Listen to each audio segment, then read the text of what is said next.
Okay, hello. Good morning, everyone. Big clicker, yes. All right, a warm welcome to all of you. My name is Christina Crago. I am a cardiology nurse practitioner by trade. I'm serving right now as the representative for the cardiovascular team member for California ACC. So this conference is put on by California ACC. I'll start with a few housekeeping items before we go on to some advocacy slides, and then we'll go on to our keynote and the program. So bathrooms down the hall. This year's program will not include a lunch lecture. So for lunch, take your lunch. You can have it in here. You can have it outside. Take your time. We'll be back at 1. We do have some ACC swag to auction off, so go ahead and make sure everybody has a ticket. We'll do a raffle drawing in the break and then right when we come back from lunch. And I think that's all. It's Saturday. Thank you all so much for being here, and a warm welcome to our virtual attendees as well, and all of our vendor support. We could not do this symposium without you. So we'll move on. Maybe not. Caleb? There we go. Oh, no, too much. Okay, so the California chapter's mission is to be a catalyst to empower its members to provide transformative cardiovascular care leading to improved heart health for Californians. These are the board members. Dr. Wei is in the audience right now. There's almost 3,000 physicians in the California ACC, but 433 cardiac care team members, and that's not a small number. We are largely represented within ACC. These are the board members. If there's generally a NorCal rep for CVT and a SoCal rep for CVT, if any of you are interested in getting involved, we're always looking for committee members or our next representative. Please reach out to me. Happy to share any information that you might have.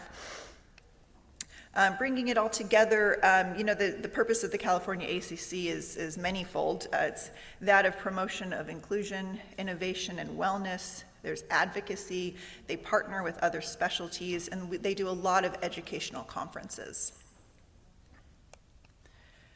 I had the pleasure of going to ACC Lobby Day last year. It was really fun. You get to fly up to Sacramento. They give you breakfast. You meet the lobbyists. They have a couple different lectures in the morning. You hear about all sorts of bills that are, in the legislature.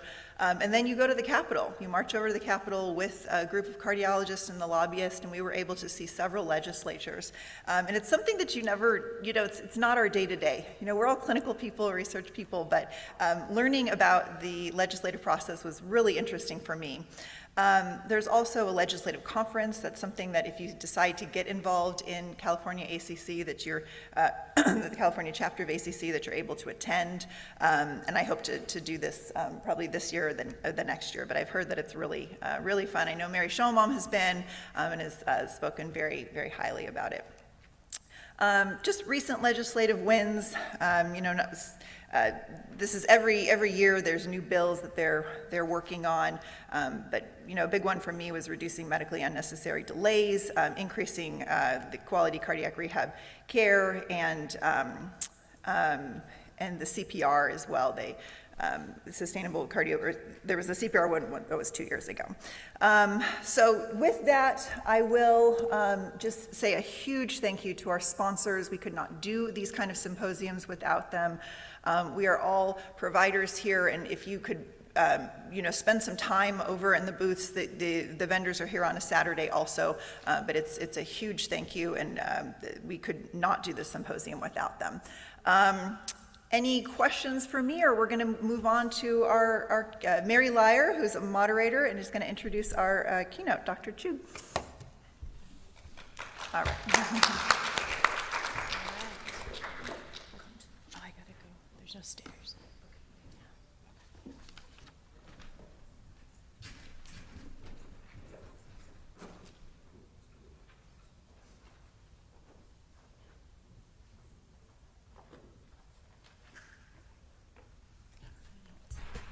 Hi, good morning. It is my honor to introduce today's keynote speaker, Dr. Sumit Chugh. Dr. Chug is the Pauline and Harold Price Professor and the new Vice Dean and Chief AI Health Research Officer of Cedars-Sinai Medical Center. As a clinical cardiologist, he also serves as the Associate Director of the Smith Heart Institute and Director of the Division of Clinical Electrophysiology at Cedars-Sinai. His research focuses on prediction and prevention of sudden cardiac arrest, augmented by AI. He has published over 275 papers, and his work has been funded by the U.S. National Institutes of Health and other academic agencies since 2000. Dr. Chug is the recipient of the 2024 Distinguished Scientist Award Clinical Domain for the American College of Cardiology and the 2025 Distinguished Scientist Award Clinical Research from the Heart Rhythm Society. He is an elected member of the American Society for Clinical Investigation and Association of American Physicians. He is the past president of the Cardiac Electrophysiology Society and past president of the U.S. Association of University Cardiologists. Dr. Chug is a frequent lecturer on sudden cardiac arrest and AI-related topics and has accepted over 400 invited speaking engagements. On a personal note, I've known Dr. Chug for some time. He's been my supervising physician for the last 10 years. Not only is he a superb scientist, caring physician, he's also a wonderful person and a good friend. I'm honored to introduce him today.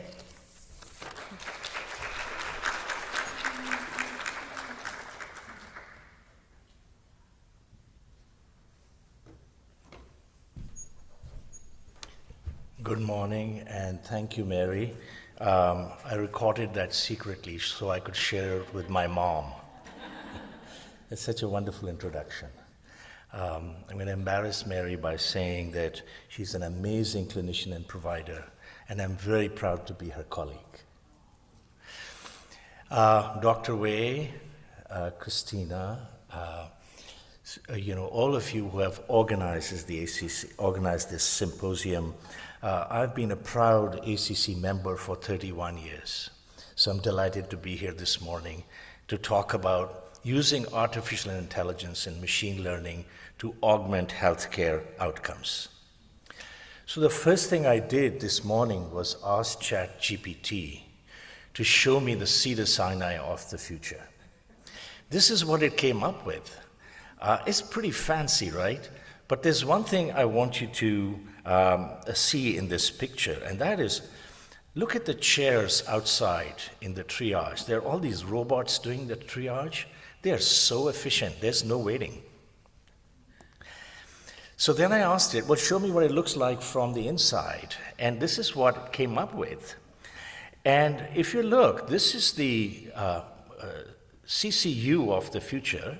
Everything's done here. You don't have to go anywhere for recovery.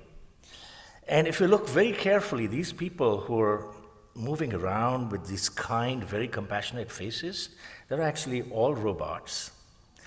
And they're doing a pretty good job. It looks very neat and clean and organized. And there are only 3 of us up there on the desk, if you see. And then there is this beautiful looking robot that must be the benign force of AI. Well, whatever this represents, I think we're at a very important point today in terms of artificial intelligence, which of course, as you know, is teaching a computer to have human intelligence.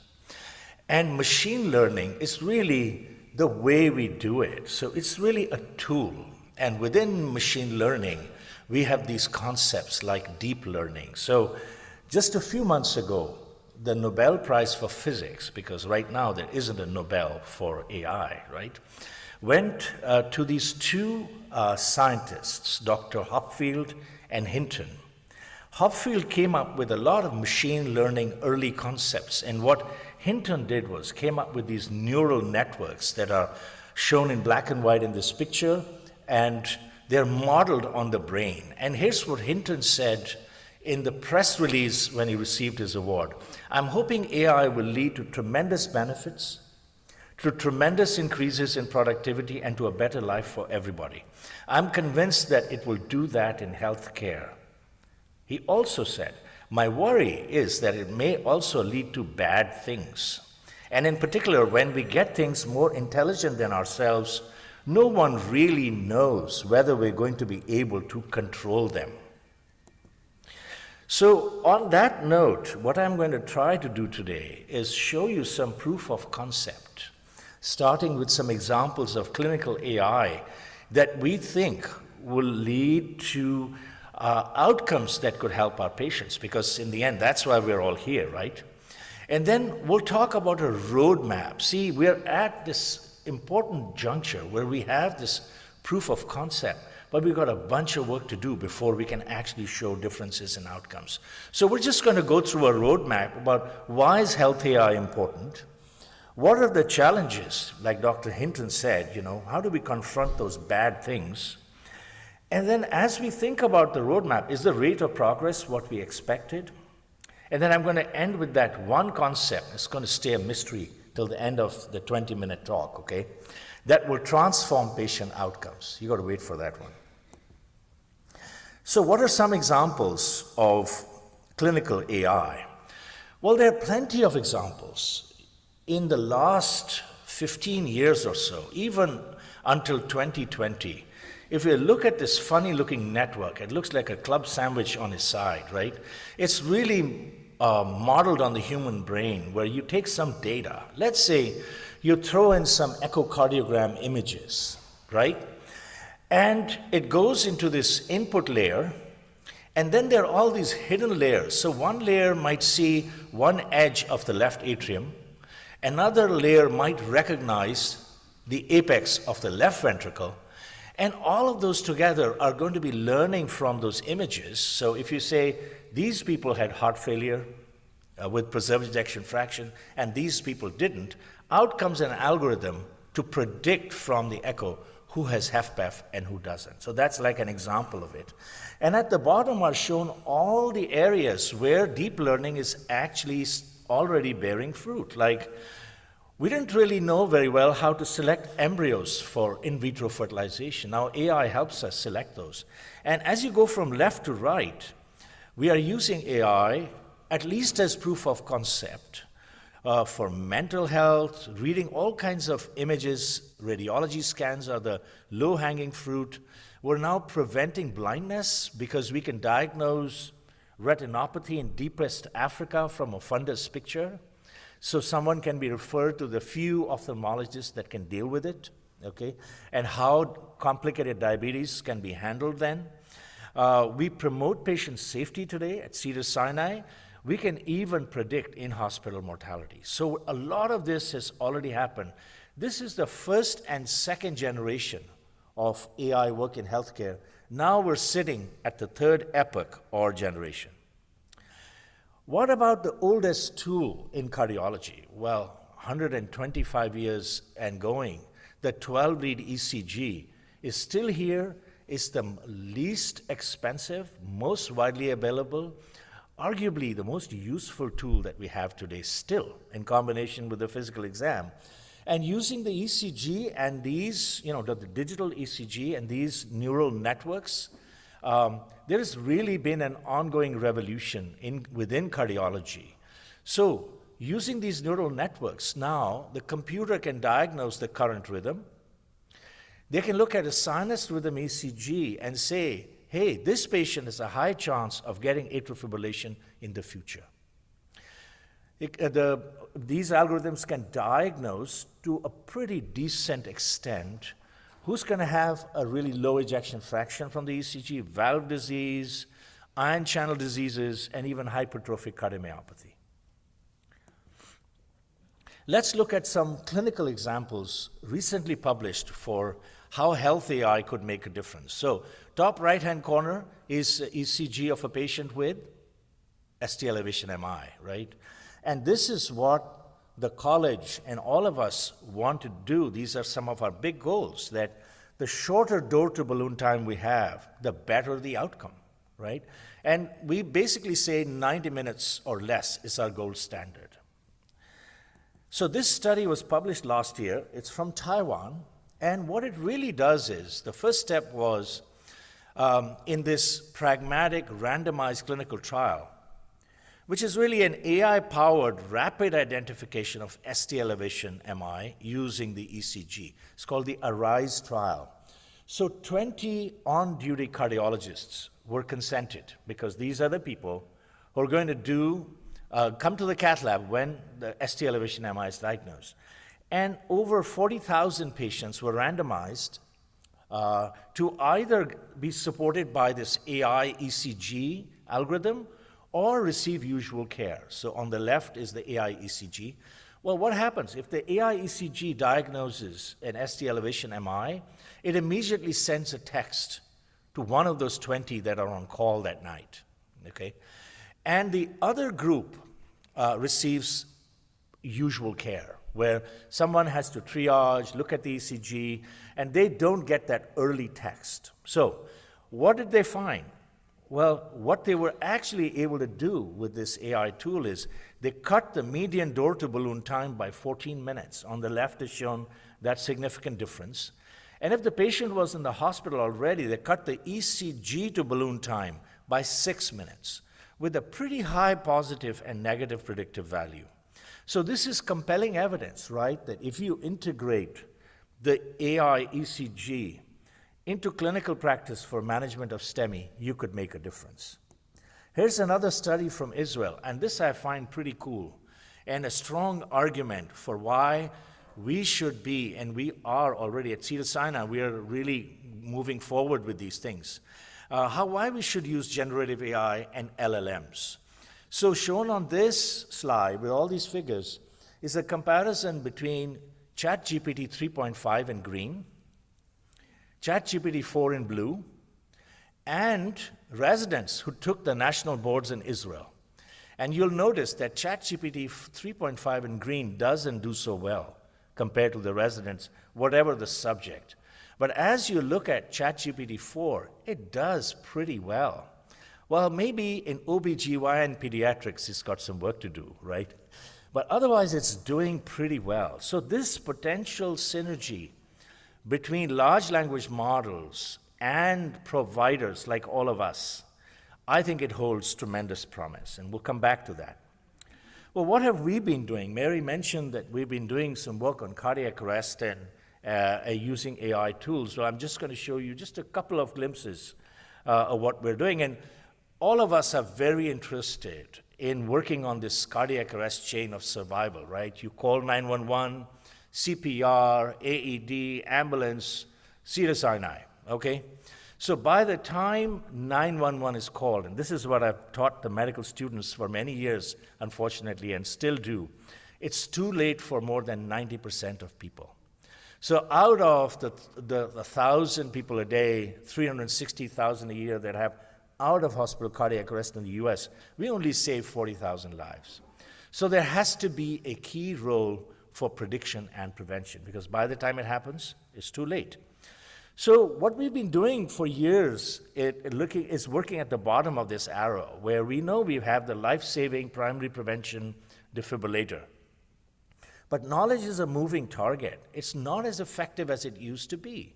So we have to keep finding better ways of selecting these candidates. But even as we do it, we're most excited about the new windows of opportunity. And those are, could you actually predict imminent cardiac arrest that's going to happen within hours or days or weeks? Closer to the cardiac arrest. And also, well, what if you're at home and sleeping and there's nobody else in the house, and if you have a cardiac arrest, well, you really don't have even an iota of a chance. Nobody's going to call 911 for you, right? So how do you work? So that's the area in which we've been working. And by we, it's the global we, right? So on the left is shown a method that was published by the University of Washington, which I think is particularly a cool example of how breathing is an audible biomarker. So you know that when people have a cardiac arrest, a bunch of people have agonal breathing. That means they can still be saved. And it's pretty horrible. Once you hear it, you're never going to forget it. And so what these people did was they took recordings of that agonal breathing and compared it to the sounds when we make that when we sleep, okay? We know that a lot of us snore when we sleep or make other noises that you don't particularly want to acknowledge. but we do. And so these smart vectors that were developed, these algorithms figured out when you're sleeping, you can distinguish agonal breathing from sounds of sleeping. So what the concept is that there can be a smart speaker in your bedroom going from left to right, okay, that can filter out and recognize agonal breathing, and it can call 911 for you, right? Wouldn't that be cool? On the right is a concept that our team has been working on, and that is, a few years ago we realized that when you have a cardiac arrest, it turns out that at least half of men and women have warning symptoms, like chest pain or shortness of breath. And so 80% of people, it turns out, they are in denial. They have these symptoms, they don't call 911 right away. Then 20% that do have a much higher chance of survival compared to the 80% that don't. So this got us pretty excited, and over the last 10 years, this is what we've been doing. So we have used digital ECGs from 2 studies we've been doing in the community for a long time. We've been studying about 2 million people, 1 million in Oregon and 1 million in Southern California. And on the left are shown how we do this study. So in Oregon, we took people who had a cardiac arrest but had ECGs archived by us that were digitized before and unrelated to the cardiac arrest, since it's all about prediction, right? And these ECGs could be sinus rhythm, they could be atrial fibrillation. And so we put this fancy blue and yellow diagram is really that club sandwich on its side again, that's showing all these multiple layers modeled on the brain, and out comes an algorithm from Oregon, tested in Southern California, and it worked.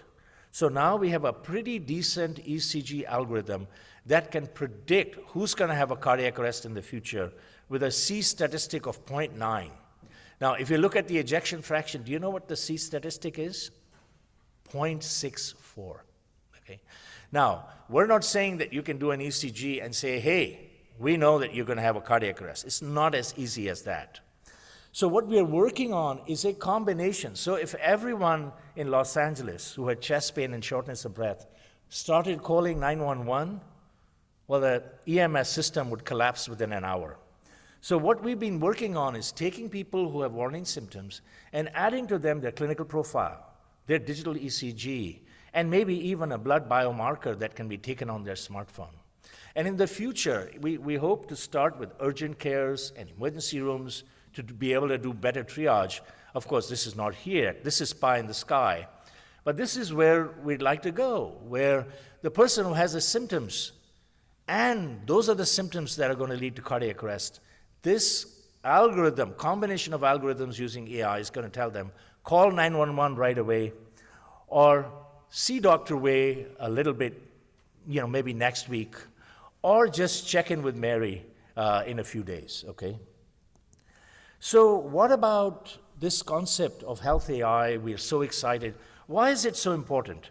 I want to tell you this story, and some of you might already know this story. It's out on the internet. There's a lot about it, but if you don't, I think it's very important. So this little boy, shown on the left, okay, between the ages of 4 and 7, was in really big trouble. He was just not thriving, wouldn't eat, had a lot of pain, wouldn't play, and mom really didn't know what to do so she went to one health provider, and then she went to 17 providers.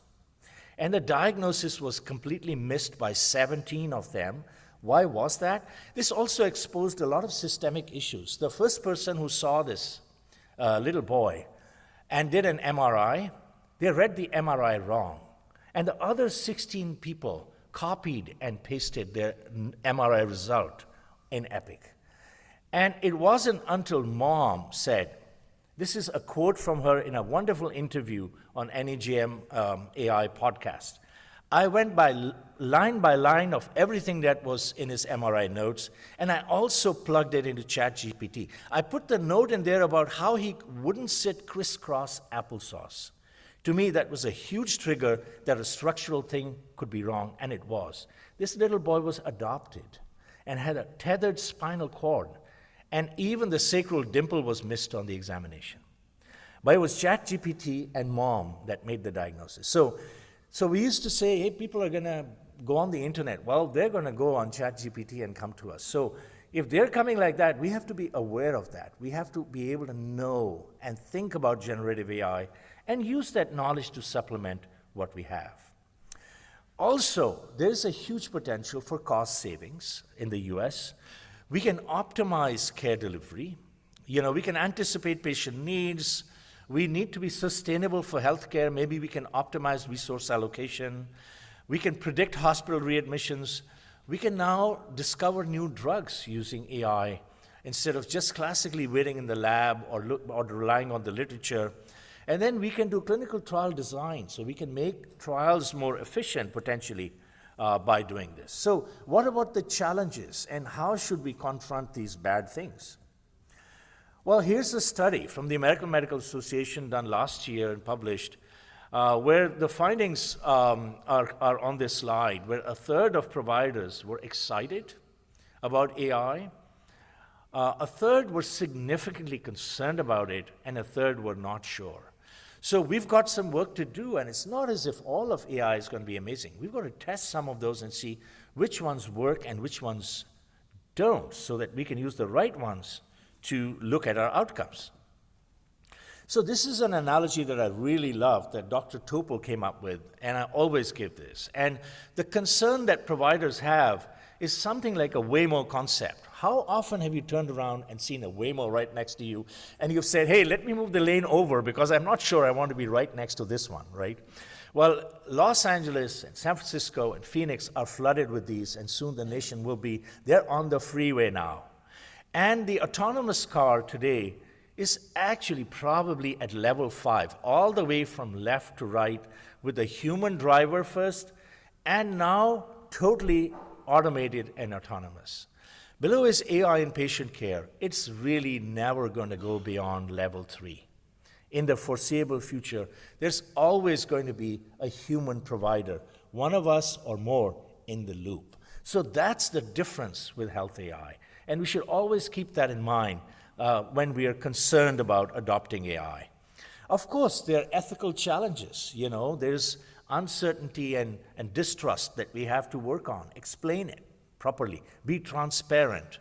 It has to be regulated, governed. It just can't be willy-nilly, whatever everyone wants to do.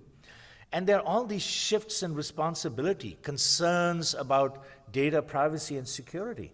And then we don't want to have biased results that hurt marginalized groups. We can't do that. So we really have to think through this. And these are also wheels that are in motion. As we think of outcomes, these become very important.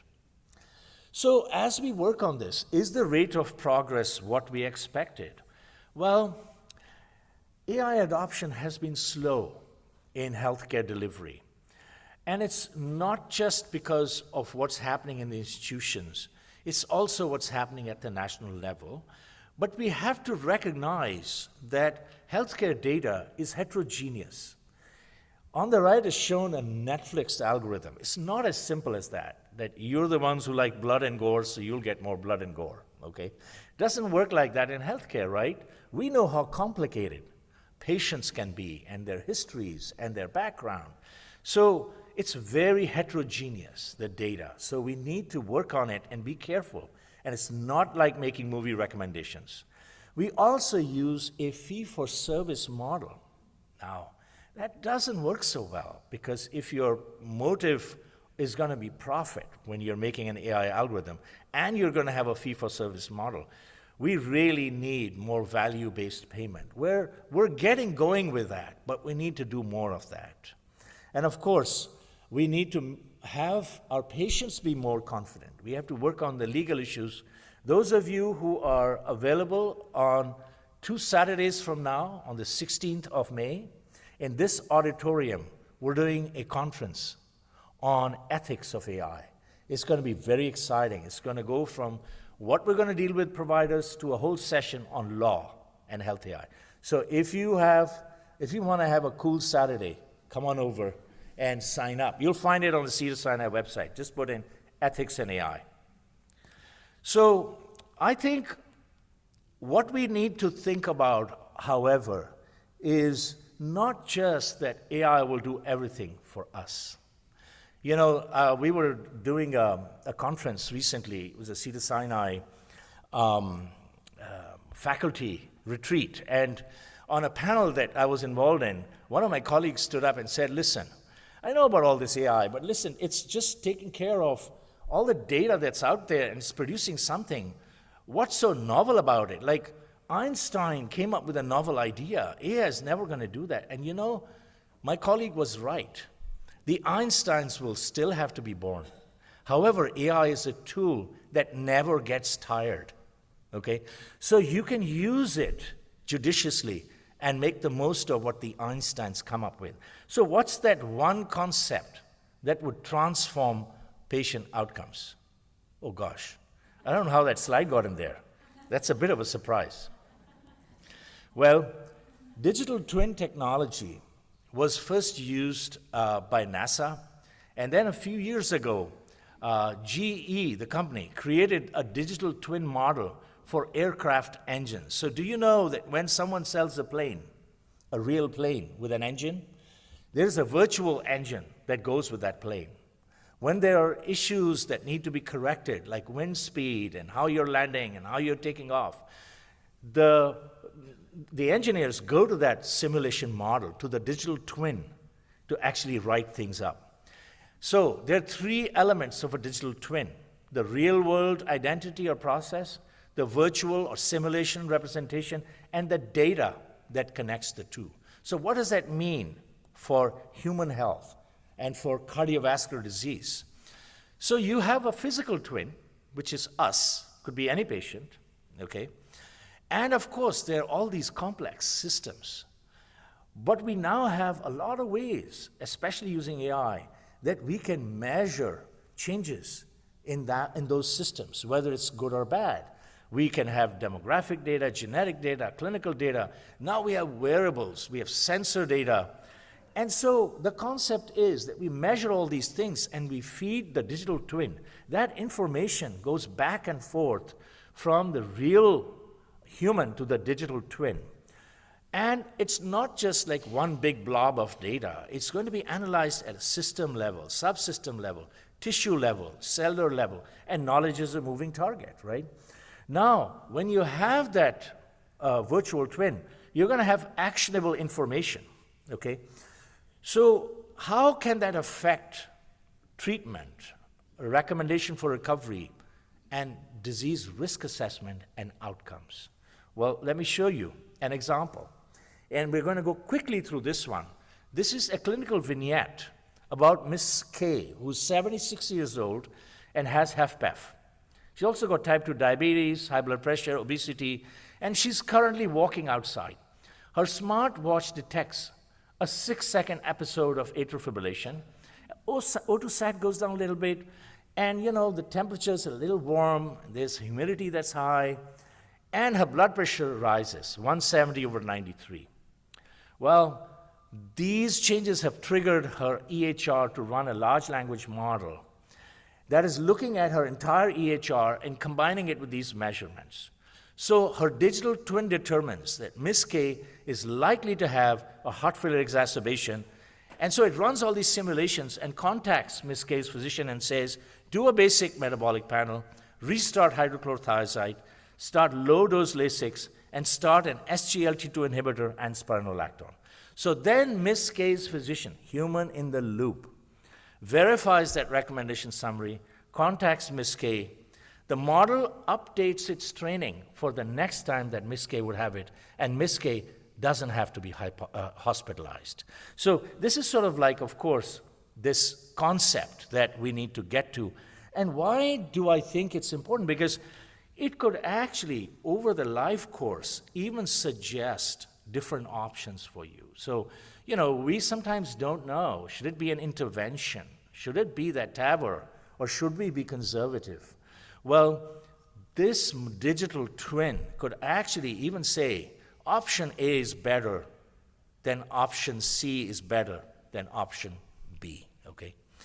Now, the ultimate health avatar for life will start with us at birth and go to the end of our days. And so that is a concept that please keep an eye open for. It's a very exciting concept. It will build as we go, and that's really maximizing the use of AI. So with that, let me summarize.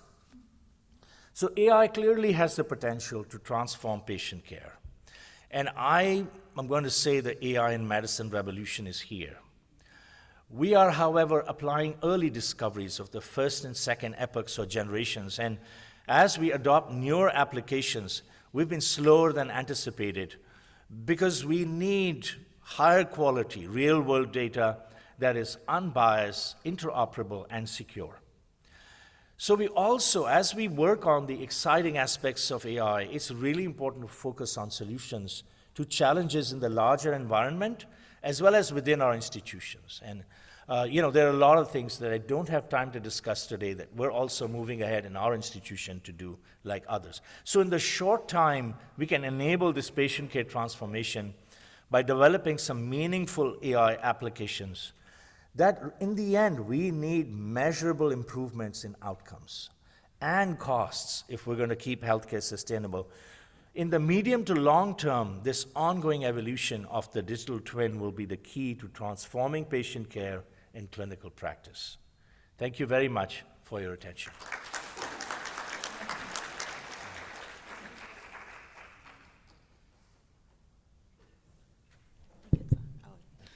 Thank you for that talk. I think in the interest of time, we're going to move on to our next speaker, but thank you so much. Those were wonderful slides.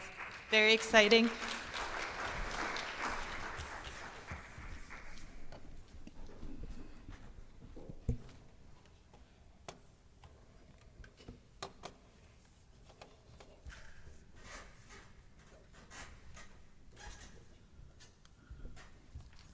Okay, our next speaker is Mary Hunsinger. Mary Hunsinger has been practicing as an acute care nurse practitioner in California for over 20 years. She works at the Department of Veterans Affairs in the Division of Cardiovascular Medicine as an electrophysiology nurse practitioner. Before recently switching to the VA, she worked at USC Keck Medical Center for over 10 years. She's also an assistant clinical professor at the University of California, Los Angeles Graduate School of Nursing program and lectures and takes students regularly. Mary has presented at the National American College of Cardiology Scientific Sessions, Heart Rhythm Society, and American Academy of Nurse Practitioners Symposiums. Mary's expertise mainly includes cardiac surgery, interventional cardiology, advanced heart failure, and electrophysiology with the past 15 years in electrophysiology. All right, thank you for being here. So basically, I'm just old. It's always hard to follow such a wonderful speaker as Dr. Chug, but I will do my best, and I will kind of pivot a little bit. And I was just at HRS, which is Heart Rhythm Society, which is the electrophysiology conference last weekend, and it was very intense focused on electrophysiology. A lot of focus on research, and sometimes I sat there and it was so heavily in research, I was like, how do I apply this in clinical practice?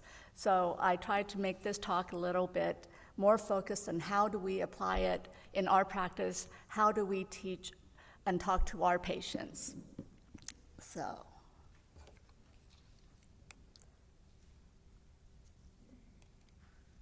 disclosures, none. So today, I'm going to talk about devices that impact the heart. And it's intracardiac, about what's new with pacemakers are not so new. Stimulation devices that impact the heart, and extracardiac, that's not in the heart, but still impact the heart.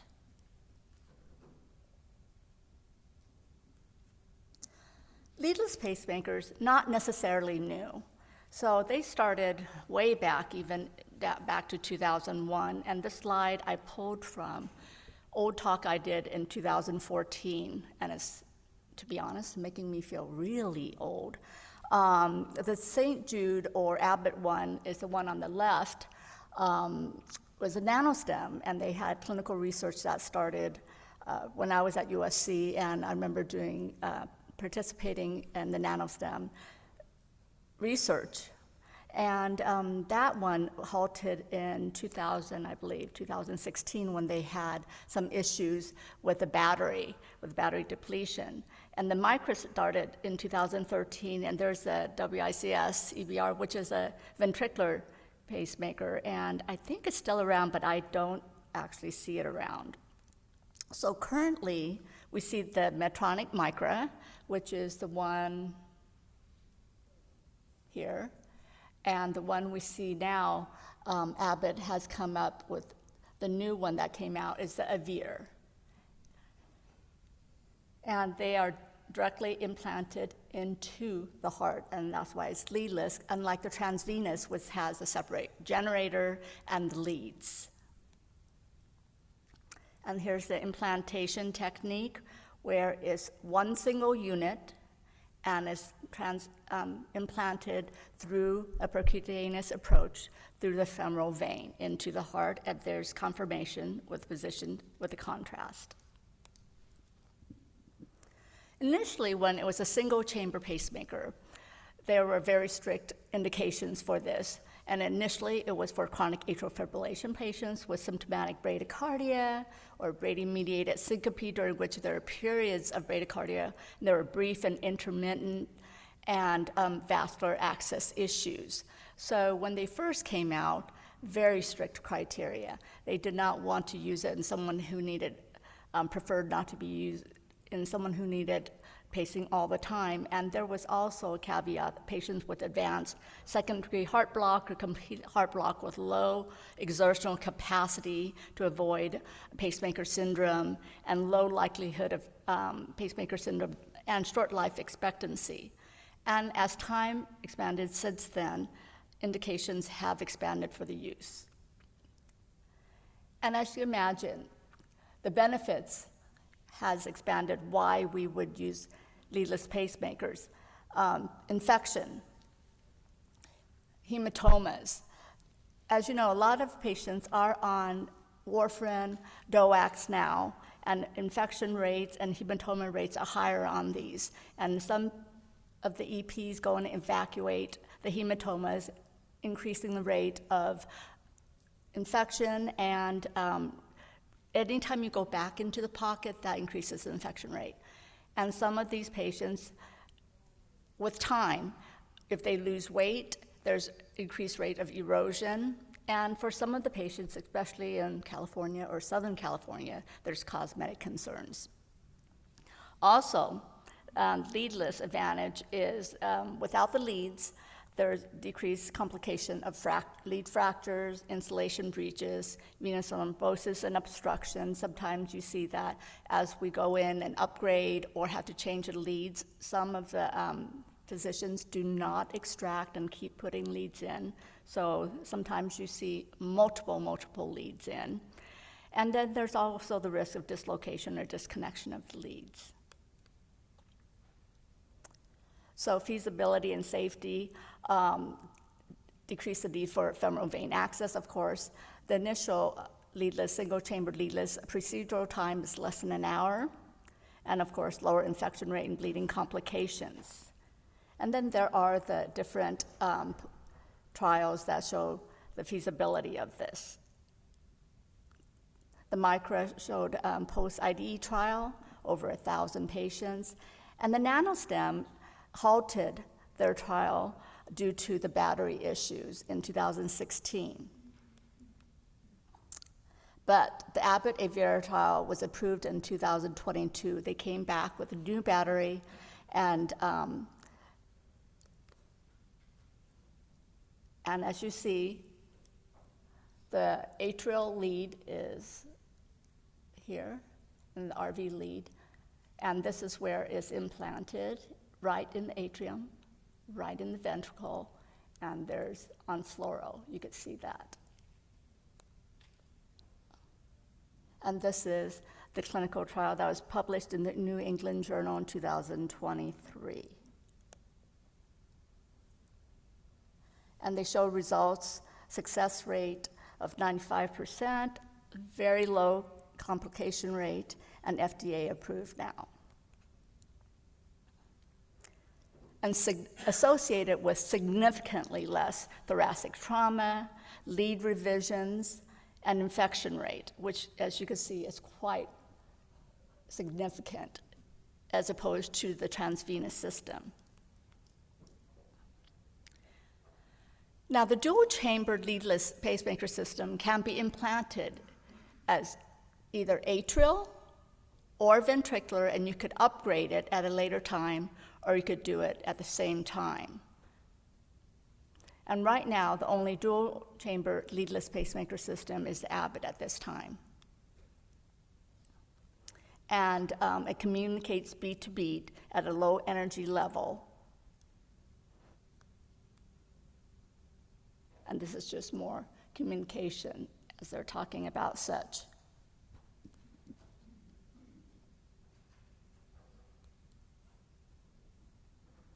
And it talks about longevity of the atrial and ventricular.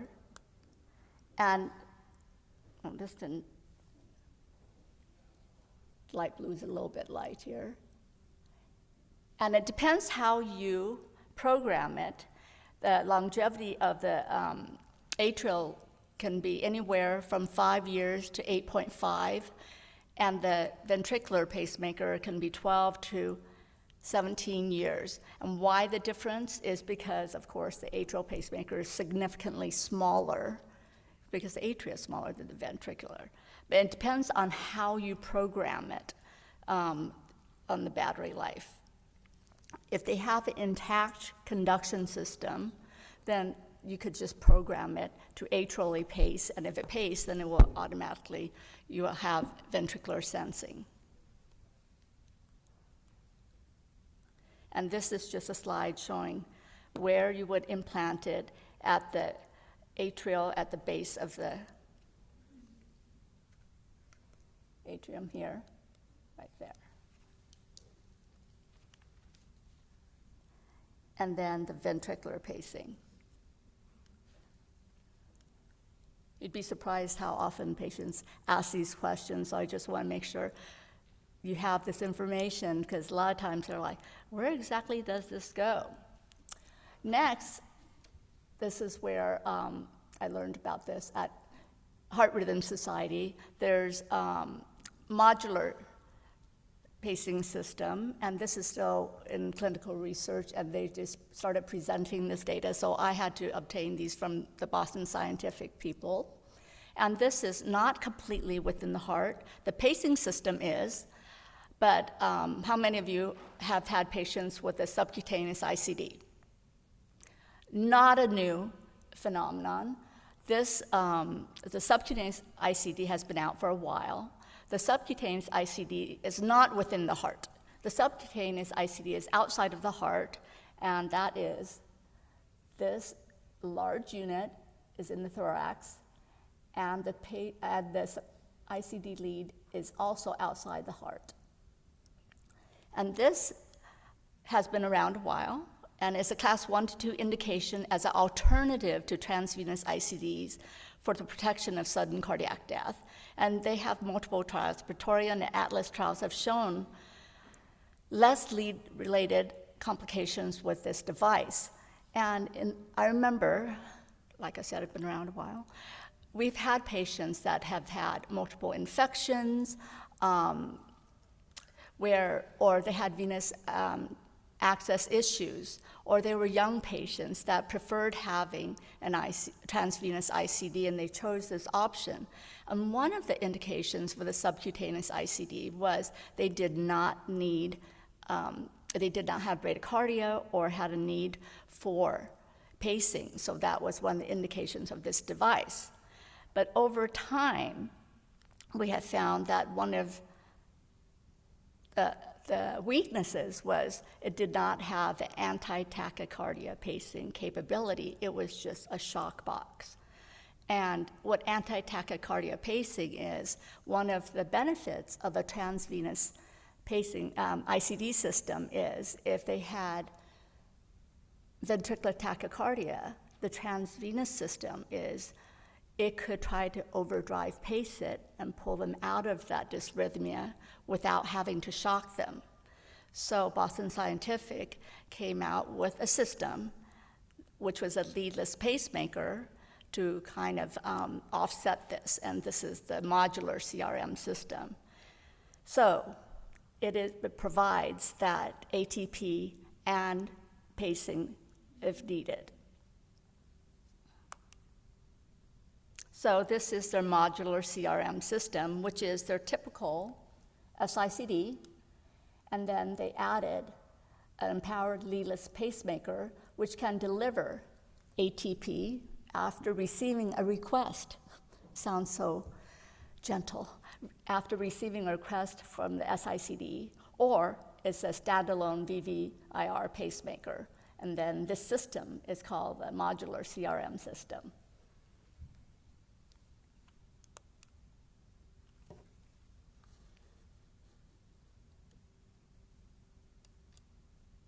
So basically, you have rhythm, and then you have VT, then ICD senses it, sends a request for ATP, paces, and all is well.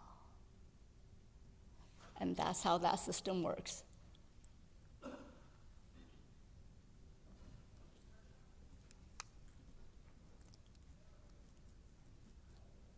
And there we have that unit.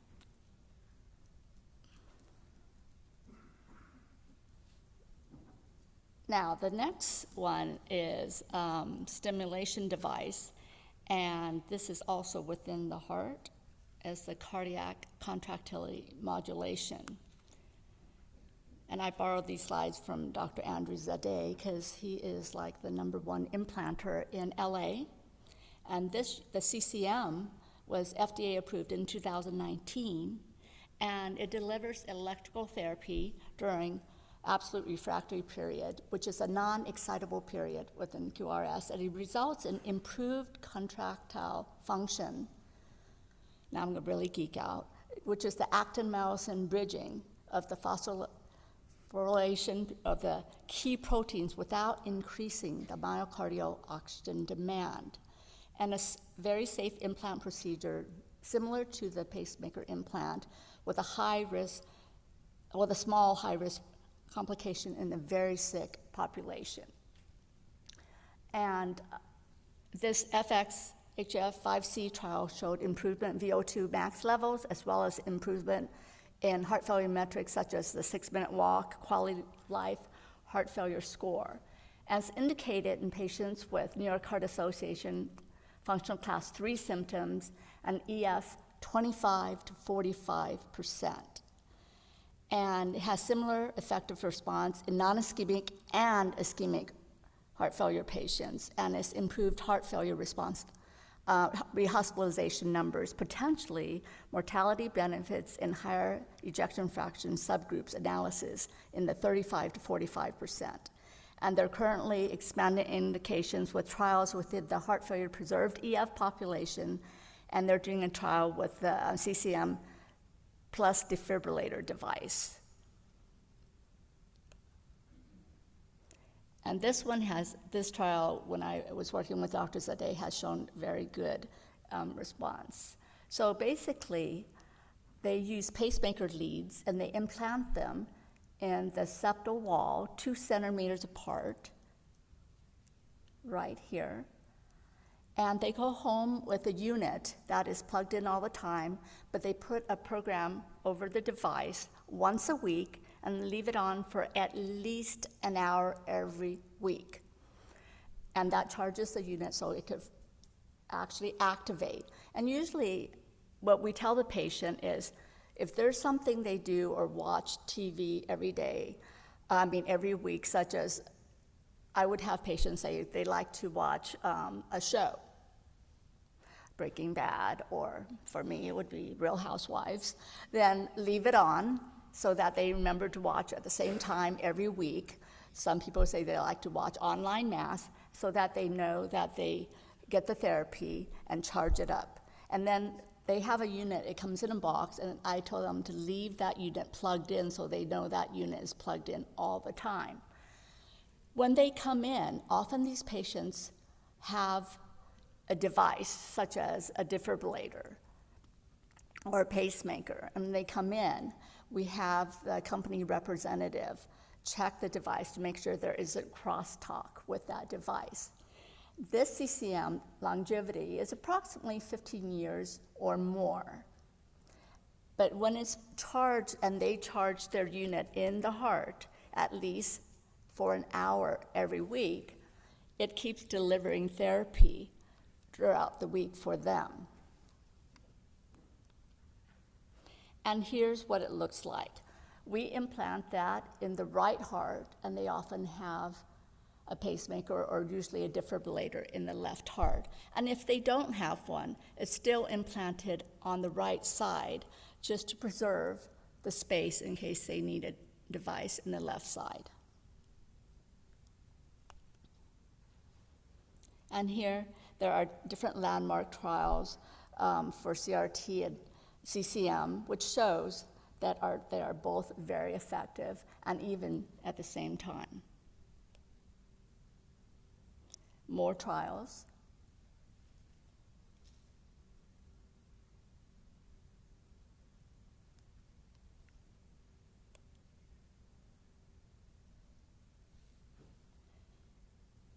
And showing that hospitalization rate has significantly, in the real world registry, showing that it has improved the quality of life and decreased hospitalization.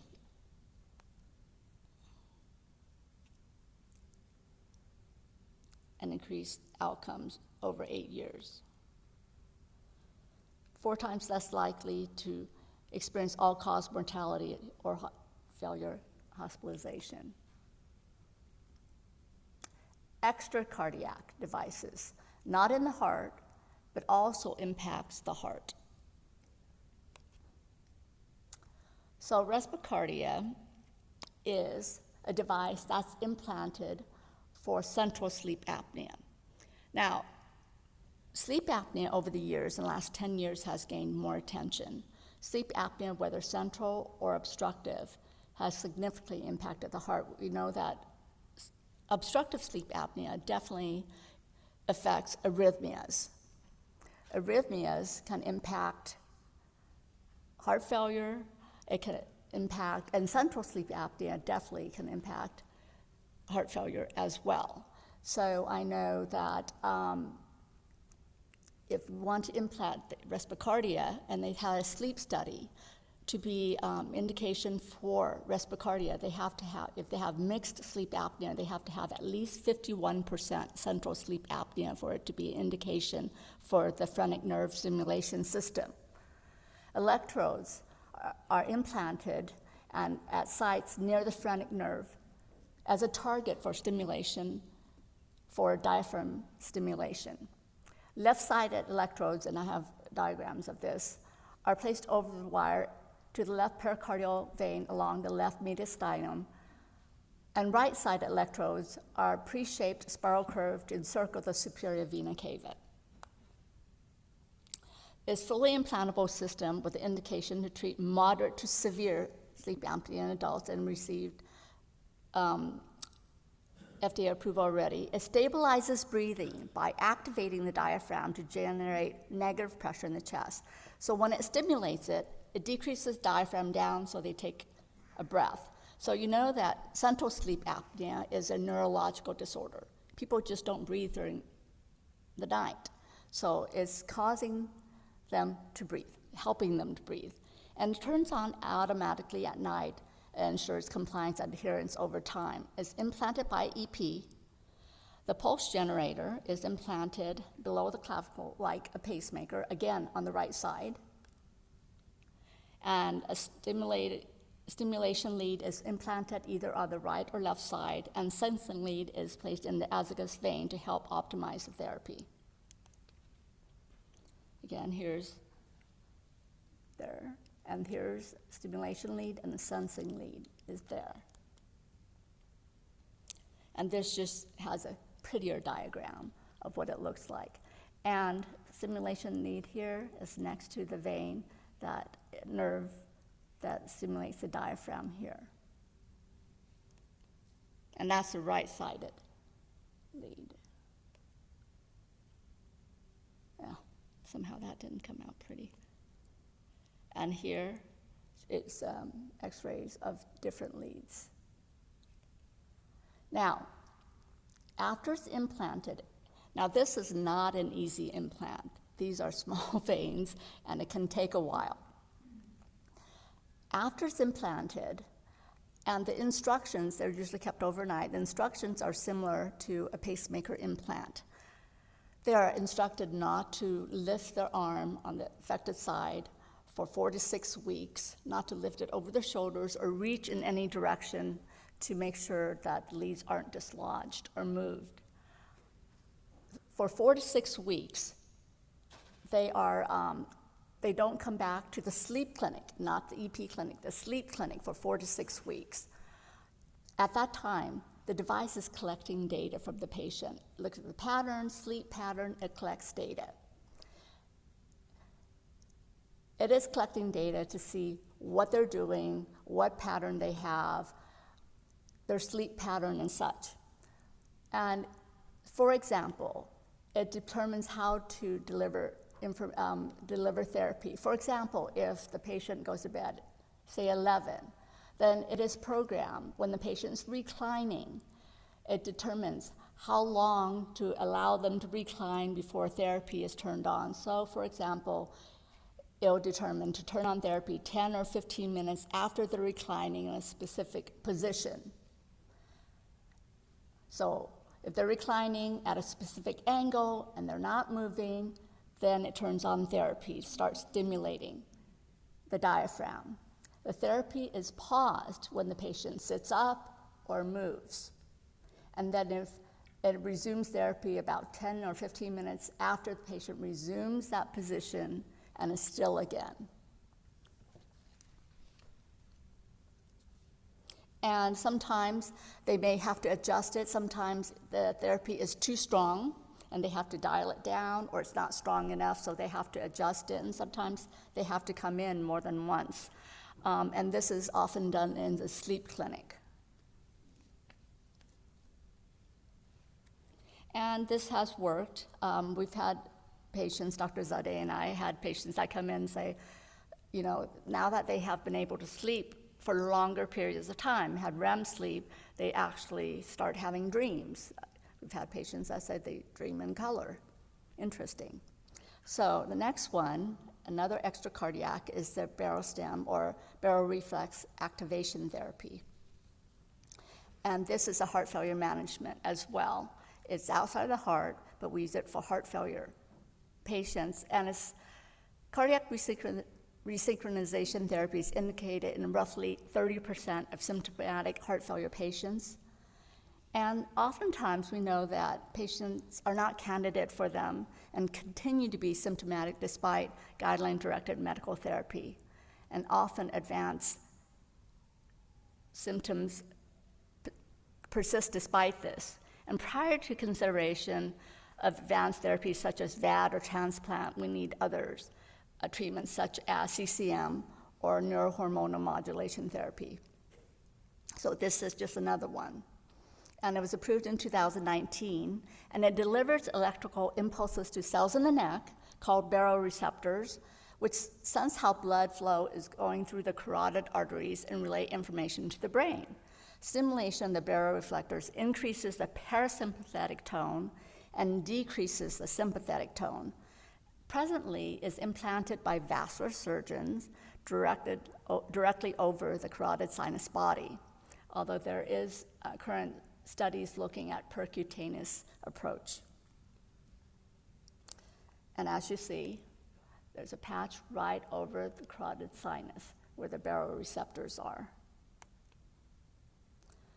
So as you know, ideally, at the early stages, we catch them We do timely initiation titration of guideline-directed medical therapy. We treat heart failure etiologies such as heart disease, hypertension, left bundle branch block, arrhythmias, vascular disease. We look at, ICDs, CRTDs, such. And then is this when we start considering it? We try to intervene before this phase. So here we see all the declined, weakened heart symptoms, decreased contractility, reduced stretch of the baroreceptors, there's decreased signaling. Here the brain interprets acute hemorrhage or dehydration, activates a neurohormonal system.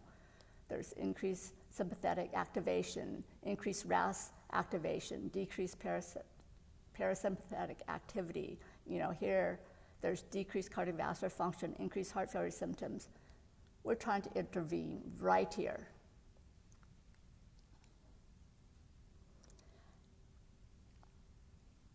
How do we choose the right patients? Ejection fraction less than or equal to 35%, New York Heart Association 2 or 3, or recent, hopefully just recent 3. Symptoms on guideline-directed medical therapy, or limited by side effects, or poor response to CRTD and pro-BNP less than 1,600. Let's not wait till it gets way up there. Contraindications, carotid artery stenosis, baroreceptor failure, bilateral carotid artery hypersensitivity, or end stage, so that we can really help impact the earlier stage. So the flow, we identify, evaluate, screen, implant. Once they're implanted, we manage in clinic, in the heart failure clinic with a rep at 4 weeks and every 4 weeks to maximize symptoms, and hopefully at 3 to 6 months they're maximized. And we monitor for improving blood pressure. We look at symptoms such as decreased fatigue and dyspnea, improving 6-minute walk, and reduction in pro-BNP. And this has shown great promise as well. But this CCM and Barostem has shown very good promise in improving the heart failure population as well. And so that's it, folks. Thank you for your attention.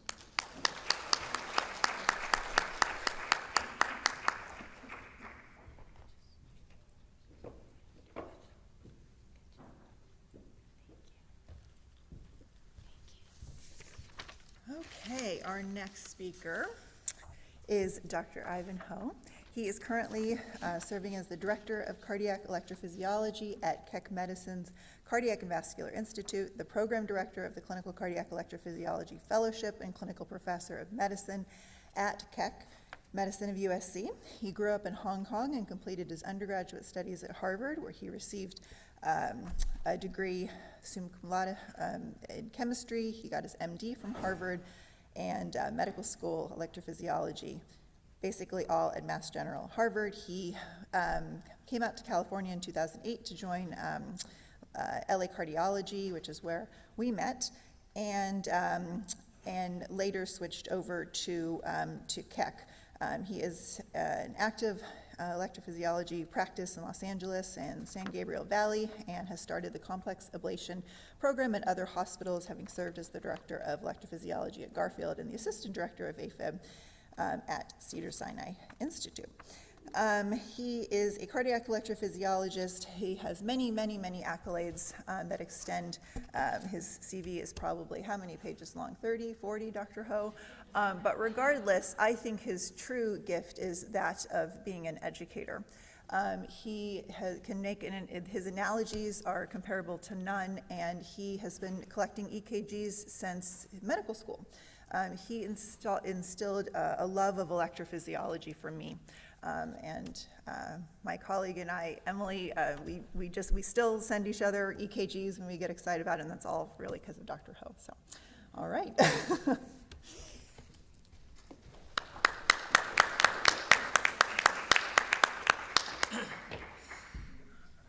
Thank you very much for the kind introduction, Christina. It's always a pleasure to come back to Cedars. I did spend a few years here, fond memories, and thank you for paying attention to an exciting new technology that only geeks would like. I'm glad that you guys are here to share this with me. So, okay, right here.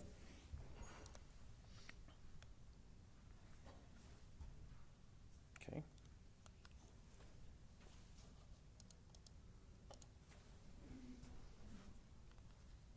Oh, okay. All right, now I don't know how to get back here. Okay, these are my disclosures. Okay, so let's just start by talking about AFib because all of you are providers. People are going to ask you about AFib. They're going to show you your Apple Watch.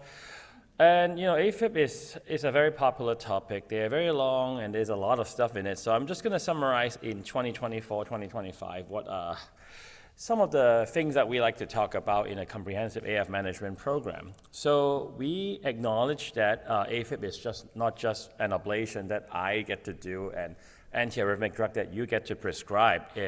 It's a disease process like coronary disease where risk factor identification and modification is important. We'll mention that in a little bit later. It is a progressive disease. It's not a one-off kind of AVNRT, AVRT bypass track type of thing. It is a disease of the aging. As people get older, there's more AFib. And earlier treatment does improve outcomes and slowing down the disease progression.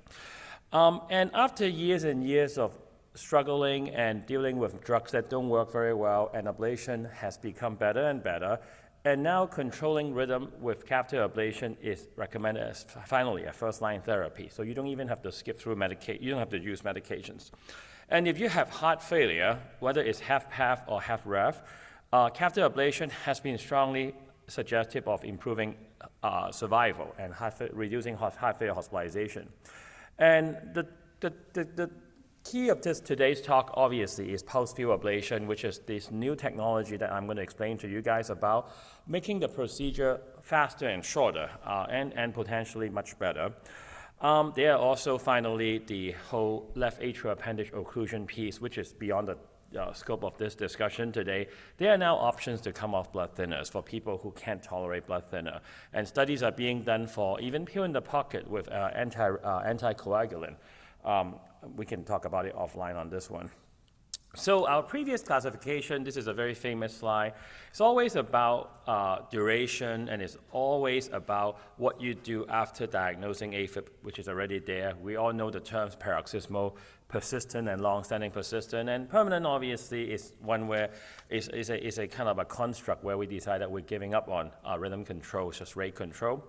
But as we are incorporating these concepts of risk factors, identification, modification, and having better and better technology, this is probably a better way to look at it, kind of like how we have all grown up with NYHA class for heart failure, but heart failure is a lot more than that right now.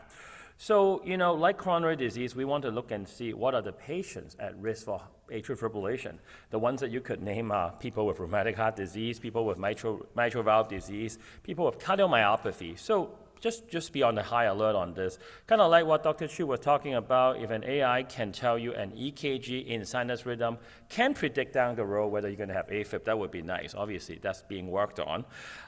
Second is when you get an echo on a patient that you're seeing for other things, and you look like, oh, the left atrium is a little bit big, the pulmonary pressure is a little high. So those are kind of some of the kind of clues that this patient may down the road develop AFib. I mean, if you're a betting person, it's not too bad because so many people have AFib as they get older. So, but there's clearly signs that you could show that they could develop AFib even before they actually have that EKG to confirm it. And then stage 3 is when we really are putting in the old classification. But the key is the stages are fluid now, because back then when you go to persistent, it's almost kind of like, you're getting to stage 4 cancer where you're mitigating disease, you're just palliating the illness, but you're not actually curing it. But with the new technologies, we are able to move the stages back from persistent to paroxysmal, paroxysmal to none, and even to long-standing persistent, because our technologies are better. The cost in terms of risk to the patient is a lot less for these procedures. And a lot of them can go home the same day, which I'll talk about.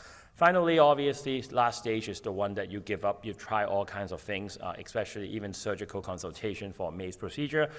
So that's kind of how we should put our mind in this framework in 2025 for AFib. So I mentioned that AFib is now a class 1 indication for symptomatic paroxysmal AFib. It's been agreed upon by the different academic society. So if you've got someone with documented AFib symptoms and are not interested or intolerant to meds, or have not even tried meds, doing catheter ablation is actually reasonable. It's not something that you have to fail first for medication. So that's kind of changed a lot of our dialogues with the patients.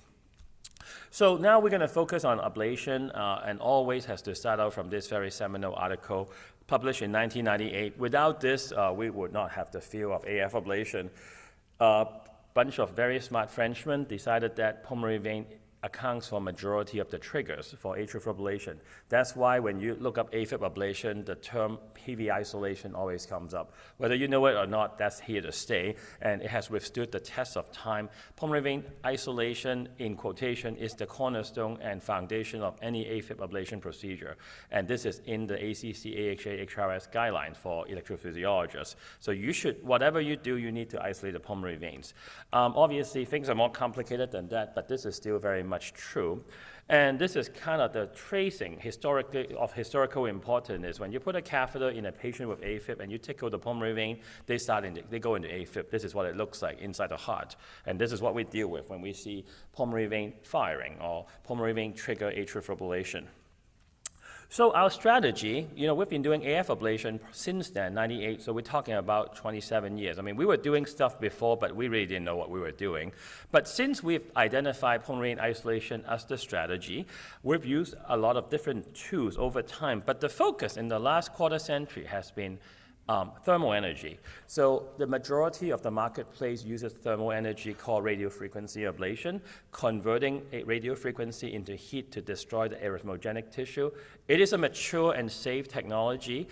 It's very targeted. It's very, very well refined. But we do know some of its limitations, which I'll talk about.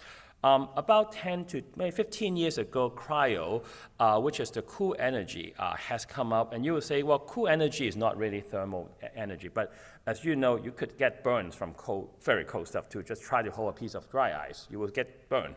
It is still thermal energy. The mechanism is still trying to burst the cells, but it's indiscriminate. So when you apply, say, thermal energy to tissue, what you're doing is you're trying to boil the blood, boil the cellular content, and make the cell burst, and leading to necrosis. But it's indiscriminate. It will take out the cells that you want to take out, but it would also potentially cause collateral damage. Some of you who work in EP would know we worry about the esophagus, we worry about the phrenic nerve, we worry about other blood vessels, the coronary arteries. So we know that it's an issue, but it's been very successful. We know that after 25 years of clinical trial, ablation, even with this thermal energy, which seems like yesterday now that we have pulse field, has been shown to be far superior to medication. So no one is going to argue about that.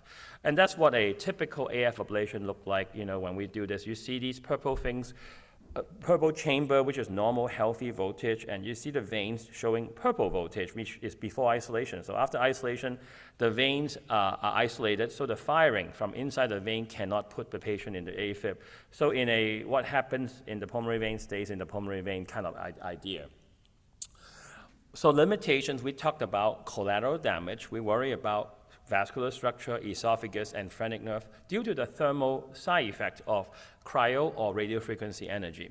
Cryo particularly has been designed as a one-shot device. So you basically blow a balloon up with a wire in the vein, and you basically push that ice balloon into the vein, get it stuck to the tissue, and you freeze it, and that's it. And then when it defrosted, then you move on to the next one.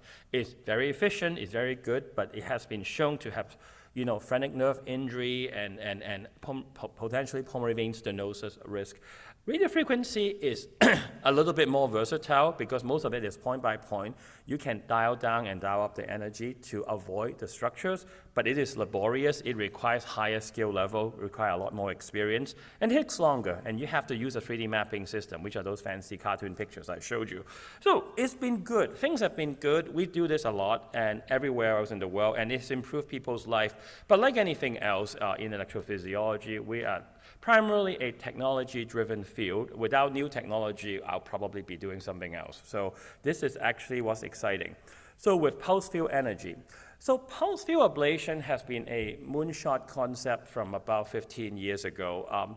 The idea is, why are we toasting the cells? Why are we putting them in microwave? We do not want to burst the cell because it looks pretty nasty in histopathology when you see what happens after RF or thermal and ablation with cryo. They were like, well, why don't we just selectively damage the cells? I mean, it's kind of nice to kind of talk about, but it's hard to do.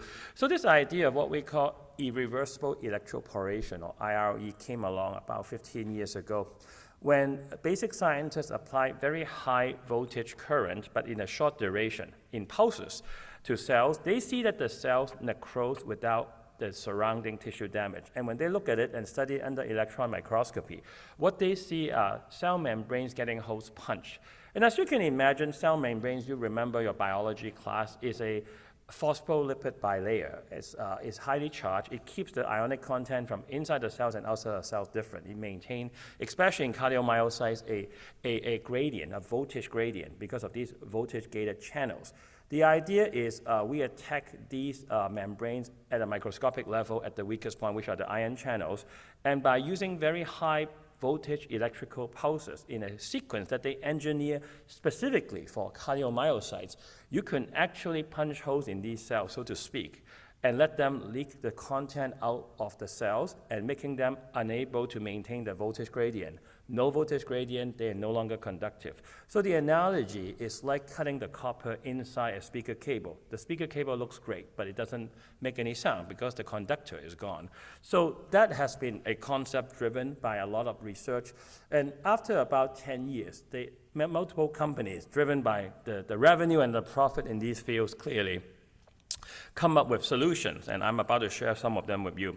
But the key is there's a huge amount of bioengineering involved with this because the waveform, or so-called the secret sauce, remains a secret. I have no idea what those waveforms look like. They are specific to the company. They have to answer to their shareholders, but they work. They are all different. Even though I've used a few of them, they're all different. They all behave differently, but the whole idea is to cause cell death without surrounding damage.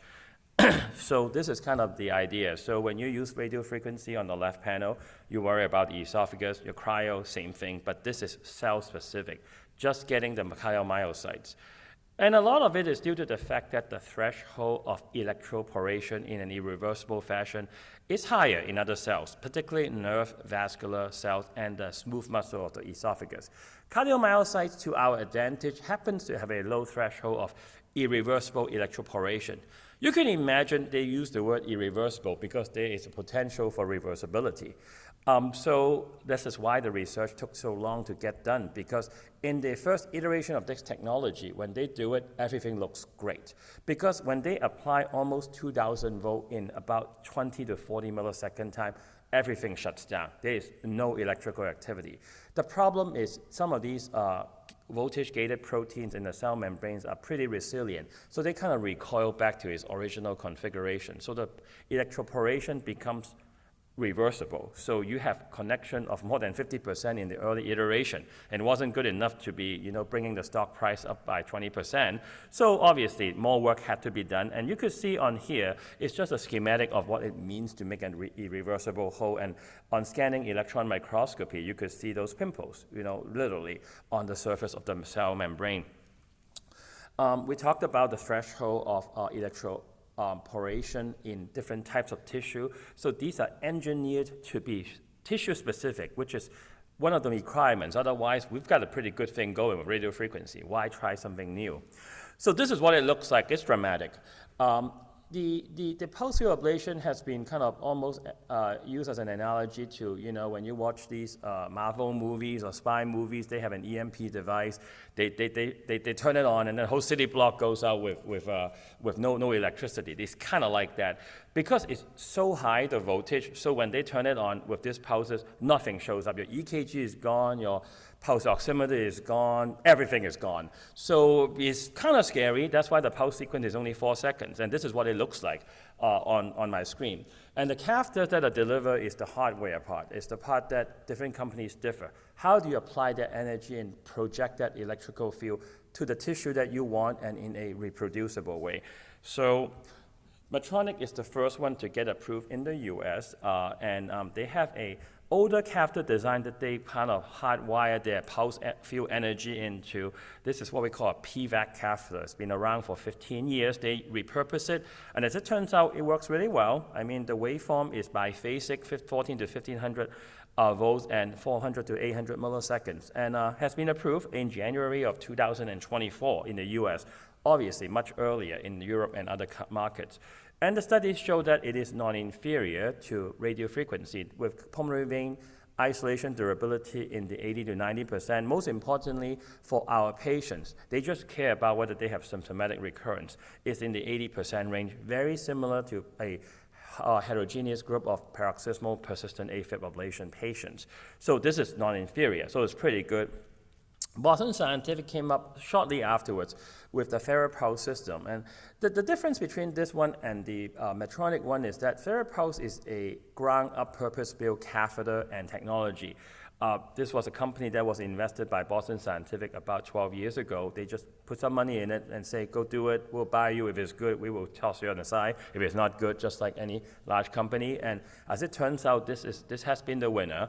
The FerroWave catheter is a pentaspline catheter. It's got 5 loops. And the nice thing is the pull wire inside the catheter allows it to take on different shapes, anywhere from a full basket to a flower that has 5 petals. So you could fit a wide variety of anatomy for the pulmonary vein. And it delivers pulse field energy like the Medtronic. It has a secret sauce. The nice thing about Boston is it has the most data of all the pulse field, and they in fact have done about 45,000 cases worldwide before the FDA approves it here. But for the first time in FDA history, they approved this about 9 months ahead of schedule because of the fact that it has shown such promise. You could see with the large registry data from Europe and Asia, there has been 0% of kind of the traditional thing we worry about, esophagus, phrenic nerve, pulmonary vein stenosis. Very similar kind of procedural mishap like vascular injury, pericardial effusion, and the pulmonary vein isolation rate and freedom from ATAF is very similar, if not better, than radiofrequency ablation. And this is kind of what it looks like. There's a protocol of how you apply these things to the vein, but we all do our own thing. You have my style, someone else's style. But the idea is you apply these 8 applications per vein, but each application, remember, is 4 seconds. You're literally done with 32 seconds. Remember those dots that I showed you with radiofrequency energy? Each dot takes about 15 to 60 seconds. So you can imagine these procedures can be done in experienced hand in about 35 to 40 minutes. None of that 4 to 6 hour thing anymore. So these actually, I mean, for anything, the hospital loves it because it's faster, but it is also easier on the patient because it is a lot less general anesthesia, there's a lot less fluid given, so we're now using it on people that are older to the point that I used to not be willing to do those patients, but now I'm willing to consider. And I don't need to show this here. Too much propaganda. Okay, so let's talk a little bit about our experience. So we were one of for the first time in USC history, we are considered an early adopter, and we got the system in May of 2024, about 3 months after they approved it by the FDA. It was, well, I would go through another lecture of how I convinced the hospital to do that, but it was not easy. But we started doing it. We've done probably 250 by now, maybe 250 cases now with just one lab. So with this, and it's been good. So 60% of our population have paroxysmal AFib, 40% were persistent. And 70% I use an off-label kind of technique to also apply the cable tricuspid isthmus for flutter. Because if you ended up opening another catheter for the flutter line, you'll end up making the hospital make less money. I wouldn't say lose money. They make plenty of money with AF ablation, but they will have a smaller profit margin. One of the nice refreshing thing is SVC has also been, the superior vena cava, has always been a sore spot for what in our field, because a lot of patients with recurrence have SVC triggers that we don't really attempt to do, because you could get into trouble with phrenic nerve injury and get into trouble with SVC stenosis. So with this, we're like, wow, this is like a godsend for SVC. You put it in the basket, you fit it the way you want it, just do 2 applications, 8 seconds, and everything is gone. It's been really, really refreshing to see something that we could do as an added benefit. Our program uses 100% 3D mapping, both because we want to collect data on how our patients do, and also we are an academic institution. I'm nosy. I want to see what the heart looks like before and after I do the ablation. A lot of places outside of the US and even some centers in the US do not use 3D mapping. 3D mapping adds cost as well as time, because you will hear people at meetings saying that they could finish one of these cases in 30 to 35 minutes. It's true, you can do that in 30 to 35 minutes.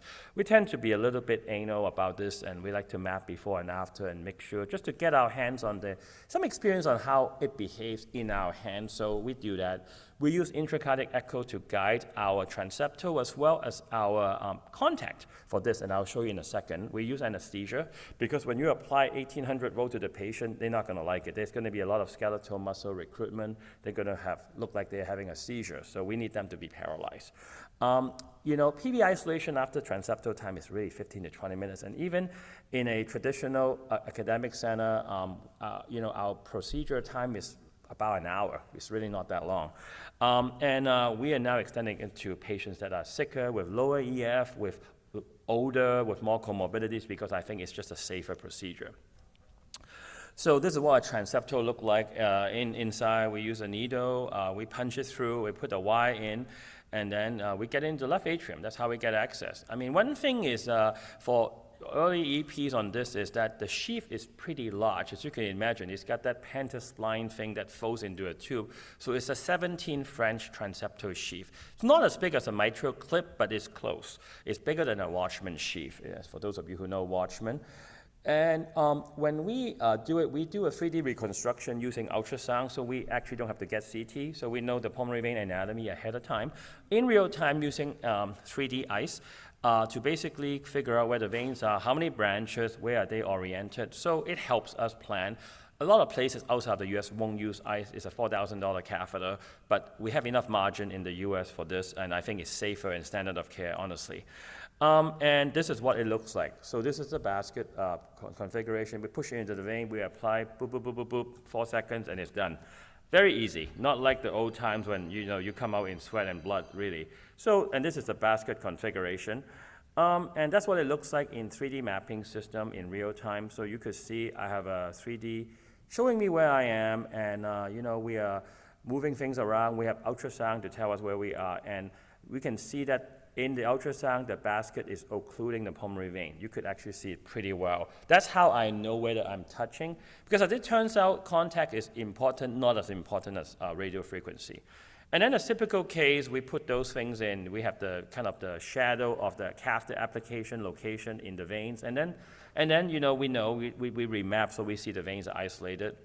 We're extending it to patients where we need to do something called posterior wall isolation. As patients become more persistent, you see that chamber is not purple. It's got a lot of mosaic color because this patient has undergone remodeling. He came to me maybe 3 years too late. This is the remodeling that takes place that you will read on your echo as left atrial enlargement. But this is what I see. I see scar. I see remodeling, and that needs to be taken out because that's basically just loose area that will allow more circuits to come. So back then when we would do radio frequency, imagine that large patch that we have to take out with radio frequency energy. We were very worried about esophagus, but clearly with this we don't worry about it. We've been proven that, so we just do a few applications in the posterior wall and the whole thing is gone. You can see the redness is very, very impressive. And we extend that to other off-label areas like the mitral line and anterior line for different kinds of flutter. So it's pretty versatile, even though the catheter is not designed for it. And SVC is what I'm talking about. It is very similar to the pulmonary vein tracing I showed you from 27 years ago. And this one, I put a catheter in the SVC, patient goes into AFib, regardless of the pulmonary vein isolation. So clearly, we need to take out the SVC. And back then, we worry about the phrenic and all that stuff, but now we just do it, and this is the AFib. And we put it in, we see those signals, we apply the basket in the SVC RA junction above the sinus node, and then all is well, no more triggers from that. Because SVC is long considered another thoracic vein that can trigger AFib. What do we do post-procedural care? We use closure device for our venous puncture sites. We use a stitch or some closure device, and about, I would say, 20-30% of the patients I do that's discharged home. I'm a little conservative. I know other places in the country, they will send patients home, all of them home the same day, but we do have the more complicated population, so I tend to keep them overnight. There's a lot less concern for heart failure and fluid shift, less inflammation, less fluid retention, so it's better than RF. And the only thing you need to remember is with pulse field, nothing comes without a cost. If you apply more than 70 times, at least in the Boston Scientific system, you will be running a higher risk of hemolysis, because these high energy voltage pulses will be aiming at the blood as well. So you can get hemolysis, so you need to check LDH, haptoglobin, and hemoglobin. The day after, if you are worrying about too many applications, you need to check the color of the urine, you got to spin the urine and things like that. It is a very easy and natural addition to a LAA occlusion procedure. So in the US, we now can be paid for both procedures, a concomitant. LAA occlusion, say with a Watchman, together with this, it's the same hole, it's the same access, it just makes it a lot easier. So in an uncomplicated case, we can do a Watchman and pulse field ablation together, probably 1 hour and 15 minutes, that's all we need. So, okay, so where are we? We know it's safe. With optimized workflow, it's shorter procedure time. Hospitals like it because they send the patient home the same day. The special sauce is still a secret, and we do need contact force. And it's important to suggest to the hospital that this is going to improve the throughput of the EP lab, especially when space is a problem. If you have 1 6-hour RF case that's clogging up the lab, this is a godsend for them. And the case eligibility is extended, so more patients can benefit from it. Obviously, we still don't understand all of the science. I mean, even though they've developed this for over a decade, we do have rare cases of coronary vasospasm, especially on the right coronary artery, as well as the circumflex when we do a mitral isthmus line. We talked about the number of applications. Thermal energy can be generated if the pulse sequence is too long or if the contact is too high. So do not think that this is no thermal. It is no thermal energy if you do it the right way, but if you push too hard and you apply too many applications in the same place for too long, you could generate some heat. It's not nearly as much as RF, but that's something to keep an eye on. And we don't know what the pulse field is like with devices. So my fellow just this past HRS published an abstract on a patient that I somehow foolishly applied the energy on an ICD lead, and that ICD lead became a lightning rod and reset the software. So it was kind of like, do not touch the device, call your rep and reinstall the operating system. I mean, it was fine, but try not to do that. It takes a long time to reinstall the operating system of an ICD. So anyway, there are other catheters. Obviously, always more opportunity for making more money from the companies, but for different things. You can see, because this market is so large, they're coming up with different kinds of catheters to address different arrhythmia, not just pulmonary vein or AFib. I include this slide just because I know most of you are providers in the clinical setting. When patients come in with a BMI of 40 and they are like, yeah, I don't like the sleep apnea machine, it's in a box. You got to make sure that they modify the risk factors, because as much as our technology is awesome, we need them to do it too. It's kind of like if patients after a heart attack needs to go through cardiac rehab and advise about smoking cessation, losing weight and stuff, it's the same for AFib. It's a chronic disease. So you have to start seeing AFib as a spectrum of disease, not a one-off kind of heroic act by the electrophysiologist, because it doesn't work like that. Ultimately, it's a multidisciplinary endeavor, and I think a comprehensive AF center would include state-of-the-art technology for ablation, but also, APPs and MD help in advising patients to modify risk factor, taking their medication the right way, and offering them newer and newer technologies that are available as time goes on, because it's a long battle. I think I ran over, but thank you.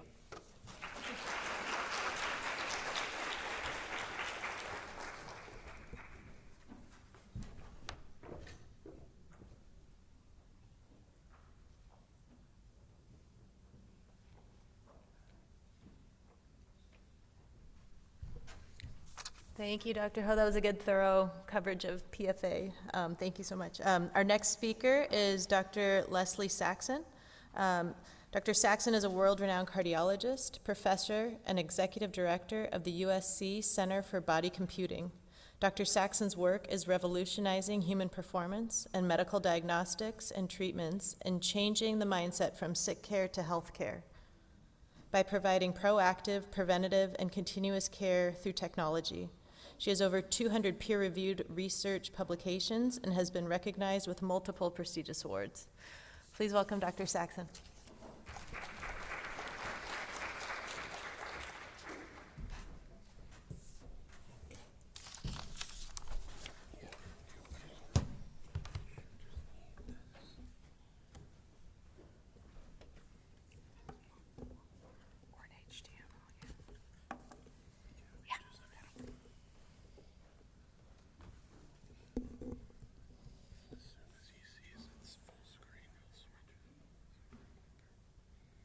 Okay, thank you for asking me back to provide this update. I thought there was an earthquake, but it was just somebody getting off the thing.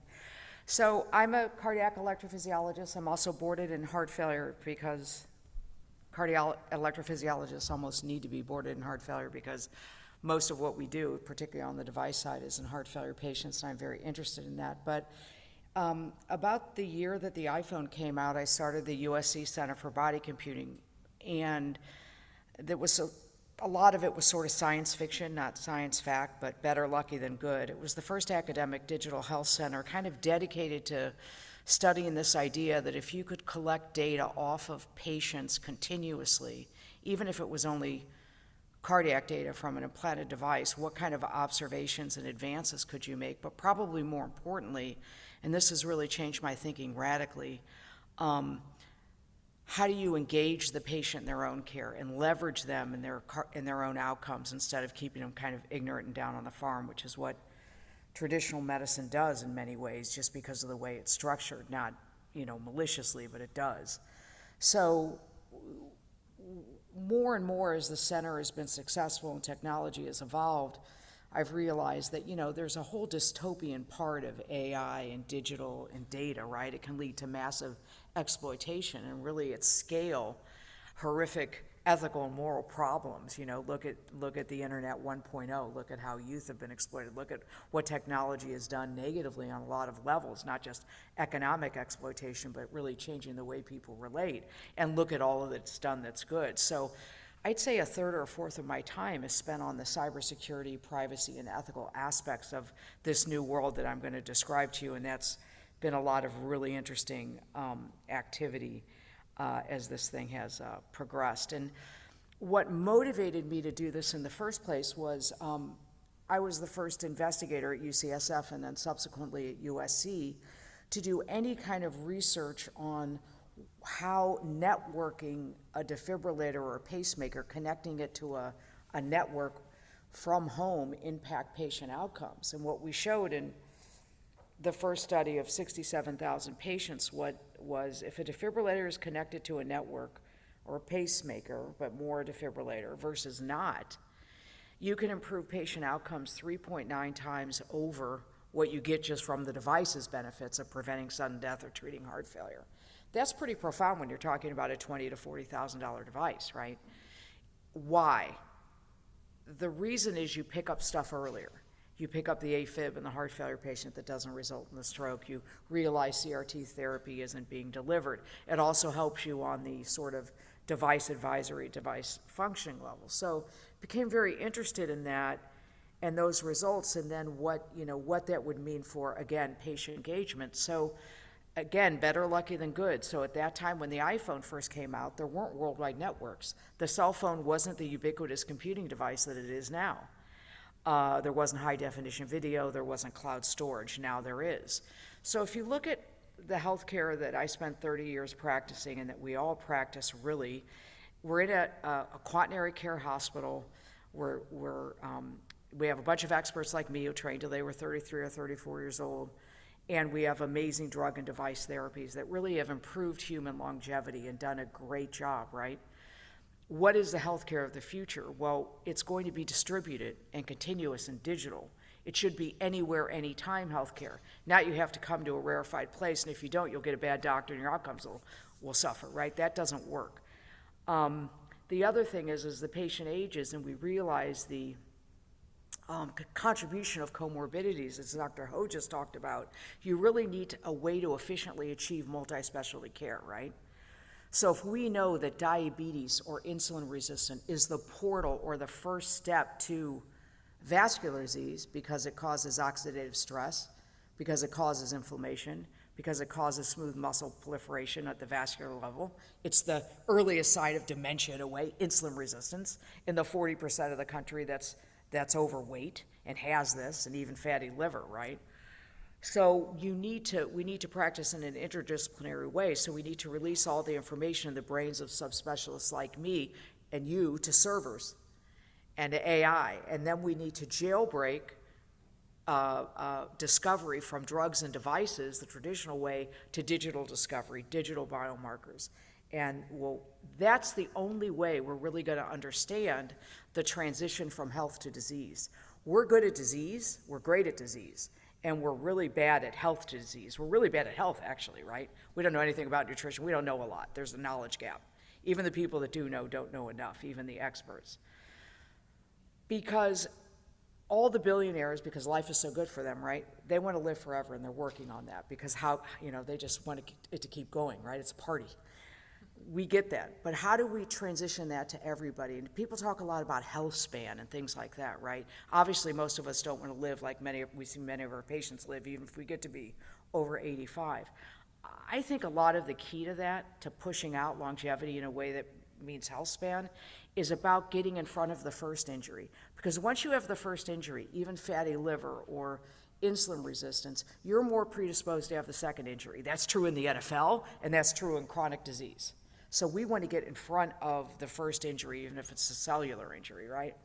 The other trend that's happening in healthcare, I think that's really important, and it's a little bit social groovy, but it's also just true. We need to treat the human as a system. We need to understand how mind-body connections work, how you were raised influences your health. And we see, I'm on the NFL Player Safety Committee, and that's just not an unrelated topic. We know that players that have super bad adverse experiences in college are more susceptible to CTE and brain injury and hypertension and AFib. My military research has shown the same thing. If you're going to try to figure out a Marine that can fight something like a global war on terror for 20 years that actually happened, what's the right propensity? Well, if your dad's a lawyer and your mom's a doctor, you're probably too soft. But if you were beaten as a kid or had food insecurity, you're probably going to get messed up in the military. You might thrive for a while. So we need to understand what these risk factors were so we can start to cultivate the propensity for health, or being a Marine or being an NFL player or anything else, and then allow you to survive in a healthy way after that thing, right? So that's behavioral inputs, genomics, metabolics, environmental. So it's treating the person as a system. And a traditional medical example of me that I just think about every day that's so profound for me are all the GLP-1s and all the weight loss and all the patients we've seen. All of you have seen this. The patient comes in struggling for years and years, right? And they're like, suddenly my brain knows what to tell me when to stop eating. And you're like, this is a neurologic disorder. This is a brain-gut connection. This isn't just an agent that slows gastric emptying. This is a profound observation on how we work as a system, right? And so those are the things that this method of measurement can hope to deliver. So now we're thinking about care of the population, prolonging health lifespan in every sector.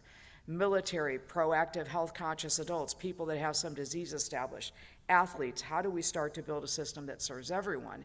And then how does that affect us in what we do? Well, maybe what we do well, we should just continue to do well. Major surgeries, cancer therapies, major diagnosis, trauma, other acute illnesses, everything else we're horrible with. We have a lousy service model, even for my mother or myself. We cannot connect the dots in medicine. People leave our walls and they are lost in space. And I think that more than anything impacts American healthcare outcomes. It's not that we don't have the best experts or the best. We can never knit it together once they leave our bricks and mortar. And bricks and mortar are really expensive. They don't scale. And that who's the roadkill from all that? It's generally under-resourced people. So this is a new envisionment of healthcare as life care. It takes care of you whether you're sick or well, and it fills in the gaps in knowledge between health and disease. So a lot of our early work was really just about building apps, building software that could collect data off people and enfranchise them in their own care. So they have a dog in the fight. So they're aware, they're not illiterate about healthcare. Even very wealthy people are pretty illiterate because we keep the information from them, right? It's scary, we don't have the time. It's not that we don't want to, it's just complicated. So we've built apps for people with VADs to help them understand what's going on. They really need to understand because VADs are amazing devices, but they suffer greatly in outcomes from these, dropping the ball and gaps in care for kids with diabetes, for warfighters, our own athletes. So we built a platform where we can measure all this stuff in like 30 minutes. If you're a warfighter, we can bring you on board and in 30 minutes really start to understand your personality, your propensity to do war fighting, how the military has impacted you if you're a veteran. Daily, we can assess your stress, mood, cognition, 5 measures of executive function, your pain. Pain influences everything, no matter who you are. Sleep. We use consumer devices, which are now medical devices, particularly the Apple Watch, and we use FDA-approved devices and put them in the medical sphere. So the big discovery here for me over the last 9 years of hitting this pretty hard, everything we think in medicine is fixed, like you're optimistic, you're diabetic, you have heart failure. It's actually very fluid and functional. So people go in and out of these states. People don't go, they're not always class 3-4 heart failure, they're 1-4, they're 2-3, right? The military used to think, you have to have grit because of one old West Point study, or you're not going to be, a badass Green Beret or whatever it is. The truth is you have to have optimism. And the truth is that we go between those states. I always say in the morning, I want to run for president. I want to hurl myself out the window at 2. And at 4, I'm like normal again. That's just my biorhythm, right? But we all have this, and we can cultivate these states, even health and disease states, if we measure the human as a system and start to understand the relationships. So things are functional. Disease and health states are functional, meaning you can go between them. The second observation is that everybody's a fingerprint. Just because we didn't measure stuff all the time, we thought normal for you. And it's what's true is it's not that way. You have to measure high fidelity continuously on people to deliver the real insights. And now with large language models and big data, we can deliver those insights. The other thing about this future healthcare system I'm talking about is you have to be able to envision and take in things that are very different. This is an Israeli company we've done a lot of work with called Bina AI. They take a picture of your face using 30 to 60 frames per second, which is what your smartphone camera can do. Blood pressure, hemoglobin A1C, cholesterol, O2 sat from a photo. So think about this for hypertension screening. Think about this for actually following people in their response to drugs or their first diagnosis. Another company does COVID tests, infectious disease measures from a photo of the eye, all using settings on a consumer device. How do you protect that data? How do you standardize that data? How do you get it in one site? How do you make sure it's good? And then how do you advance healthcare outcomes? Again, an important aspect of all this is cybersecurity. Luckily, our country has evolved with very important policies, both for cybersecurity, data handling, and AI. They're all emerging. I'm going to the first ever AI for Good UN conference on using AI for good in Geneva to talk about this in sports. In our military studies, we rely more and more on this device, which provides Marines with up-to-date health information, even if they're jumping out of an airplane or underwater. In terms of O2 sat and improving outcomes. I like this slide because I got it off of somebody I work with, but it's an Apple Watch, and it's a guy that had rapid AFib with a rapid response that I put on amiodarone, and his AFib went away, and he stayed out of the ER, and he looked really good, and he goes, I feel horrible, I can't, do my usual hike, and I was like using this MVO2 on the Apple Watch. You can see that his MVO2 really dropped off because he developed chronotropic incompetence. He was too bradycardic. He couldn't raise his heart rate. If I hadn't had this Apple Watch data, I would have just done our usual thing, going, no, your sinus rhythm ECG is good, dude. You're not having AFib. Go have a good life. We'll keep you on this for a while. If you want to get ablated, we can do that. We just ablated him, and he's done well. So this era of metabolic monitoring is really interesting. How does metabolism relate to all the things I talked about. So I've done a lot of work in this. Right now on a patch we can put continuous glucose monitors on people. I have over 1 million CGMs in non-diabetic warfighters, 1 million samples of people who aren't diabetic. And what have we done? We've been able to describe new glucotypes for warfighters, and some special operations warfighters who fought this war for 20 years have a glucotype with no fat on their body where they have marked insulin resistance, 30% of them. And that's related to their other systemic disease. That includes TBI from all the blasts, that includes the hypervigilance from all the high tempo combat and 13 or 16 deployments. That significantly affects their health. Unless we can describe it, we can't treat it. We can't understand it. So these are the kind of major breakthroughs, and we owe the population this kind of insight, right? If they went and fought a war for us for 20 years. So the kind of stuff that we're doing with wearables, and now we can put continuous lactate, now we can put ketones to drive diet and dietary changes and other things on these patches to deliver them to people and show them how to manage their health. That has proven really important. This is a slide I show all the time. This is just my CGM. So, you know, by all traditional medical measures, I look okay, maybe a little fat around the middle, but okay, right? I'm not pre-diabetic. Guess what I am? I have insulin resistance.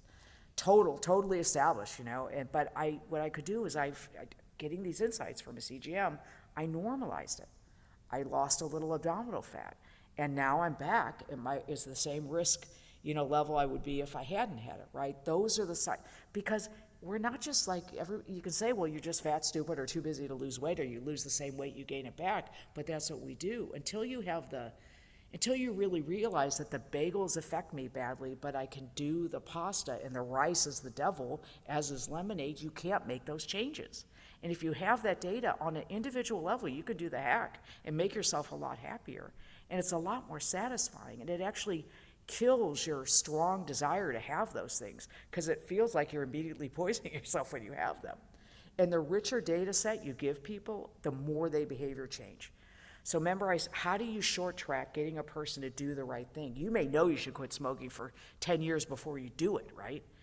You may know at 20 that you're at risk of some psychological thing because you didn't have the healthiest household, but teaching a 20-year-old to have the insights to actually change the way they think about things, they don't do that till they're 35. All this information delivered to people is jump-starting that.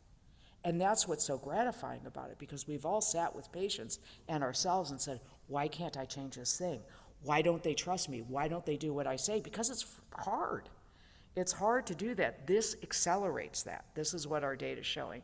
This is kind of all the data we have on the warfighter. So what does this look like for athletics? Something I'm really interested in, just like. It helps us preserve people longer through their career. Like in the case of NFL athletes, there's a 100% injury rate. These are a lot of big guys. They have long-term health effects, but how do we keep them in the game longer? The first time I learned, this is the NFL Combine, and Marquise Lee and a bunch of storied players who became NFL stars, but while they were still Division I athletes, going to the NFL Combine. But one of the things I learned in Combine assessment of even cardiovascular behavior is you'll take the same wide receiver, same elite college, Division I college, same stats, same body, and you look under their hood at vertical jump or 40-yard dash, they are completely different beasts. The way their heart rate variability, the way they increase, the way they decrease. So that is the fingerprint. That is the data we need to be able to tell Marquise Lee or a specific individual, you're already elite. If you tell these elite guys, or military or otherwise, or a physician, they're elite, like they know they are. You need to give them an edge, right? A health edge or a psychological edge. So the way that you do that is you measure them all the time. You get the granularity of data to be able to deliver the improved outcome. So for the military, we've had the pleasure of working with just so many amazing people, but our goal has always been, an operator is an elite special forces service member, but we've said, first of all, your health and human performance are the same thing. Elite, or any warfighter, has 100% injury rate as well, mental or physical. We need to measure you like you measure your weapons throughout their lifetime holistically. So we'll measure you mind and body. We need to give you your own information in real time and not just put it in some rarefied expert you can never, or weaponize it with your command who might not even know what it means and mess you up with it. We need to build trust with you. I think about this a lot because I did interventional cardiology for a long time. Imagine if I would have ever, if my bosses, often of whom were working against me, to be quite frank, if I would have ever thought, say as the only woman or whatever, that I was up all night with my kids, I'm going to do 5 cases, that they would have all my sleep and heart rate data, and maybe they were trying to get me out of there. And they would compare it to some guy or something. Now you're trained to do those 5 cases, right? But nonetheless, you're more tired than usual. Would you ever give your boss that data? Because what's the upside? They're not going to know what it means. They're going to compare it without. It's the same with when we put people in these studies. We promise them this data will never be weaponized against them until we fully understand it. That was why I did a lot of early work in body-worn sensors with the NFL and the NBA, and they would throw this stuff out because some jerk on the team would use that data to get that guy and he wouldn't get playing minutes. And so this is the kind of trust and cybersecurity and stuff that's so important. So why is this so profound? Well, you take someone, say, through a military career. What happens? You get into the military, you go through training, you get these episodic assessments across your career, right? Just like a patient does. You get these episodic visits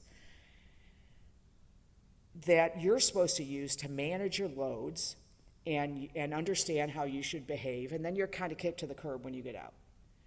What we're creating is a way for every individual to see their loads over time and understand how to agency and health and how to make the right decisions. And that's just the philosophy about how we build these platforms, because I'm running out of time. But maybe I'll show you kind of what it looks like to be in one of these health experiences. So you come onto the app, and this is what the app looks like. You tell us some stuff about yourself that we always have.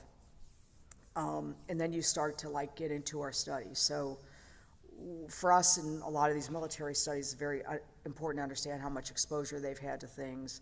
And then every day you take a cognitive test, because for a lot of these veterans, what we're trying, they're still active duty, teach them is in the moment, how do they optimize their brain health? You're a Navy SEAL. You fall under the TBI VA standard for major traumatic brain injury.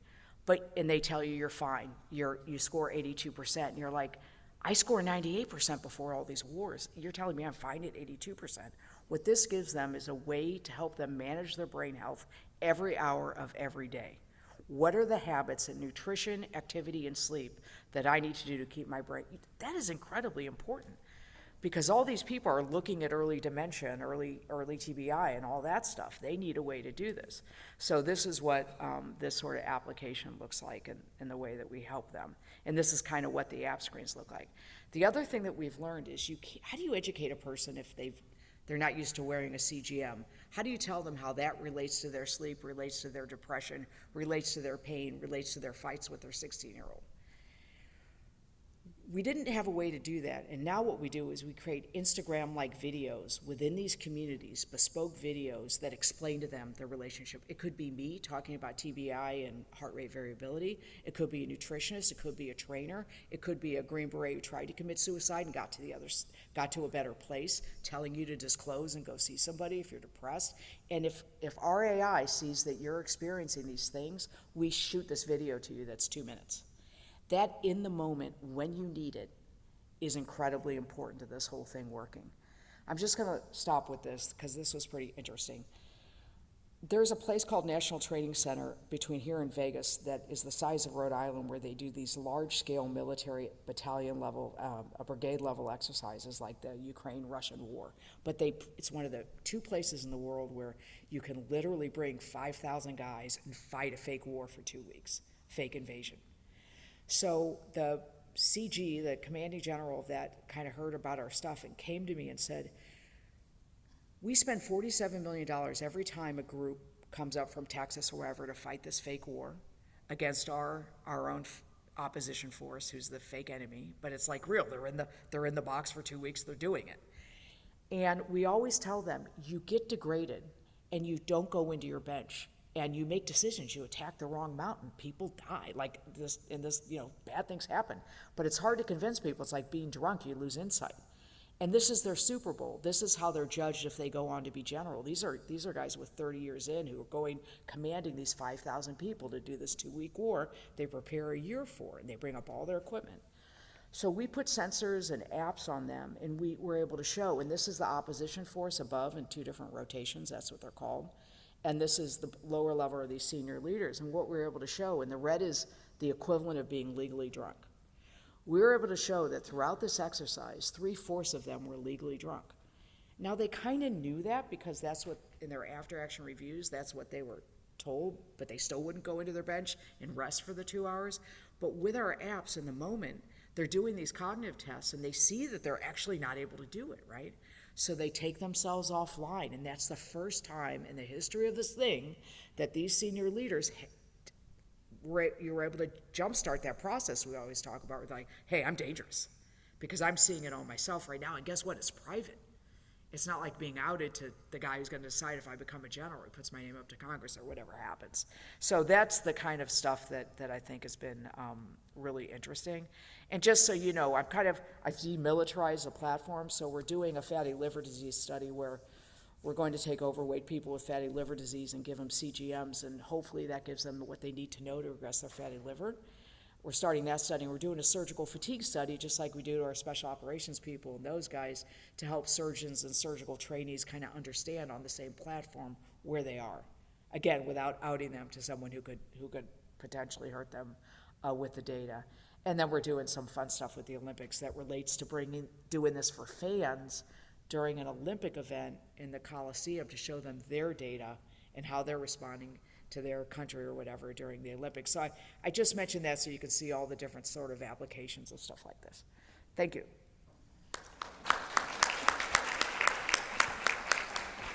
That was a great talk. Any questions from anyone in the audience? Okay. Dr. Saxon, that was just a superb talk. I absolutely want to be part of your study. Yeah, me too. Thank you, everyone. We're going to take a break now. We'll give us 1 moment. We're going to, we're going to do a little bit of a graphic of the ACC flag. Thank you. Choose from, go ahead, pick one. And have your tickets ready. It's 0107-5209. 5209, anyone?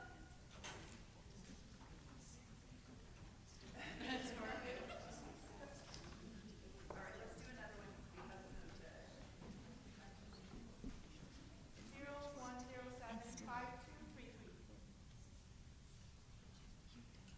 5233? Nobody? No one claims it. Stop here. Mine! 5240. Oh, that's me. An ACC jacket or whatever you want. Let's do one more, and then when we come back from lunch, we'll do another one. 5214.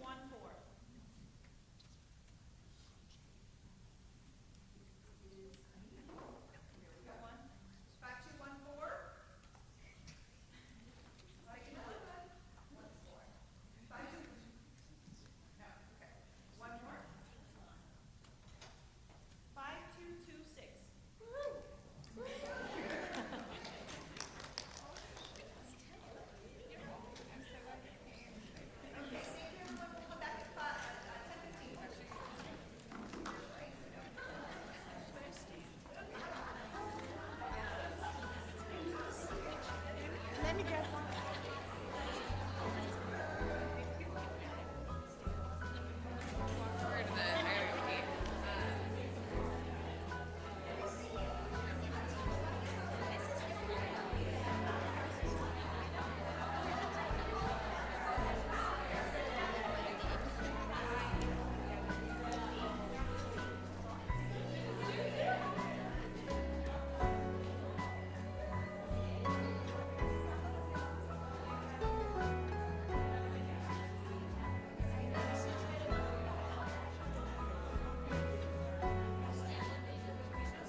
What you fight for, it ain't nothing you ain't had before. It ain't nothing you ain't felt before. And still Thank you. you try. Is there nothing new?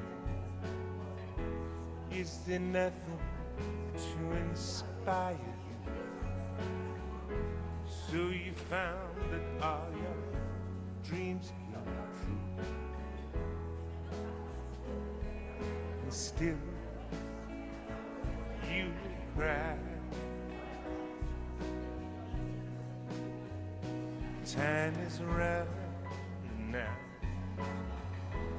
Can you get back what you lost somehow? Can you round up all those memories and tell them to breathe? There's a future coming up behind, and I can feel it, but I don't know where it's coming from. And I can hold it, but I cannot see its face. And time is out of my hand.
marching band.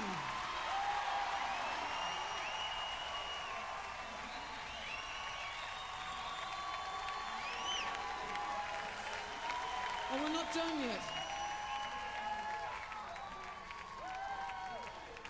never did this with the breast section before, so this should be interesting.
Hi, good morning, everybody. We're after our break.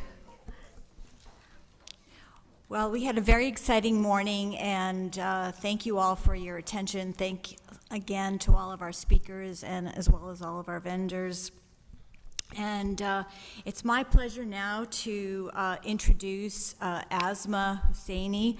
She is a seasoned interventional cardiology physician assistant with over 20 years experience. She's affiliated with the Cardiovascular Institute of Los Robles Health System. Her focus and her passion is valvular heart disease, including the evaluation and screening for patients for transcatheter therapies. She has served as a co-investigator and research coordinator on early clinical trials for TAVR, Watchman, and the MitraClip devices. She is a nationally renowned speaker for structural heart disease and minimally invasive procedures. She also helped found many of our structural heart programs here at Cedars-Sinai, and we are privileged to welcome her to speak this morning on Back to Basics. Asma?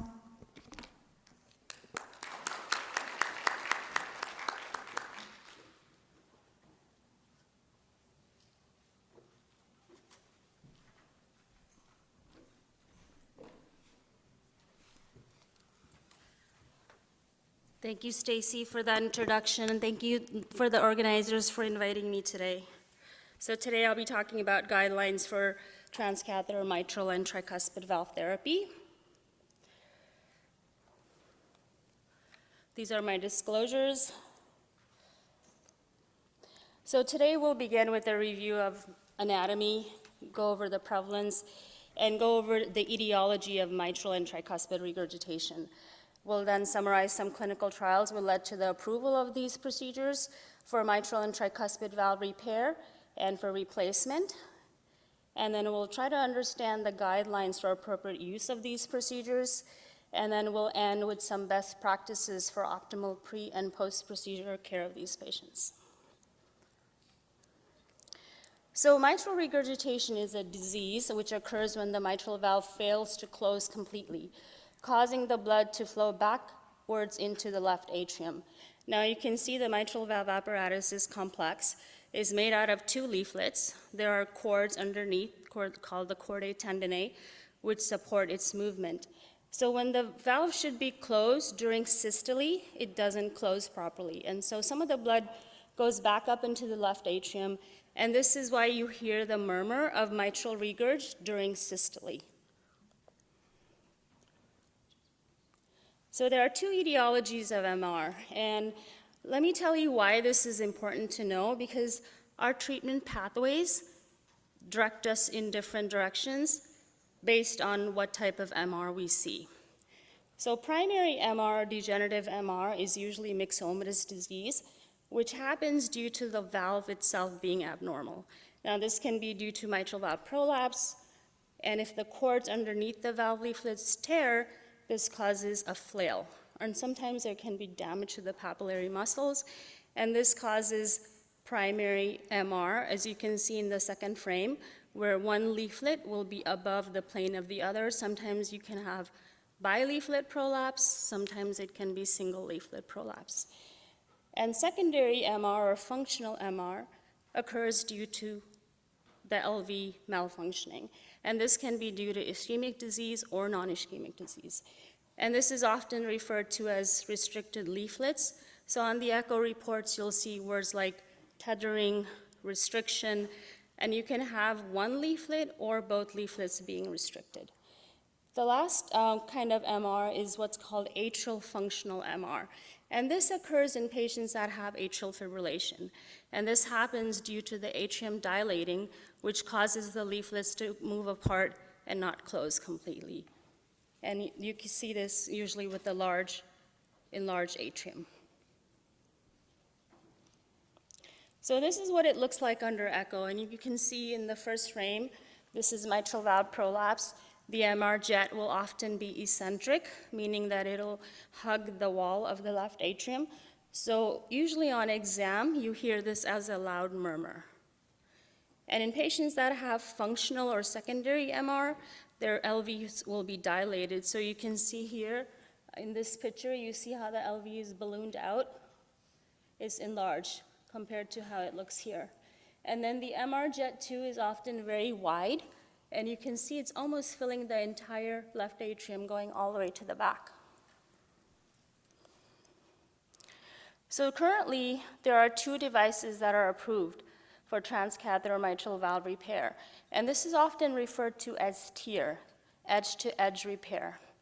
So for Abbott, we have the 4th generation MitraClip device, which is approved for both DMR and FMR. And then we have the Edwards-Pascal device, which is currently just approved for degenerative MR. And there's an ongoing trial right now called the CLASP study, which is for functional MR, which is probably going to finish enrollment by the end of this year, and hopefully early next year, that device should also be approved for both kinds of MR. Now, it's important to know that there are no devices currently approved for transcatheter mitral valve replacement. Replacement is still only available through clinical trials. So the only FDA-approved devices are these 2 for mitral valve repair currently. So the MitraClip device has been through multiple trials, beginning with the very first Everest 1 trial in 2003, leading all the way to the COAPT trial, which completed in 2018, and then the EXPAND G4 trial using the 4th generation MitraClip devices. Important trials to remember are the Everest 2 trials, which led to the approval of MitraClip for degenerative MR, and then the COAP trial, which led to the approval of MitraClip for secondary MR. So currently, with mitral TEER in 2025, there are over 250,000 cases done worldwide. It's a safe and effective procedure and FDA approved for both primary and secondary MR. It is a femoral venous procedure. It doesn't require contrast, and it doesn't require rapid pacing like we do in TAVR patients. And there are trials that are ongoing right now looking at intermediate risk patients, and we'll talk about that trial a little bit later. So the COAP trial was a landmark trial. This was completed in 2018, and it was a randomized trial between MitraClip plus guideline-directed medical therapy versus medical therapy alone. And there were over 600 patients that were randomized in a one-to-one fashion, and these patients were only allowed to cross over after 2 years. Okay, so if you got randomized to guideline-directed medical therapy, you had to be on medical therapy for 2 years.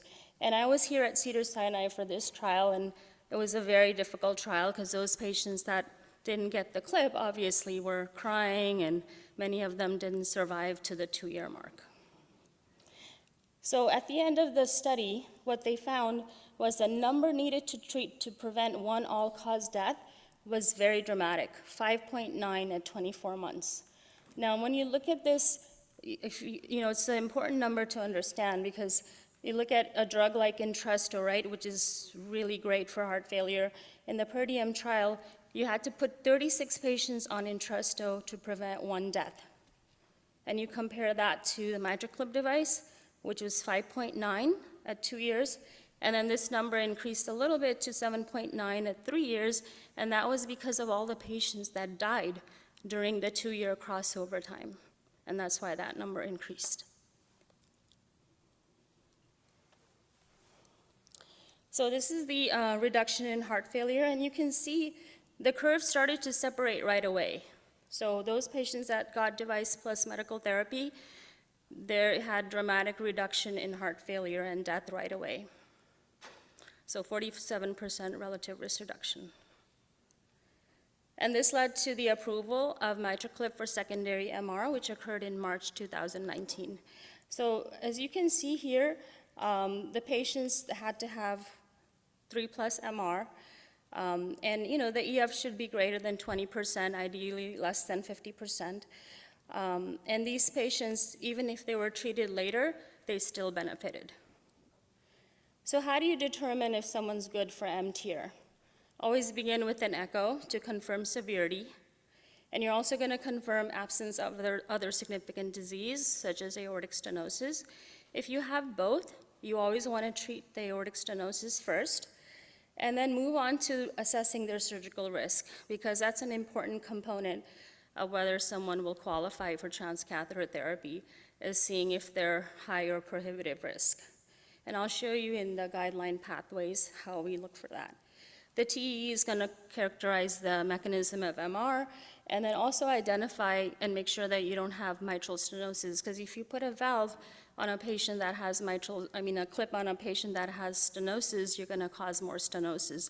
And those patients are very symptomatic if they have mitral stenosis.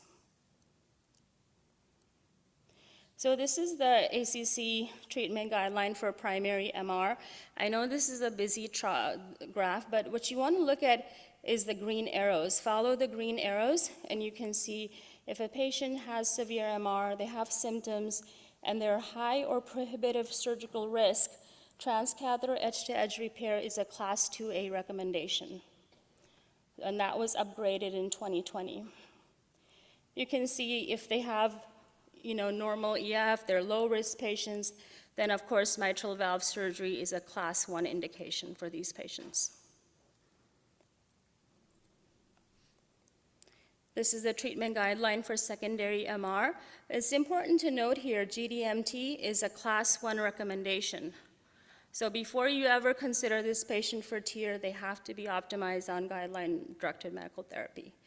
And if you follow the arrows down again, the green arrows, you can see transcatheter edge-to-edge repair is a Class 2 indication. And so that means, the only other time that it's a class 2 indication to operate on these patients is when they're undergoing bypass surgery. So if they're having bypass surgery and if they have MR, they should also have mitral valve surgery at the same time. But if they're not, then the first recommendation is always going to be TEER. It's not going to be surgery. And there's no high risk or prohibitive indication for secondary MR, and that's important. A lot of people don't realize that. So secondary MR has never shown to benefit from surgery, and that's why transcatheter edge-to-edge repair is always going to be the first choice for these patients after GDMT. So this is a management of heart failure guidelines, and this is, again, a very busy chart, but I want to show you step 1, and this is a shift in recent thinking. You want to start these patients on all 4 classes of drugs right away. I know in reality it can be difficult sometimes, especially if they're showing up with low blood pressures and they're decompensated, then you may want to go slower, but the recommendation is to start them on ARNI, beta blocker, mineral receptor antagonists, SGLT2 inhibitors, and diuretics. Now the SGLT2 inhibitor category is very important, and that's been a really good thing for me because a lot of these patients do benefit from SGLT2 inhibitors, especially if they have preserved EFs. Then once you put them on these drugs, usually they improve dramatically. If they don't improve and they continue to be symptomatic, then you want to move on to other therapies, such as an ICD, CRT device, and then after that, if they're still having significant MR, then you want to treat them with TEER. So currently the repair MR study is going on. This is an intermediate risk study for patients that have symptomatic severe MR, and this is for patients who are at least 75 years of age, or if they're younger, they should have an SDS score of greater than 2%. And once they've been evaluated by a surgeon, they're randomized in a 1-to-1 fashion between TEER and surgical mitral valve repair. This study is going to probably enroll by the end of this year, and we should, hopefully have some news about intermediate risk patients in the next few years. So next we'll shift gears a little bit and talk about TR. So as you can see, there's an unmet need for tricuspid valve therapies. If you look at the disease states, about 940,000 patients with aortic stenosis, 14% are treated. Whereas 1.6 million people have TR, and only 0.% of these patients ever receive treatment. And then look at MR, you can see 1.5% of these patients are treated. So both TR and MR, there's a great need for therapy awareness and treatment options. So TR is very complex. There's lots of causes. The majority of TR patients are due to atrial or ventricular enlargement. So this is the right atrium, right ventricle we're looking at, which enlarges and it causes the leaflets to spread apart and the valve fails to close completely. A small percentage, 5 to 10%, are due to prolapse or flail. And then another 10 to 15% of these patients are due to our EP colleagues that put pacemakers in and cause leaflet, restriction due to the leads adhering to the leaflet and keeping it open. So severe TR is again difficult to treat. The only time it's a class 1 recommendation to operate on these patients is when they're undergoing left-sided valve surgery. So that means if they're having mitral valve repair, they should also have tricuspid valve repair at the same time if they have TR. It carries a high risk of mortality, approximately 10 to 25% mortality, which is pretty high, right?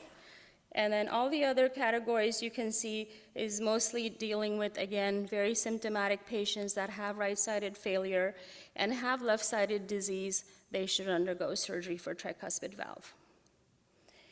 The MitraClip device and tricuspid device, the clip implant is the same. The only thing that's different is the delivery catheter, which has a different curve on the end to try to reach the tricuspid valve easier. But otherwise, the device is very similar. So the procedure concept is bicuspidalization, right? So I always draw a picture for the patient, it's like a Mercedes sign, and basically the two leaflets that have the widest gap in between, those are the leaflets that are approximated. And so when you clip those leaflets together, the entire thing, two leaflets move as one leaflet, and that's the concept of the procedure. So this is the procedure animation. The tissue is caught between the gripper line and the leaflet arms, and the grippers can be individually moved or moved together. So it's kind of like that Tarzan technique where you grab one leaflet, move over, and then grab the other leaflet. That's similar to how they do it. And you can put one clip, two clips, or sometimes even 3 clips, depending on the diameter of the valve. Currently, there are just 2 devices that are approved for tricuspid regurg, and the first one is the Edwards Evoque tricuspid valve replacement device, which was approved last year in February, and then the Abbott TriClip device, which was approved in April of last year. So just recently at ACC, my boss, Dr. Saibal Kaur, he announced the 2-year outcomes of the Triluminate study, and this was simultaneously published in Circulation. As you can see, Dr. Kaur and Dr. Makar are the first and second authors of this paper, and this is available online. I'm going to go over some of the results that were presented. So as you can see, there was a 28% relative didn't mean to advance it.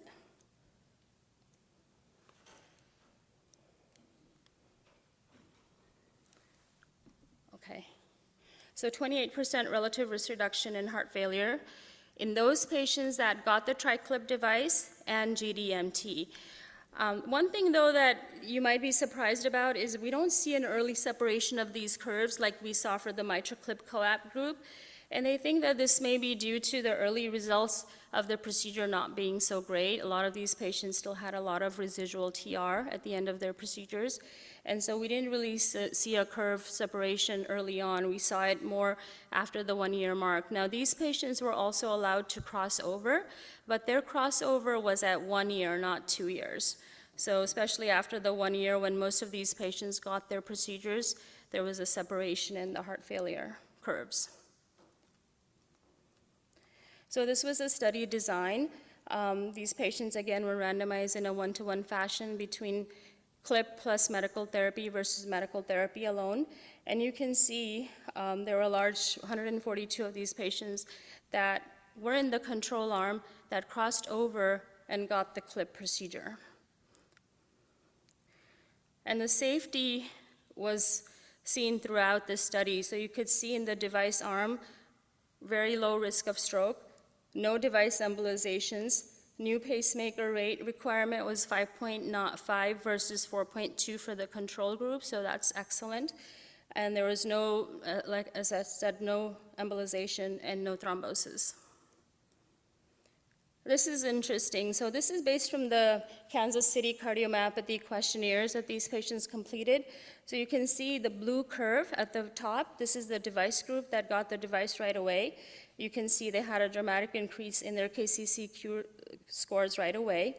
And then those patients that were in the control that crossed over to get the device, at 1 year you can see in orange their scores went up. And then the yellow group was the pure control group, and this is the group that stayed in control. And these patients that did well, and this may have been just due to close follow-up that these patients had, with regular visits with their physicians, they also had a little bit of increase in their KCCQ scores. So next, this is the TriScend study.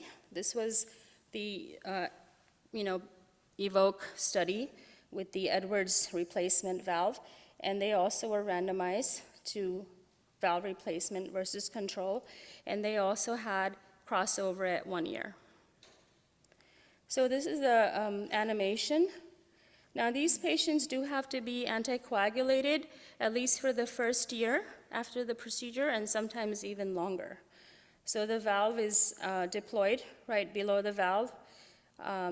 It anchors in the chordae underneath the valve, and then once it's released, starts working right away. And, these procedures all, of course, done under general anesthesia and with TEE. And most of these patients stay overnight, at least 1 or 2 days.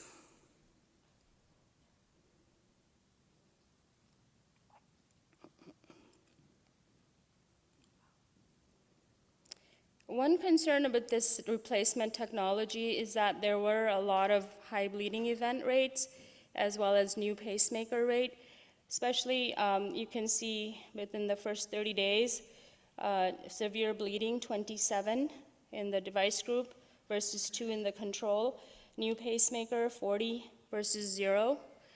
These numbers, of course, stayed the same as patients progressed, so by 1 year there wasn't much change, but these early events are kind of something to worry about with this group of patients. There was no significant difference in the death or hospitalization rate, so the curves kind of stayed the same. Now, you could argue that, same thing with the TriClip patients, we didn't see the curves separate early on, and that could be just because it's a new device therapy. These doctors are all learning the procedure, it's a new procedure, and so maybe we'll see a difference at 2 years like we saw with the TriClip group. These patients did have an increase in the KCCQ scores when compared to control arm patients, and they had dramatic reduction in tricuspid regurg at 1 year. You can see many of these patients that got the device had less than moderate TR. So what are the major components of clinical evaluation for these patients? First thing is always having them on maximal GDMT for secondary MR and TR patients. So make sure they're all on their drug therapies. And these medications have to be continued even post-procedure, and that's something that I always struggle with trying to explain to patients because they think as soon as they get the procedure, they're gonna be able to go off their diuretics, and that's not true at all. They have to still be on them. Make sure that their rhythm and rate is controlled. If you try to assess severity of MR or TR with the patient that it's in rapid AFib, you're not going to get a correct assessment of the severity. And then always make sure they're not short of breath due to lung disease, right? If they are, and sometimes you don't know until after the procedure, and you just have to be honest with them and tell them, you also have lung disease, you may or may not get better after your therapy. Always do a protocol echo. Now, about 80% of the patients get a new echo when they come to see me in clinic, and I think that's important to have a good quality echo. And then the TE, we always do at baseline, especially for the TR patients, because you really have to study the valve and know if the clip procedure is gonna work. Many of these patients are brought in as inpatient and get inpatient diuretic therapy before they have their procedures. On physical exam, these patients will have loud murmurs, but remember in secondary MR and TR patients, they may not have a murmur because this is a low flow state. So they may not have the murmur, but they'll have the big, tree trunk legs because of swelling. They'll have ascites, so those signs will be there. If you're not quite sure about the severity, a BNP level is always helpful. If their BNP is elevated, and despite the patient not having a lot of symptoms, that could clue you in that their valve disease is more severe than they're letting on. Always calculate the STS scores. There's a separate website for the tricuspid regurg patients. You have to calculate that. All hospitals that are doing these procedures have to be enrolled in the TVT data bank. So, and the people who input this data, they're gonna ask that you put these things in your notes. The KCCQ is very important. As we saw, sometimes this really helps us to see whether this therapy is working. Post-procedure, make sure you follow the TVT requirements for 1 month and 1 year. KCCQ is required at baseline 1 month and 1 year. And then when you get echoes on these patients, watch for something called SLDA, which is partial clip detachment. So it's where the leaflet may come off of one side or just not be on there as well. And so you'll see recurrent MR or TR. And that happens very infrequently. The rate of that is less than 2%.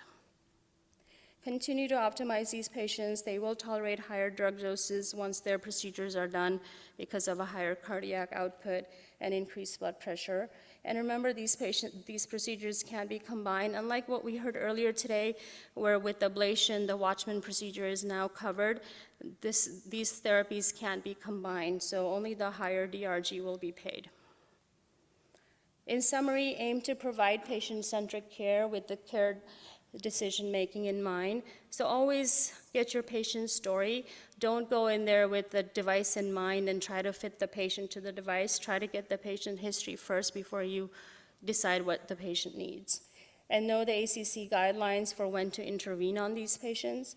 And then understand the device capabilities and anatomic and exclusions. So patients that have rheumatic disease or calcified, stenotic disease, these procedures are not for them. And then follow the TVT requirements to assure optimal outcomes for the patient and adequate reimbursement for the hospital. Thank you.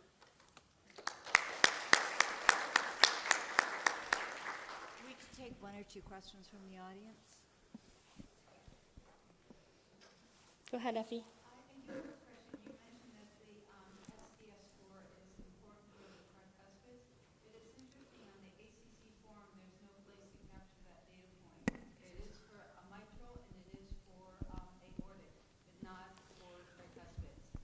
Now, are you saying in the database to enter the data, there's not? There's no SDS score.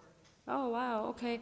I know there's a separate TVT STS calculator, a website for TR, and at our institution, they do make me calculate that, unfortunately. The ACC doesn't capture that. Oh, really? Okay. Asma, I have one question. In terms of endocarditis prophylaxis, there's been a lot of question. So for post-care, could you just address for both mitral clip and tricuspid clip? So with the latest guidelines, they did add lifelong prophylaxis for these patients with clip implants. So they're putting them along with, prosthetic valves. So same indication. So they do need endocarditis prophylaxis, and I always tell them to avoid doing any routine dental work in the first 3 to 6 months if possible. Great, thank you. Thank you.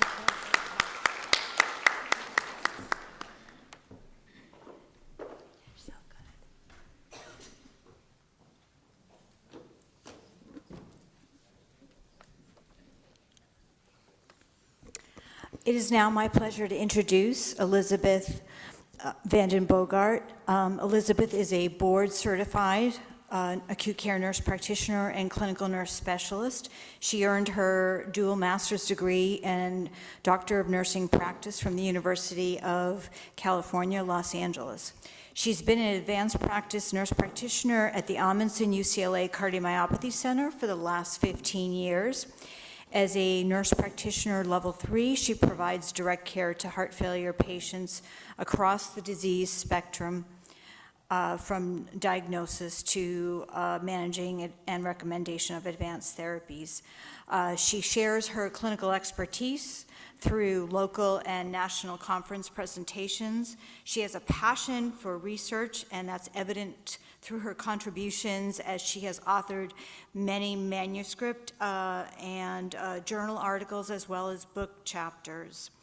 She enjoys dedicating her expertise and time as a guest lecturer, clinical mentor, and clinical preceptor to UCLA School of Nursing students. Her scholarly work focuses on the use of mindfulness as an intervention to improve stress, anxiety, and resilience for advanced heart failure patients hospitalized awaiting heart transplantation. We welcome Beth. Thank you so much for agreeing to speak today.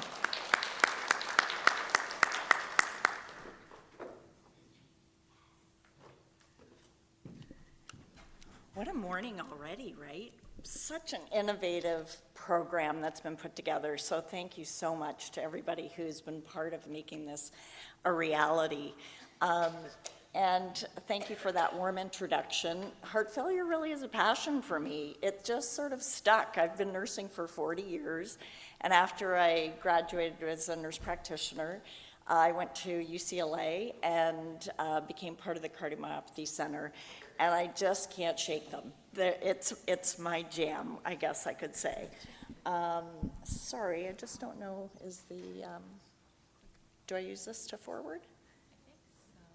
Is there a mouse?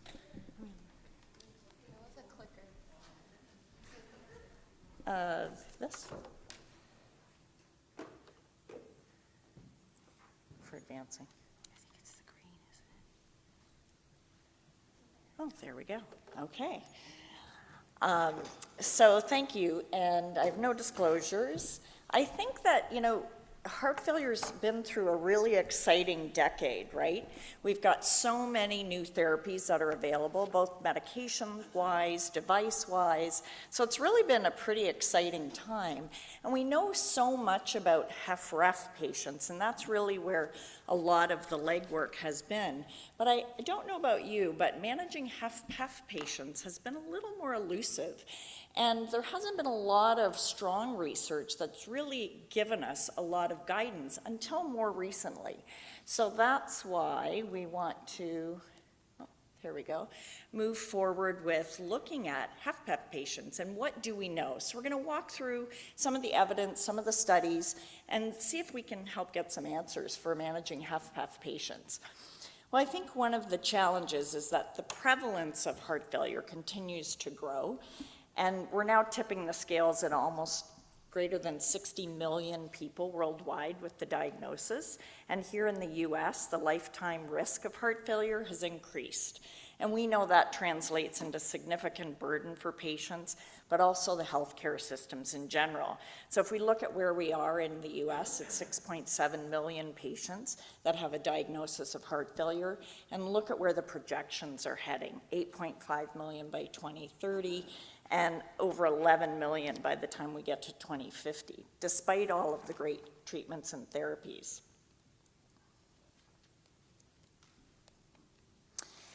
And so despite these advances in therapies, heart failure continues to be a major cause of morbidity and mortality. But we also need to learn what's the breakdown between these HFrEF patients and HFpEF patients. And we'll go back to the 2017 Get With the Guideline Registry data, and that's where we really started to learn. When we talk about the number of heart failure patients, more than 50% of that number have actual HFpEF. And the 5-year mortality between the two groups is pretty similar. And then when we're looking at 5-year outcomes, we can see that the readmission rates for HFpEF patients maybe are a little worse, but the CV readmission rates and heart failure readmission rates are a little better. So we really need to understand more about these patients. Fast forward now to 2013, and we have more updated data, but it doesn't look that good. It's actually quite revealing to tell us that there's going to be a higher incidence of HFpEF, that HFpEF prevalence is rising relative to HFrEF, and that those 5-year mortality outcomes are still at 75%, so pretty significant. And I think we have to recognize that the challenges in the diagnosis and the management of HFpEF are even more pertinent in women. So women with HFpEF have more concentric remodeling on the echo, with more diastolic stiffness, a smaller LV size, and a higher LVEF compared with men, and less likely to develop than a reduced EF. And women with HFpEF have more dyspnea and worse health status. And again, talking about prevalence moving forward, in women it's expected to grow substantially, and the incidence will rise by more than 30% in the upcoming decades. And women have a lifetime risk that's nearly 30% by age 55. Well, we do have a universal definition of heart failure, and that's symptoms and signs of heart failure caused by either structural or functional cardiac abnormality, and then that's corroborated with at least one of the following: elevated natriuretic peptide levels or objective evidence of cardiogenic pulmonary or systemic congestion. And many of us that work in heart failure would say that's often both, right? And then we even have further breakdown into what those natriuretic peptide levels are, breaking that between ambulatory care and hospitalized patients, so that helps give us that guidance in the universal definition of heart failure. But the U.S. Heart Failure Collaboratory and Academic Research Consortium gave us some guidance in what's the definition then of a HFpEF patient. So it's really looking at a patient with an LVEF equal to or greater than 50%, as well as the increased natriuretic peptide levels and objective evidence of that pulmonary or systemic congestion. But we have to really think about HFpEF considerations, that HFpEF is not synonymous with diastolic dysfunction, and I think many of us over the years had just assumed that, and it's not the case. HFpEF patients have lower levels of natriuretic peptides relative to a HFrEF patient, and there's a higher BMI that's prevalent in HFpEF, and we have to remember that that is inversely associated then with those BNP levels. So it makes it a little bit challenging despite the definition. So many of us have probably had in our clinic someone who presents with complaints of dyspnea and lower extremity edema. Asma was talking about that in her lecture just before us. So this could be a common patient, a 79-year-old Caucasian female. She has an extensive history, CAD, status post-PCI, paroxysmal AFib, some SVT, some hypertension, some hyperlipidemia, some COPD, some OSA on CPAP, and hypothyroidism. BMI is 32. So you have an image in your mind of where this is going. But we have to recognize that there's many reasons for her symptoms, and we have to consider all those possible causes in the differential diagnosis of dyspnea. Is it pulmonary? Is there another source? And even within the cardiac realm, can we drill down more specifically? The same would be true of edema, right? There could be many potential causes for this edema. So it's a lot of work ahead of us to try and figure out who's that HFpEF patient. Well, thankfully, 2023 ACC Expert Consensus Decision Pathway on the Management of HFpEF created for us a stepwise approach to understand the underlying etiology and pathophysiology. So if you look to the far left, we start off with that patient that's presenting with dyspnea and edema. Yes, they do have an EF of greater than 50%. We're applying that universal definition that they have heart failure. But then we need to drill down and look at, are there non-cardiac mimics? Is there a primary non-cardiovascular entity causing the symptoms? That congestion, is it primarily from kidney disease, liver disease, venous insufficiency? No. Then are there HFpEF mimics? Does the patient presentation warrant a specific diagnostic assessment? So that heart failure might be attributed to something else, like infiltrative cardiomyopathy, hypertrophic cardiomyopathy, valvular disease, high output state, and so on. And if it's no, then we have to think about HFpEF in identifying any relevant comorbidities, the example we just talked about, contributing to that presentation that warrant treatment. So it's HFpEF, but associated with hypertension, diabetes, AFib, obesity, CAD, renal function, all of those things. So we have at least a way to go through that strategic assessment. With the patient that we talked about, we're thinking, is it ischemia? Well, negative stress test, even though she has a history of CAD. Is it an arrhythmia? Well, the Zio patch did show some SVT. We know historically she had PAF. And how significant is that dyspnea? Is there a reduction in the patient's functional capacity? So did a CPX. Is it cardiac or pulmonary? VO2 max is 14, but met anaerobic threshold. Is there structural heart disease? So asthma, we would be calling you. But really in this patient, nothing jumps out except the fact that yes, the EF was greater than 50% at 64, and maybe some borderline elevated pulmonary artery systolic pressures and CVP. And then what is the BNP? So in this patient whose BMI was 32, the BNP was 216. But remember, obesity and BNP are inversely related. So that's not necessarily going to be helpful to us if we're looking for a higher number. Well, thankfully, there's been some diagnostic scoring systems that have emerged to try and help us navigate these waters in the diagnosis. And the H2 HFpEF scoring system is actually really quite useful. If you look at how it's broken down, is the patient heavy? Is their BMI over 30? Are they on more than 2 hypertensives? Do they have atrial fib? Is there pulmonary hypertension? Are they older with an age greater than 60? And are there elevated filling pressure on Doppler echocardiograph? And you can see that it really does give you, if the score is greater than 6 or equal to 6, a high probability that the patient is a HFpEF patient. Pretty useful scoring tool. Now there's a second scoring tool that's a little more detailed.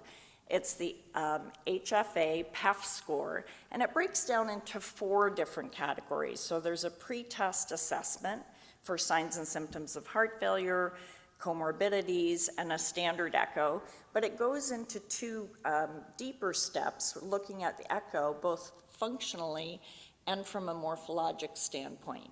And it also breaks down and adds in biomarkers to be considered, both biomarkers that are related to a patient with sinus rhythm, but if they have atrial fib, you have the criteria for the BNP with that profile.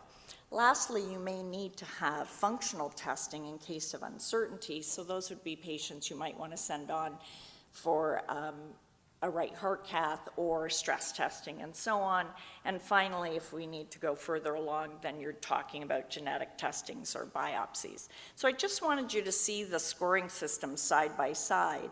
And I think the take-home point would be that if you look at the H2 HFpEF score, it's much more readily available to what you have at your disposal in terms of the patient that you're seeing in clinic, whereas the other scoring system is more involved and maybe a little less practical if it's a cardiologist in the community that may not have all the testing systems available.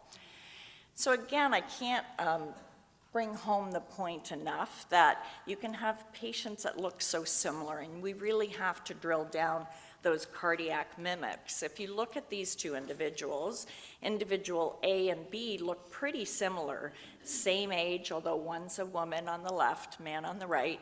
Stage 4 chronic kidney disease, both have AFib. One has hypertension on 3 meds, the other has carpal tunnel syndrome, and the BMI is different, obviously 31 versus 24. The echoes actually look essentially the same, and if you were to apply that first more easily available H2 HFpEF score, you can see they both would land in the territory of this patient has HFpEF. But the first patient is likely that case with HFpEF that's associated with those comorbidities. The second patient may have a high likelihood of HFpEF, but more attributed to a specific source. That carpal tunnel may have been the tip-off to say we need to explore the TTR cardiac amyloidosis, and it may warrant further testing to do a PYP scan or a monoclonal screen. So we still have to respect the fact that the scoring tools are just part of our arsenal, but they may not give us the full story. Well, we want to know, how do we manage these patients? So of course, we're going to look to the 2022 heart failure guidelines, and there are recent trials that have demonstrated benefits for GDMT and HFpEF patients as well as our HFrEF patients. What's kind of interesting is that the only class 1 guideline recommendation is really related to achieving blood pressure control and utilizing diuretics as needed. But we do identify the SGLT1s, ARNI, MRA, and ARB as 2B classifications. So definitely part of our arsenal in the guidelines. But again, going more recently to the 2023 ACC expert consensus decision pathway for the management, they really highlight the SGLT2.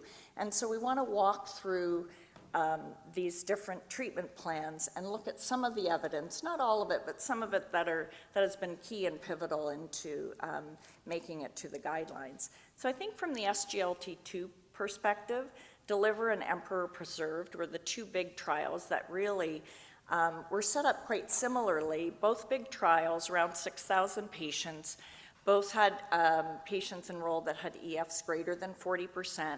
One was dapagliflozin versus placebo, the other empagliflozin versus placebo.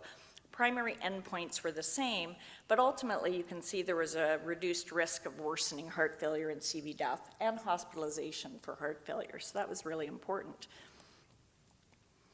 Then there was a really nice meta-analysis done that looked at 5 randomized controlled trials, and ultimately the composite of hospitalization for heart failure and CV death was reduced. So again, support that multiple trials showed similar outcomes. But we have to think about HFpEF patients are also admitted to the hospital. So is there a role for SGLT2 initiation on a HFpEF patient? We know with HFrEF we want to get everybody out the door on all 4 of the drugs, but how about with HFpEFs? And really it was the Soloist WHF trial, a fairly big trial, and these were diabetic patients hospitalized for worsening heart failure, randomized to sotagliflozin or placebo. And it did show that there was a significant lowering the total number of, again, deaths from CV causes and hospitalizations, but also urgent visits for heart failure rather than the placebo patient. I think what also was important was it demonstrated that you could safely initiate this in hospital and the patients tolerated it well. So what about our MRAs? Well, this was a little bit older, back in 2014, but TopCat did have some challenges with that study. That was a large regional variation with the subgroup in North America, but they did show in that group significant reduction in the primary outcomes again, big ones, CV death, CV arrest, hospital heart failure, et cetera. And there was the greatest benefit that they found for the lower tertile of BNP, so those patients with the BNP less than 166, EF less than 60%, but in women. So that was important for our women with HFpEF. A newer trial that was in 2024 was Fine Hearts, 6,000 patients, EF greater than 40%, randomized to Farrinone versus placebo. And really, it resulted in significantly lower rate of total worsening heart failure events and death from CV causes than the placebo. So again, supported MRA for our HFpEF patients.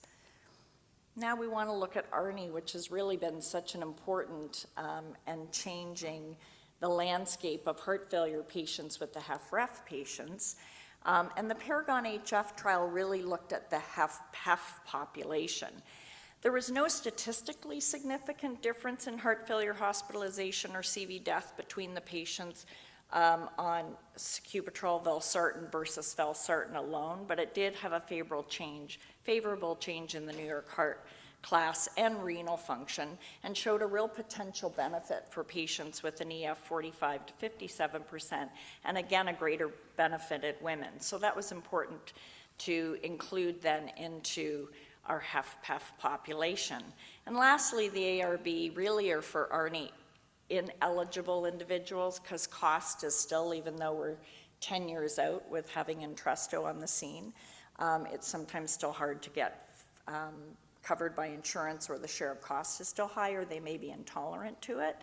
So we don't have as much data, but certainly the CHARM trial, although old, back in 2003, did demonstrate a moderate decrease in heart failure hospitalization when patients were randomized to candesartan versus placebo. The other 2 trials really were negative trials or not significant, so we don't really have any extra data there. So overall, the approach to GDMT initiation and titration is really focusing first on that SGLT2, because the big goal is to reduce CV death and hospitalization and improve health status for our patients. And that can be done either in the ambulatory setting or in the hospital setting.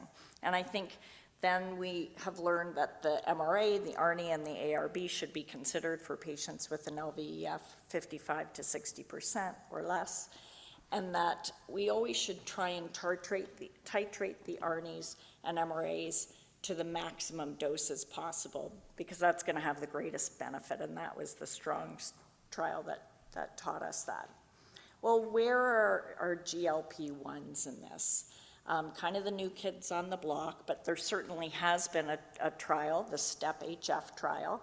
And in patients with obesity related to heart failure, diabetes, and HFpEF, semaglutide led to larger reductions in heart failure-related symptoms and physical limitations in the 6-minute walk, and they had greater weight loss. So it was positive all around. But I don't think we can ignore the fact that there's a complex interplay between comorbidities, which influence actually the genesis of HFpEF. So we really do need to look at all of those comorbidities individually and make sure they're being treated, and each of them fall within their own guidelines. So atrial fib, hypertension, coronary artery disease, type 2 diabetes, kidney disease, sleep apnea, and obesity. And I think we can't underappreciate that physical inactivity and obesity are strongly linked with worse health status and poorer prognosis in HFpEF patients. So really helping our patients design a comprehensive lifestyle intervention that may include a lot of different things, even bariatric surgery, or as Dr. Saxton told us this morning, it's really, we've got to get ways to help patients monitor themselves so they can really engage in their care. So kind of an exciting time on that front too. And then there is utility in thinking about PA pressure monitoring for HFpEF patients. So the CHAMPION trial back in 2011 did identify a useful subset of individuals, HFpEF, and usually those that get the greatest benefit have had at least one heart failure hospitalization, and maybe New York Heart Association class 3, despite their being on GDMT. They might have a really labile volume status in the ambulatory setting. They might have cardiorenal syndrome, and then have the comorbidities we talked about. So there is utility in thinking about using PA pressure monitoring or CardioMEMS monitoring from home to help achieve some of those goals. But ultimately, it really takes a village. I mean, we hear that all the time, but it's true in healthcare. And a lot of these HFpEF patients may be seeing their primary care physicians first and really identifying the challenges they're going through. And then you may have the cardiologist who then refers to the heart failure specialist. So in our role, it's really trying to help optimize GDMT if they've been intolerant, and thinking about some of the advanced diagnostic testing like the right heart caths, the CPX, et cetera, thinking about CardioMEMS and implanting that so we can help monitor fluid status and so on. And it goes well beyond that, right? We have to think about a team approach because it's never just the clinical team, but all of the other resources that might be helpful to our patients in that regard. So really, ultimately, HFpEF, we know heart failure is common, and HFpEF makes up about 50% of the cases. When we diagnose HFpEF, we want to use that cutoff of an EF of greater than or equal to 50% and apply the universal definition, but exclude those non-cardiac and HFpEF mimics. We want to think about management as first-line loop diuretics and SGLT2s, and then your MRAs, ARNI, and ARBs as 2B classifications. You want to manage those comorbidities, and you've heard already a lot of great strategies today, how that's happening in this community. And think about device therapy or how that patient might benefit from that and who to refer to in that regard. It's a multidisciplinary team approach, but we also have to think about palliative as part of that multidisciplinary team. And I just wanted to say thank you for inviting me today, and I hope you have learned a little bit more about HFpEF patients, and a shout out to my team at UCLA.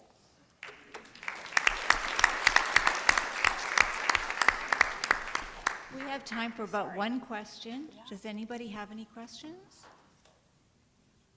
I actually do have one question for you. Finerenone is somewhat of a new agent in terms of the MRAs. Do you have any experience at UCLA or any, I'm sure the approval of pre-authorization for a new drug, but exactly. Any experience to share? Yeah, I don't actually. It's so interesting because going through the trial, clearly seeing the benefit, we aren't prescribing it.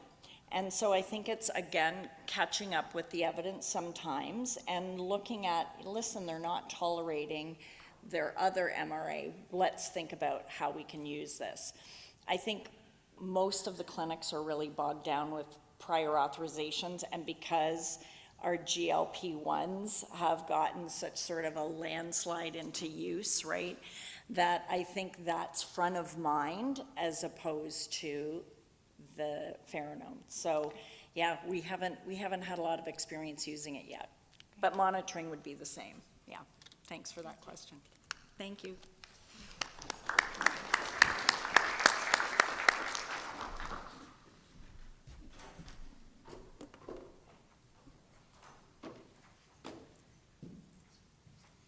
Well, thank you very much. Well, while we're still on the topic of HFpEF, it's my pleasure to introduce Dr. Alberta Warner. She's the Director of Non-Invasive Cardiology and Director of the Cardiac Amyloid Program at the VA Greater Los Angeles Healthcare System. She's also the Site Director for the Advanced Heart Failure and Transplant Program, as well as the Director of the Cardiology Fellowship. She's a clinical professor of clinical medicine at the David Geffen School of Medicine. She has been also faculty at UCLA since 1998.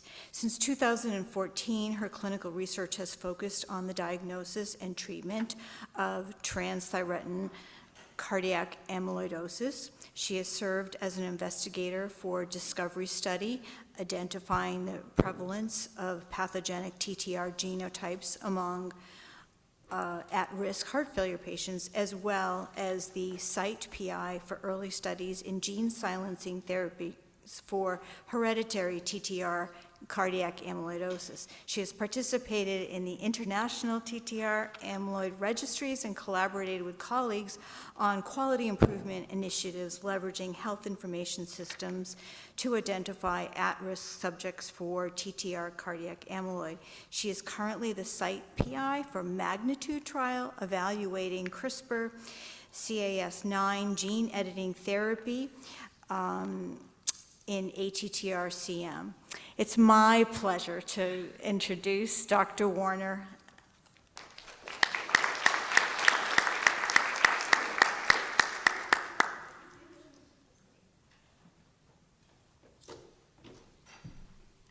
All right. Well, thank you guys. And again, I want to thank the organizers for allowing me the opportunity to be a part of this.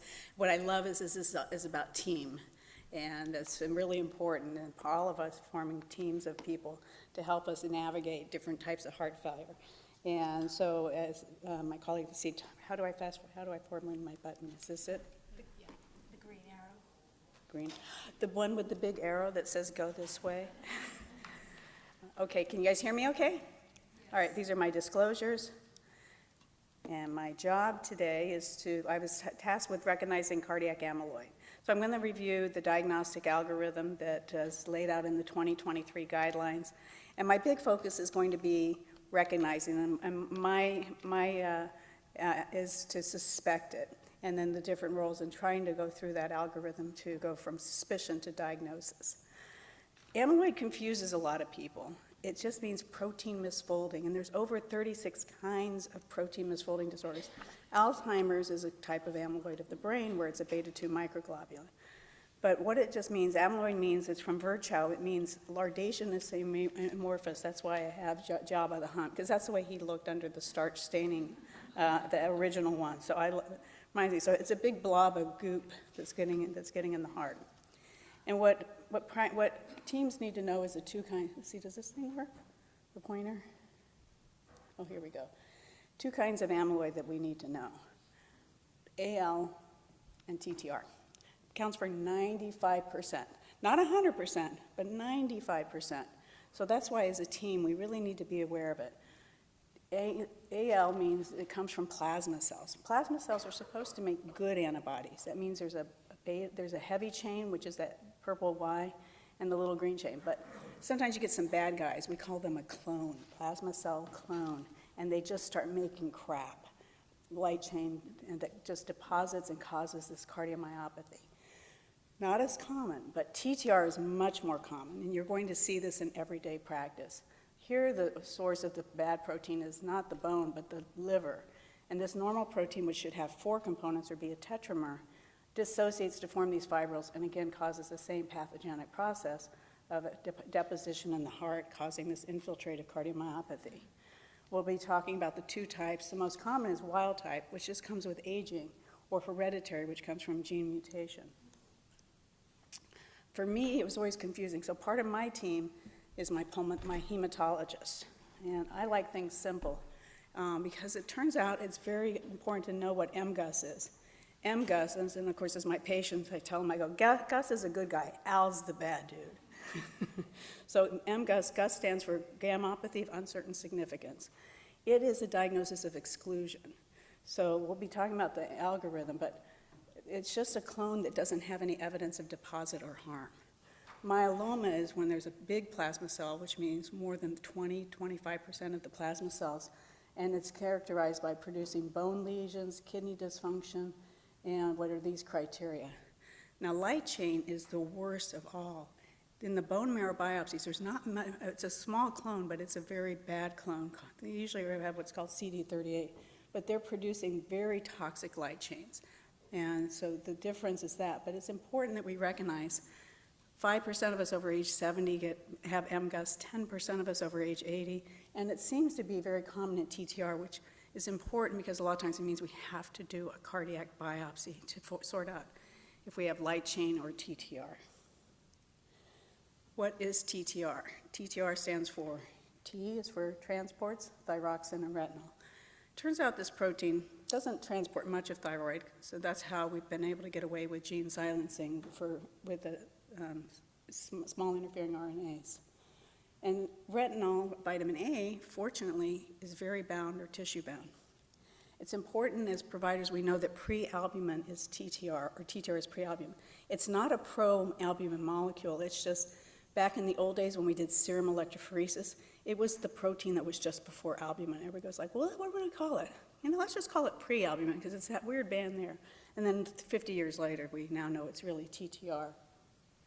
And the reason it's important, this small amino acid, one little amino acid change causes this protein to misbehave. Among our black population, about 3 to 4% of all blacks carry a mutation that makes them vulnerable to TTR amyloid. In Spain and Portugal, there's another variant that proceeds with a neuropathy and then cardiomyopathy, and it's very prevalent there. And these can deposit not only in the heart, but nerves, joints, and cause multi-system disease. And this is a cartoon that really helps you understand this tetramer that unravels to form these fibrils that are insoluble and deposit and collect in the tissue. The reason it's important to make this diagnosis, early diagnosis is important because you have to give the right treatment. If you have light chain, you need chemotherapy. You need chemotherapy, or you're going to be dead in a year and a half. So you have to make the diagnosis. None of our drugs are going to help. So you have to get the right diagnosis and get them on treatment for this cancer. It's essentially that. TTR also, we need targeted. So this is where we've gone from to precision medicine, which is what is the cause and let's target the precise thing. Now we have small interfering RNAs and stabilizers, acoramidis and tafamidis, but we need to make the diagnosis to get them on the right treatment. Earlier treatment, better survival, okay? And they also don't tolerate GDMT. So the 3 steps, my 3 S's. Suspect. Number 2, screen for light chain amyloid. Number 3, scintigraphy for TTR. This is the algorithm from the 2023 guidelines. Our dear friend Dr. Kittleson was the lead author again. She's so busy. But we're going to spend most of our time talking about suspicion and how to recognize it. But it's important that you know the steps on then how to just order the correct lab test to screen for light chain and then do the right scintigraphy and make sure you work with your institution and your team to get the right imaging for TTR. So let's go to suspicion. This is from the 2023 guidelines. Again, trying to make sure that we look at not only in the heart, but outside the heart. And we'll be going through each of these a little bit more. I added a few things. Very vague, heart failure. Oh, there's something unique. AFib, A-flutter, heart block, need a pacemaker, sick sinus. How many of our patients sound like that? All of them. Aortic stenosis, low flow, low gradient, severe AS, or what we call paradoxical severe, is another trigger, and I'll mention the UNVEIL study. One of the things we're going to be working on is how, as providers, we can work with our team that when you see that heart failure patient, besides putting them in a HFpEF, HFrEF, HFmEF category, how do I make sure I'm thinking about not what, but why? And making sure I have my EKG, my echo, and my patient all together at the same time and thinking. So we're going to talk about the echo clues, laboratory clues, and then the most important is to think outside the heart. And I always screen for carpal tunnel. About 40% of patients have carpal tunnel 5 to 10 years before heart failure. So you want to be paying attention to that. Spinal stenosis, like my previous speaker was showing, that's a phenotype that you think about amyloid with these extra cardiac symptoms. Knee replacement, hip replacement, well, that's everybody in my practice, though. Not very specific, but it is important that the degenerative joint disease is common due to TTR deposits. The spinal stenosis is due to the TTR deposits in something called the ligamentum flavum. It's the big tendon that holds our spine together, and it starts growing and pushing on the spinal cord. So that's why you see this increased presence of spinal stenosis. Autonomic is much more typical in hereditary TTR and light chain. I do orthostatics on every patient at heart failure clinic. And when I come into clinic, I go like, where's my orthostatics? And it's make sure you have your nursing staff to do that, at least sitting and standing. And I do it right away. I do the pulse oximeter on the opposite hand so I know the heart rate and the blood pressure, at least from sitting to standing on every patient presenting to clinic. And nephrotic syndrome is more typical of the light chain. Kidneys are generally not affected by TTR. And this is just a cartoon from, cartoon? I don't know what you call it. I don't think Michelle called it a cartoon. Anyway, we're trying to make sure that when you're seeing this patient, that you make sure you especially focus on these things. That I haven't seen anybody with a ruptured bicep tendon, but apparently it's one of the unique things because the TTR deposits get in that tendon and it can just rupture spontaneously. And then I have a neurologist, so we have, part of my team is my neurology team. They come to at least one clinic a month we have together. And I try to get nerve conduction study in all my patients I suspect amyloid. And then the autonomic dysfunction. All right, so we've talked about the clinical clues. And the most important thing is to make sure we're going to talk about the echo clues or an MRI. Somebody with a thickened heart that you're not sure why. And trying to get your team, your echo team, to give you the data you need. I've already talked about these findings, and I just want to mention this, the UNVEIL study.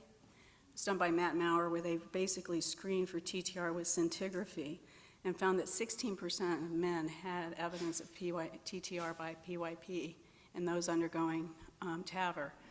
I know Cleveland Clinic and I think Mayo Clinic now routinely do scintigraphy for TTR on everybody undergoing TAVR that's over age 80, and I'll talk about something called the Davies score. These last two are my additions to Dr. Kittleson's recommendation. Most of my patients have been labeled as troponemia or NSTEMI, and the reason is that because you have myocardial necrosis with an infiltrated cardiomyopathy, troponins are up.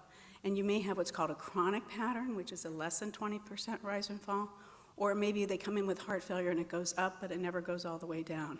But that's another clue. And then they often have this, what we call pseudo-infarct pattern on their EKG. And another one of my unique ones is because both TTR and light chain are prothrombotic, I always, if I have somebody in sinus rhythm with a thrombus in their left atrium, that's not mitral stenosis, it's amyloid till proven otherwise. So the extracardiac, we've already talked about this, and I've mentioned about the ligamentum flavum, carpal tunnel, so non-dominant hand or bilateral carpal tunnel. And what I do is you just ask patients if they have numbness in the thumb and their first two fingers, and invariably they have, or sometimes they've already had carpal tunnel release surgery. I think there's a trial going on screening everybody with carpal tunnel, and then I mentioned these other things. EKG, these are the key clues. So if you've got somebody with a thick heart, look at the EKG. That's why I like having my echo images, my echo report, and my EKG in front of me with every patient I see. And if the EKG doesn't show LVH, but the echo or MRI shows LVH, then there's something wrong. We call that discordance. The other most common, and just so you know, low voltage is very rarely present, especially in early, less than 10% of TTR, a little more common in light chain, but this data is old. As we're doing earlier diagnosis, we ain't seeing any low voltage. Pseudo-infarct, what does that mean? Okay, we all use the EKG reading, and it says inferior MI, anterior MI, right bundle, left in, and there's no MI. If you have an EKG that's saying there's an infarct and you know there isn't by your imaging and your clinical, then think about why is the voltage abnormal? It's because there's amyloid deposits and you don't get normal depolarization. And any kind of conduction abnormality. So the patient with AFib that has a heart rate of 60 and is on no AV blocking agents, that's because the amyloid deposit in the AV node, so they have AV nodal disease. So again, another clue. Here's a typical patient, new AFib, just got hospitalized last week. He's got inferior Q waves, anterior septal Q waves. His perfusion's normal, his CAS normal. This is his most recent echo, EF's 40. And now he has more advanced stage, but even when I first met him 5 years ago, his EKG looked the same. So, lab, persistently elevated troponins. So many people call them NSTEMIs. Again, the NSTEMI should really have evidence of ischemia clinical or EKG as well as the troponin rise and fall. But I think it pays more, so I think people put it in their discharge summary. So make sure you look for the person that's been slapped with an NSTEMI that they didn't really have. And then two things that I add. How many people can get NT-proBNP at their institution? A lot. UCLA can't. I like NT-proBNP. One, I have to use it to stage, so it's much more sensitive for staging. But one of the unique things, and it's been noted but not really published, is that, anyway, the NT-proBNP is disproportionately high. So usually it's a 4-to-1 ratio, as my previous speaker was saying, 35 for BNP is the cutoff and 125 for NT. I find it's disproportionately higher. So I do both in all of my patients, and I follow the ratio. Staging, we use NT-proBNP. So that's both for the National Amyloid staging and for the Mayo Clinic staging. And I also get outpatient troponins. So it's something to think about, is to talk to your lab and say, I'd like to have outpatient troponins. Because in a patient that's walking around with troponins, and we do high sensitivity, then you always have to ask why. That means there's ongoing chronic myocardial injury, and infiltrative cardiomyopathy is one of your key suspects. Echo. So we're going to talk about these, and the reason is echo is usually our first one. But the other thing is I also want to make sure you're important in the role of echo to question a diagnosis, especially if you get somebody referred to you. This is the summary, and I'm going to go over the ASC guidelines, and I think there's some great posters out there that talk about these guidelines. Look at the measurements and work with your echo lab, and I'm still working with myself trying to get my report right. I'm still unhappy. It's only been 20 years. I still can't get it right. But look at the measurements, and not just what the reader says. So the readers may say LVH, they may say thickened LV. ASC's guidelines are say thickened LV. Relative wall thickness, I'm going to show you what that means. Everybody should have that in their report. It's not any problem, so just tell whoever your lab director is to get it in the report and use it. It's very easy to have it calculated. There's 2 formulas. Presence of diastolic dysfunction, specific? No, everybody, but if it's a normal diastology, a normal atrial size, less likely. And then what I want to make sure is that all you clinicians understand these echo terms of the 5-5-5 rule and the abnormal strain, so we'll talk about those. So this is important. I probably remeasure the septum on 40% of my echoes, and it just drives me crazy. But it's important that you pay attention to that your lab, and talk to your lab director, that the techs are measuring not too close in the membranous septum, because then you're going to undermeasure them, and that they also don't include the RV. And sometimes I'll have patients, I'll look at serial echoes, it's like, okay, it's 1.6 here, it was 0.9 on the one 6 months ago. One of them's wrong. There's no way a heart changes that much in 6 months. I'll show you an example of that. So make sure you find your lab director and make sure they work with their sonographers. Come on. All right. So how many people think they have relative wall thickness on their echo reports? Okay, so it's been in our ASC guidelines for amyloid suspicion since 2022.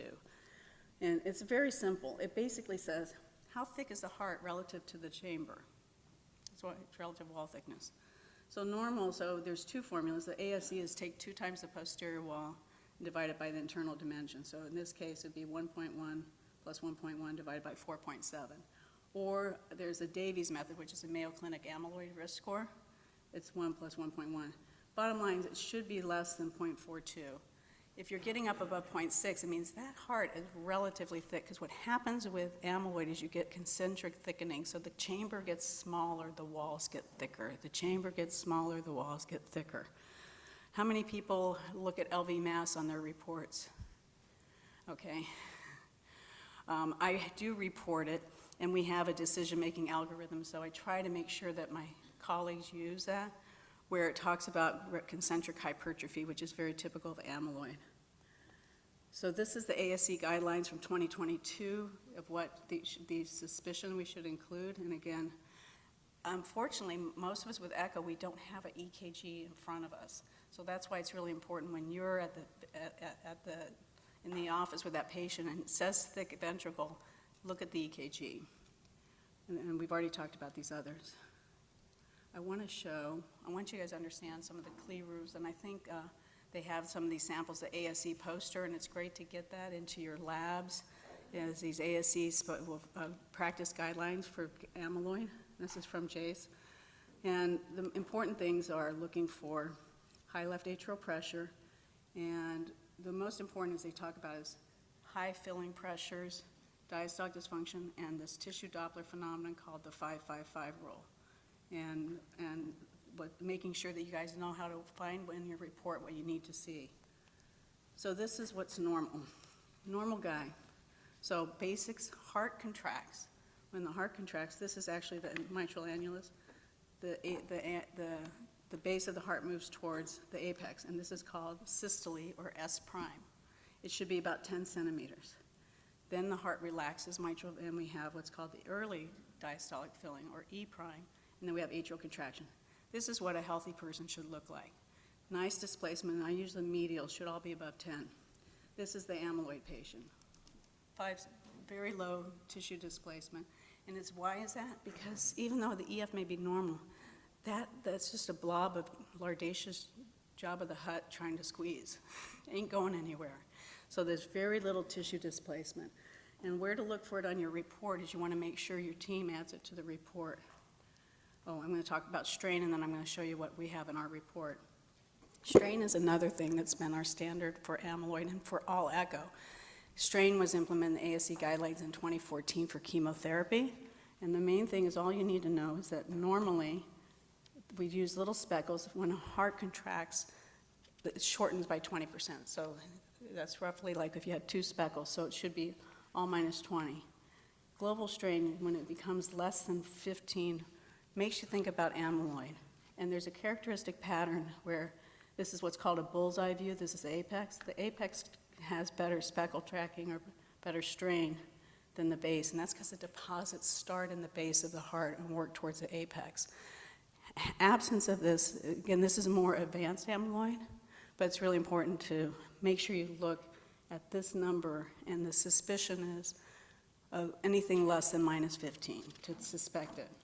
And this is my classic amyloid patient, thick heart, thick RV, biatrial enlargement, grade 3 diastolic dysfunction, and again, the global strain here is only 7. It should be above it, should be between minus 18 and minus 20.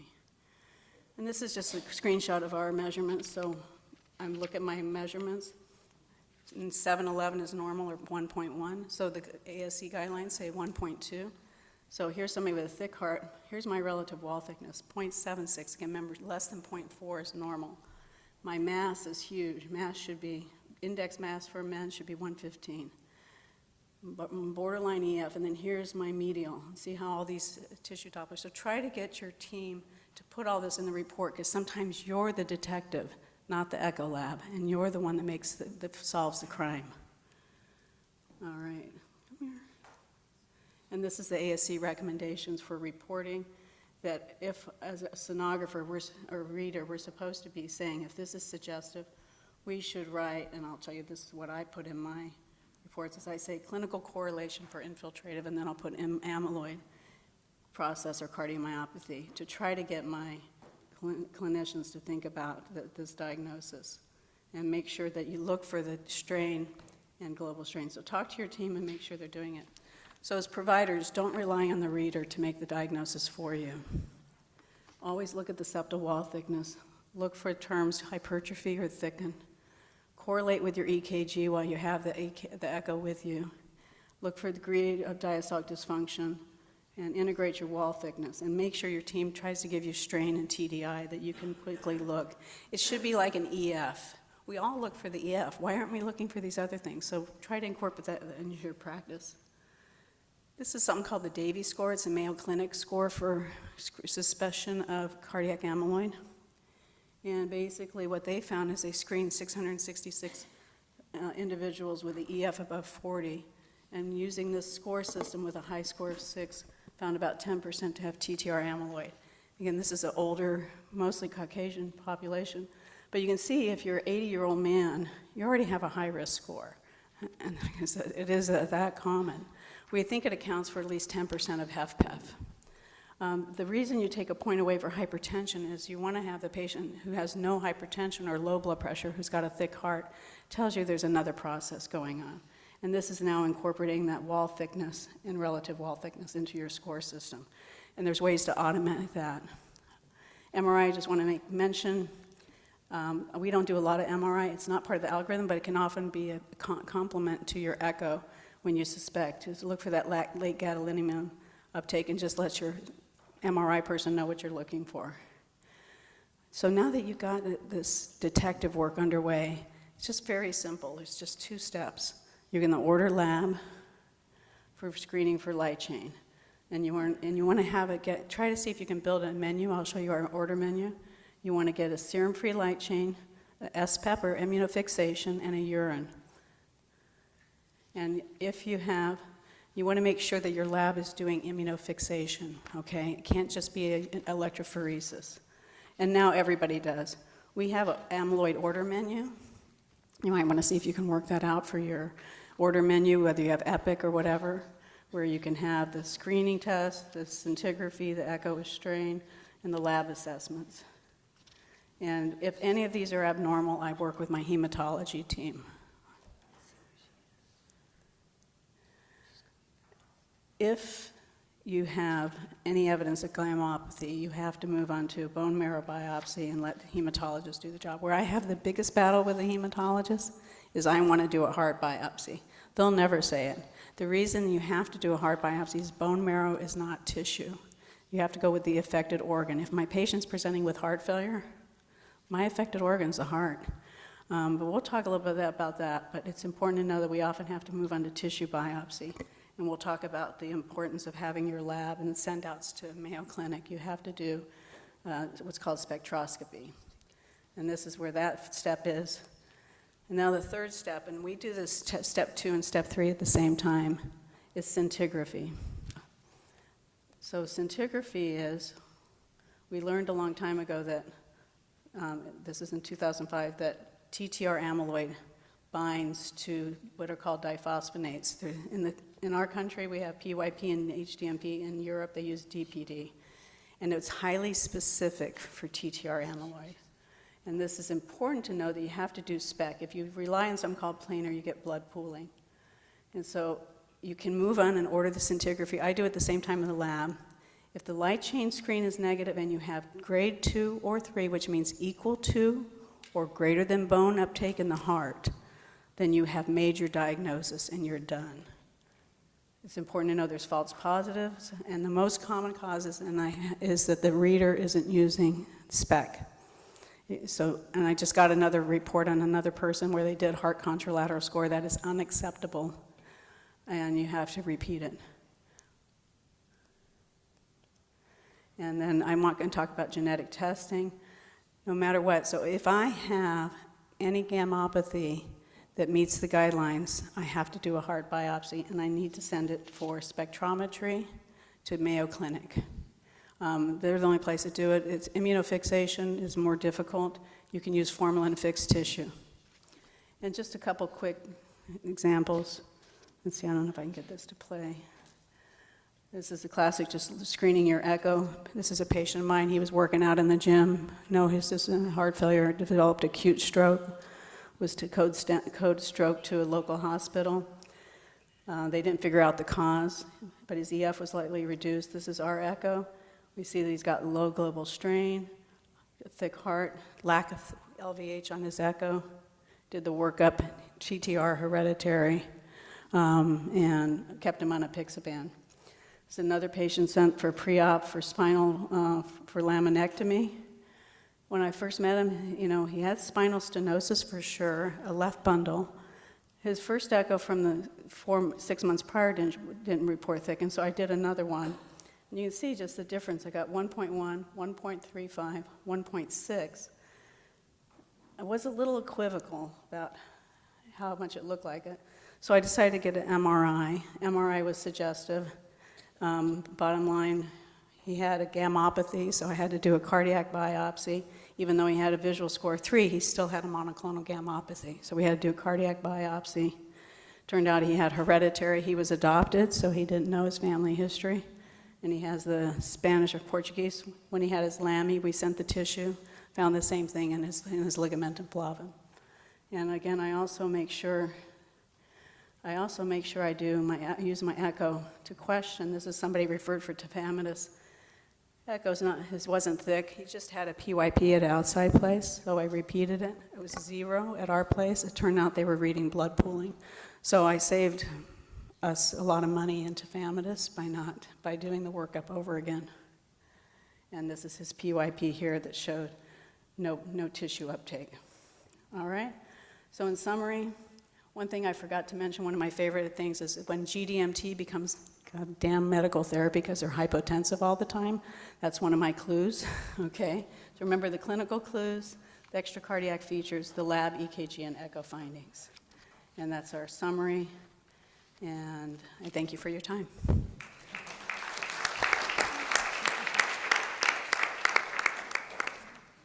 I think we have time for one question. Anybody? I actually have one for you. Could you address the nerve conduction studies that you are you doing in some of your amyloid patients?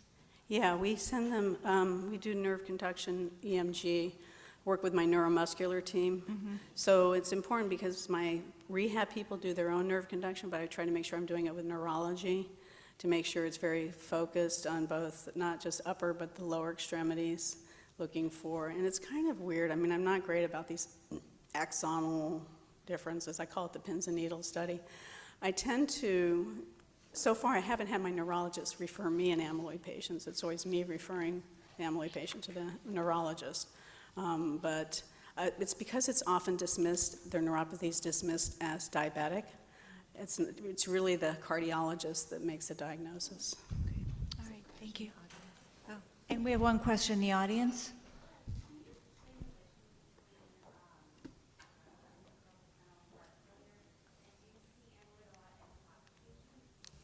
So I heard the second one was, you see amyloid in POTS patient. And what's the first part? Carpal tunnel. You should always ask about carpal tunnel. If you have somebody with carpal tunnel and you have heart failure, and you can use your Davies score, but look at the echo. Do they have a little bit thickened heart? But if your suspicion is high, we order MPIs like at the drop of a pin. Okay, so you have to look at your risk score. Which is relevant to the POTS patient. My POTS patient, again, I work with veterans, is usually in their 30s or 40s, and are not going to have a cardiomyopathy. They don't have heart failure. Their BNPs are normal, but they have postural hypertension, and it's a different kind of autonomic dysfunction. So in that phenotype, no, because most of your amyloid patients, again, it comes up with aging. I do want to make sure to be clear. Light chain can affect everybody. It's a cancer. So my first light chain patient was 42 years old, engineer, that had heart failure that we couldn't figure out what it was. So you have to phenotype your patient. So POTS, it's usually a young patient, It would be reasonable to have neurology. It's not unreasonable to have them sort out if there could be like the Val 30 that we see in the Portuguese and Spanish people.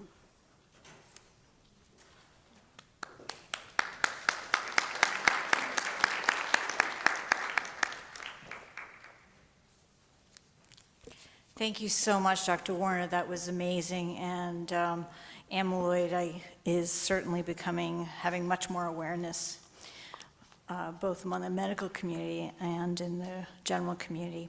Well, it's my pleasure now to introduce our speaker before lunch, Dr. Pam Taub. She's a board-certified cardiologist and internationally recognized expert in cardiometabolic disease. She is the director of preventative cardiology and the founding director of the STEP Family Foundation Cardiac Rehabilitation and Wellness Center, the director of preventative cardiology and professor of medicine at UC San Diego.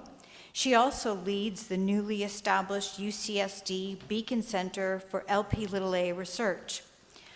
Dr. Taub's practice is focused on preventative cardiology, lipidology, and women's cardiovascular health. She's an avid clinical researcher and trialist with federal funding from the NIH, Department of Defense, Department of Homeland Security, and AHA. She serves on the executive committee for multiple international clinical trials focused on novel cardiovascular therapies. Dr. Taub is widely published with over 100 publications in prestigious peer-reviewed journals such as Cell Metabolism and the Journal of the American College of Cardiology.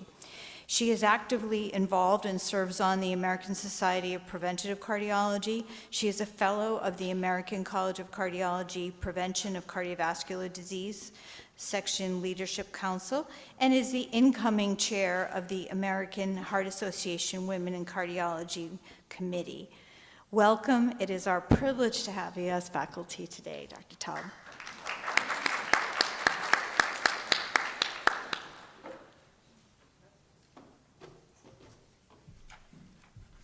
Thank you for that kind introduction, and it's wonderful to be here with you today. And my goal is to get through this presentation quickly so that you can get to lunch, but also I want to make sure we leave enough time for questions because I really love answering any questions that people have about how to utilize these therapies. So I'm going to be talking about GLP-1 receptor agonists.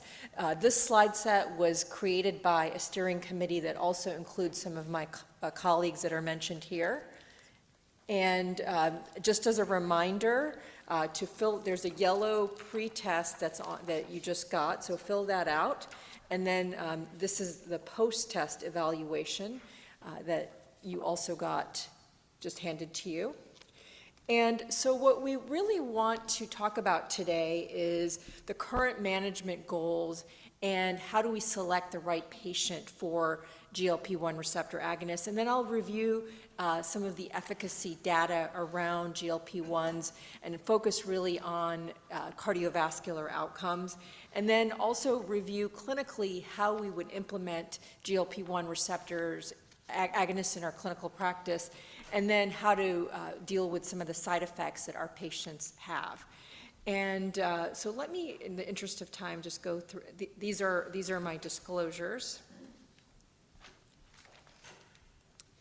So let's talk about type 2 diabetes first. So this is an audience question, and we'll just do a show of hands. So how many people in the United States have diabetes? Is it A, 10 million? Is it B, 15 million? Is it C, 25 million? Or is it D, 38 million? Okay, it's actually D, 38 million, and the number is just growing. And this is really an alarming statistic because in addition to diabetes, there's also metabolic syndrome, and 1/3 of US adults have metabolic syndrome. So if you put this all together, diabetes and metabolic syndrome, this is impacting a significant number of our patients. And we know that diabetes and cardiovascular disease are intricately linked. And I remember about 15 years ago, I was speaking at a meeting and I said, diabetes is a cardiovascular disease. And a lot of the cardiologists looked at me like I was crazy. And I think now, 15 years later, I think people realize that you can't really separate diabetes and cardiovascular disease. If you look at the mechanisms that underlie diabetes, like endothelial dysfunction, the hyperglycemia, the hypercoagulability, all of that contributes to the pathogenesis of atherosclerotic cardiovascular disease. So you really, just like we think about hypertension and hyperlipidemia very closely with atherosclerotic cardiovascular disease, we need to similarly think about diabetes along as a really important risk factor.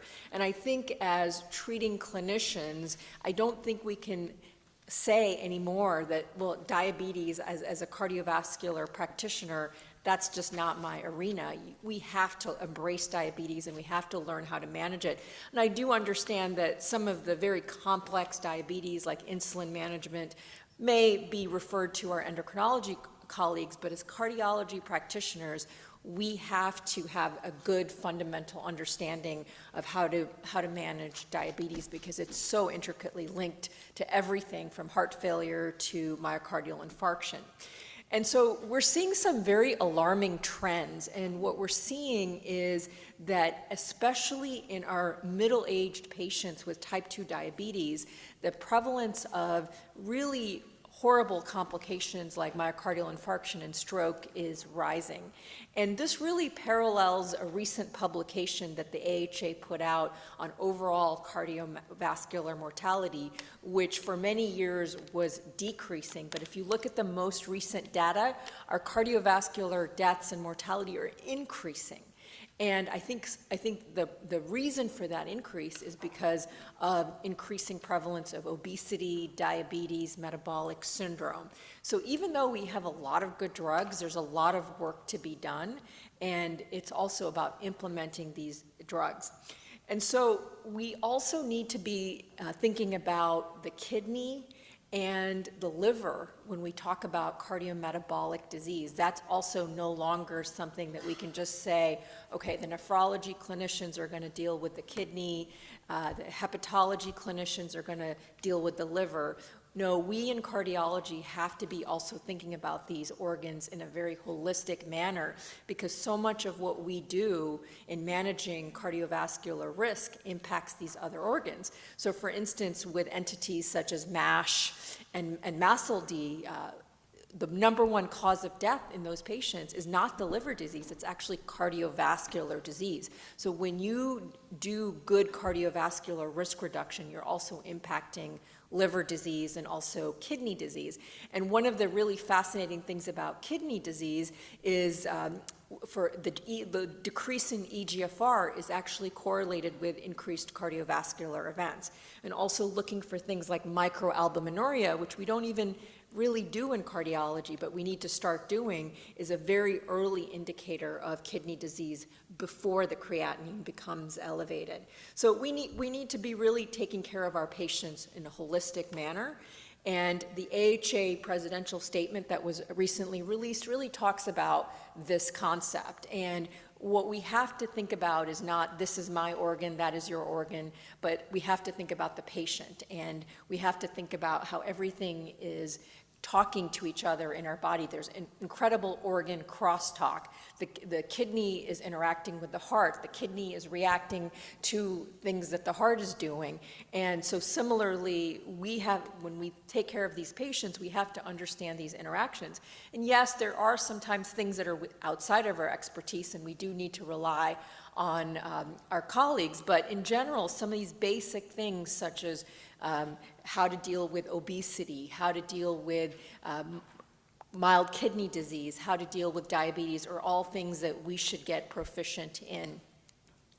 And so what we're also seeing is there's an incredible overlap between the therapies for conditions, for instance, like heart failure with preserved ejection fraction and for chronic kidney disease. And so a lot of these agents that we're using for one indication actually has benefits for multiple indications. A classic example is now the GLP-1 receptor agonist. Someone made a joke to me, well, what do they not fix? I mean, every month we're getting new data that they help with sleep apnea. There was a recent study released that they help with MASH. We already know that they're very effective in diabetes and patients with obesity. So a lot of these drugs are very pleiotropic and can be used for multiple indications. And this is why when you have a holistic approach to taking care of a patient, it's really nice to say to a patient, I'm going to prescribe you this medication, and guess what? It's going to lower your blood pressure. It's going to lower your triglycerides.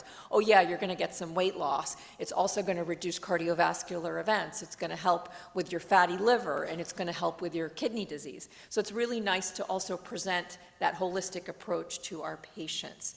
And so what we're seeing now is these agents were initially introduced for patients with type 2 diabetes, and we had outcome trials that showed benefit in patients with type 2 diabetes. But now we're seeing even in patients without type 2 diabetes, such as patients with just obesity or patients with heart failure with preserved ejection fraction, that there is a benefit of these drugs.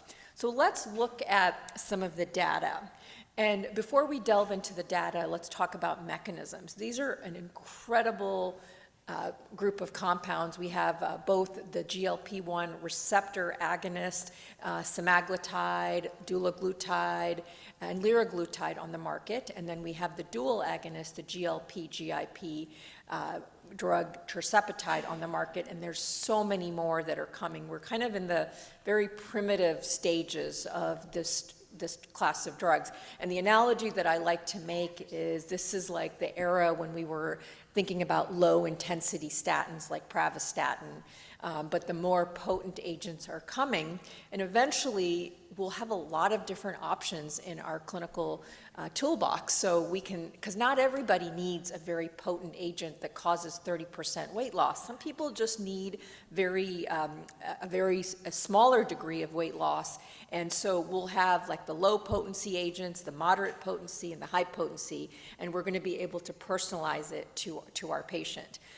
Because I'm seeing some of these drugs completely misused where people are getting too extreme weight loss and they're having sarcopenia, muscle wasting. And so we also have to be cautious with just because something is good, there's also the concept of too much of a good thing. And so we really do want to personalize these agents. And I'll tell you, in my clinical practice, I rarely have people on the highest doses of semaglutide or tirzepatide. Most of my patients, with low or moderate doses, I'm able to get incredible benefits, but I also synergize with lifestyle. And that's the other important aspect of these drugs, because I know the media is really making these drugs the best thing since sliced bread, and this is all you need. It cures everything, including alcoholism and drug use. And yes, there is some intriguing data, but we always have to remember that we want to always synergize with lifestyle, and lower doses are better. Because one of the things that we don't know is what's the long-term impact of these drugs? What's going to happen in 30 years to people that have been on these drugs for 30 years? We just don't know. And I always have a word of caution, because I'm still taking care of, in my clinical practice, people that were on a weight loss agent called fen-phen about 30 years ago, and they have all these valvular abnormalities. So always be cautious, and with any drug class, use the lowest dose, synergize with lifestyle. But what's very amazing about these drugs is they are very pleiotropic. So in addition to all the impact that they have on our GI system in slowing gastric emptying, decreasing our appetite, they also have other incredible effects, including decreasing inflammation, and we're seeing a lot of reducing liver fat, and we're seeing a lot of this play out. But one of the main aspects of these drugs is the weight loss that you get. And even with the current GLP-1 receptor agonists that are on the market, there is a difference in potency of weight loss. So for instance, tirzepatide is going to give you the most potent weight loss, followed by semaglutide. and then followed by dulaglutide, and then followed by liraglutide. So even with the current agents, there is a difference in potency. So if I just want very mild weight loss for someone, but I'm thinking about some of the other impacts, I might go with a semaglutide or a dulaglutide. But if I want more significant weight loss, that's a patient where I might steer towards tirzepatide. So just there are a lot of nuances in using these drugs. And so what does the meta-analysis of the cardiovascular outcomes trials tell us? Well, it's pretty clear that these drugs are very beneficial in reducing cardiovascular outcomes. But in addition, we've seen with some of the newer trials, they also have an impact on heart failure hospitalizations and kidney outcomes. So overall, incredible class effect in terms of reducing cardiovascular events.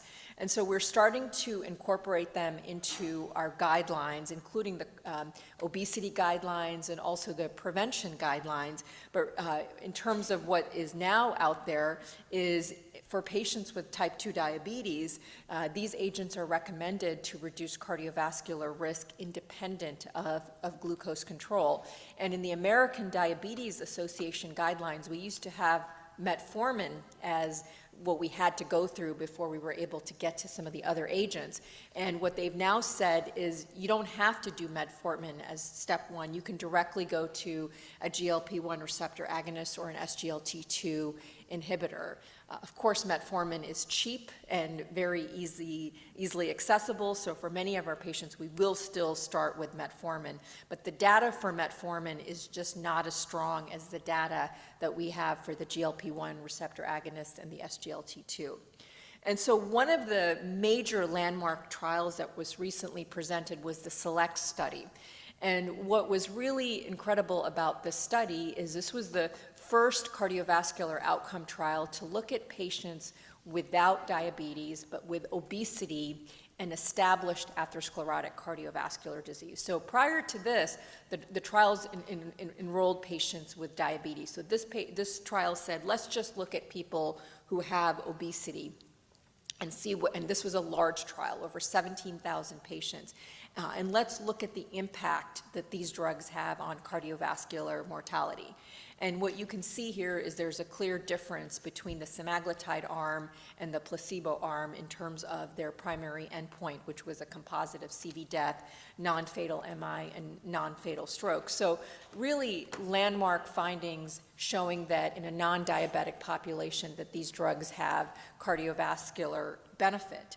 There was a significant weight loss that occurred in patients that were enrolled, but we got all of these other benefits that go beyond just weight loss. Another really interesting aspect of the SELECT trial is we also saw a reduction in high sensitivity CRP, almost a 40% reduction in inflammation, which is huge because inflammation is a driver of so many diseases, including atherosclerotic cardiovascular disease, cancer, and we know that patients with obesity have high levels of inflammation. So it's nice to see that reduction in high sensitivity CRP. So we also have other studies that are ongoing. So for SURMOUNT MMO is a trial that is looking at patients with obesity and looking at the impact of tirzepatide. And again, this is going to be a very large trial with over 15,000 patients. And if we can extrapolate what we see from the SELECT trial, this will likely also be a positive trial. So we also have some interesting data now in our patients with heart failure with preserved ejection fraction. So we have had for decades very little to offer these patients, and then we had some great data with the SGLT2 inhibitors, which were the first class of drugs approved for patients with heart failure with preserved ejection fraction. And this is very encouraging data that looked at the impact of semaglutide on these patients. And what we saw in the STEP-HFpEF study is a significant improvement in functional capacity. So that was manifested as improvement in the 6-minute walk test and also in quality of life metrics, which is really important for heart failure patients. This wasn't a study that was really powered to look at outcomes or heart failure hospitalizations, but it was really the proof of concept study that this is a really good agent for our patients with heart failure with preserved ejection fraction. And it's not surprising because when you think of a typical HFpEF patient, they do tend to be overweight, they tend to have kidney disease, they tend to have higher levels of inflammation, so it's not surprising that this drug works for them. We do see a decrease in the body weight, and some people say, well, is that what's driving the benefit, is just the decrease in the body weight? And there are some data from the trial that says it's more than just a decrease in body weight that's contributing to the benefit. So what we saw in the STEP-HFpEF trial is a significant decrease in the biomarker NT-proBNP. And typically when people lose weight, the NT-proBNP actually goes up because it's cleared by the adipocytes. And so when you lose weight, you get rid of adipocytes, and it should go up, but having the NT-proBNP go down tells you that there's also some hemodynamic benefit that these drugs are having, and we are already seen from trials such as FLOW that they have a benefit on the kidneys. And so we also saw that this benefit, that in terms of the weight loss and some of these other biomarkers, actually translated into an improvement in the quality of life, and also in the walking distance on the 6-minute walk. So then the more recent trial is the SUMMIT trial that looked at tirzepatide. And what was interesting about this trial is, in addition to the functional and quality of life metrics, they also added heart failure events. And what they saw was a decrease in worsening heart failure events as well. So this was really a great extension of STEP-HFpEF, showing that when you give patients with HFpEF tirzepatide, there's also a reduced risk of CV death. And so we have now a lot of trials that have demonstrated efficacy of these GLP-1 receptor agonists in a wide spectrum of patients, ranging from patients with diabetes to patients with obesity to now patients with HFpEF. And I already mentioned some of the other data that's come out recently: patients with sleep apnea, patients with MASH, and it's just starting. There's so many new trials, including in patients with Alzheimer's disease. And so what this really tells us is we have a very powerful tool, and we need to deploy it wisely and in the correct patient, and we don't want to get over enthusiastic. And I've seen people titrate up doses very, very quickly and try to get a 30-pound weight loss in 1 month.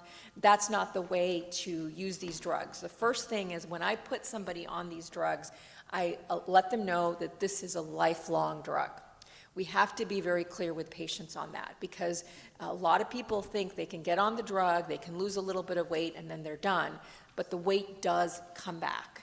And so if a patient is not able to make that financial commitment or the commitment to take something lifelong, this may not be the right drug for them. So I'm very, very clear. It's just with statins. People think, oh, I took the statin, my LDL is normal, let me get off the statin. Well, what happens to your LDL? It goes right back up. And similarly, with these drugs, when you're thinking about starting them, have that conversation with the patient that this is going to be lifelong. And cost is a big issue, and so that is something that you do have to look into.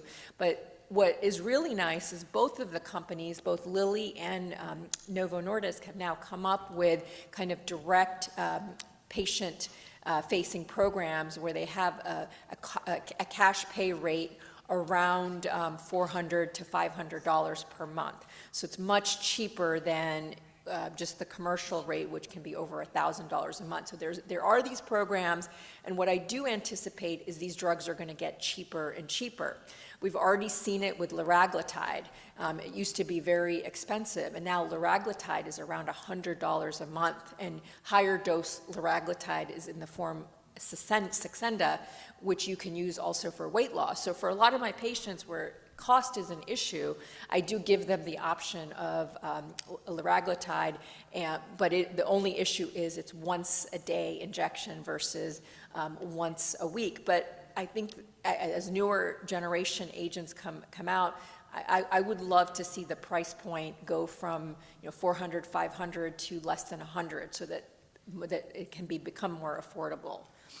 And so when we talk about these agents, there are side effects. So what do you think are the most common side effects? Is it A, and again, you can do show of hands, is it A, do we think it's GI effects and hypoglycemia?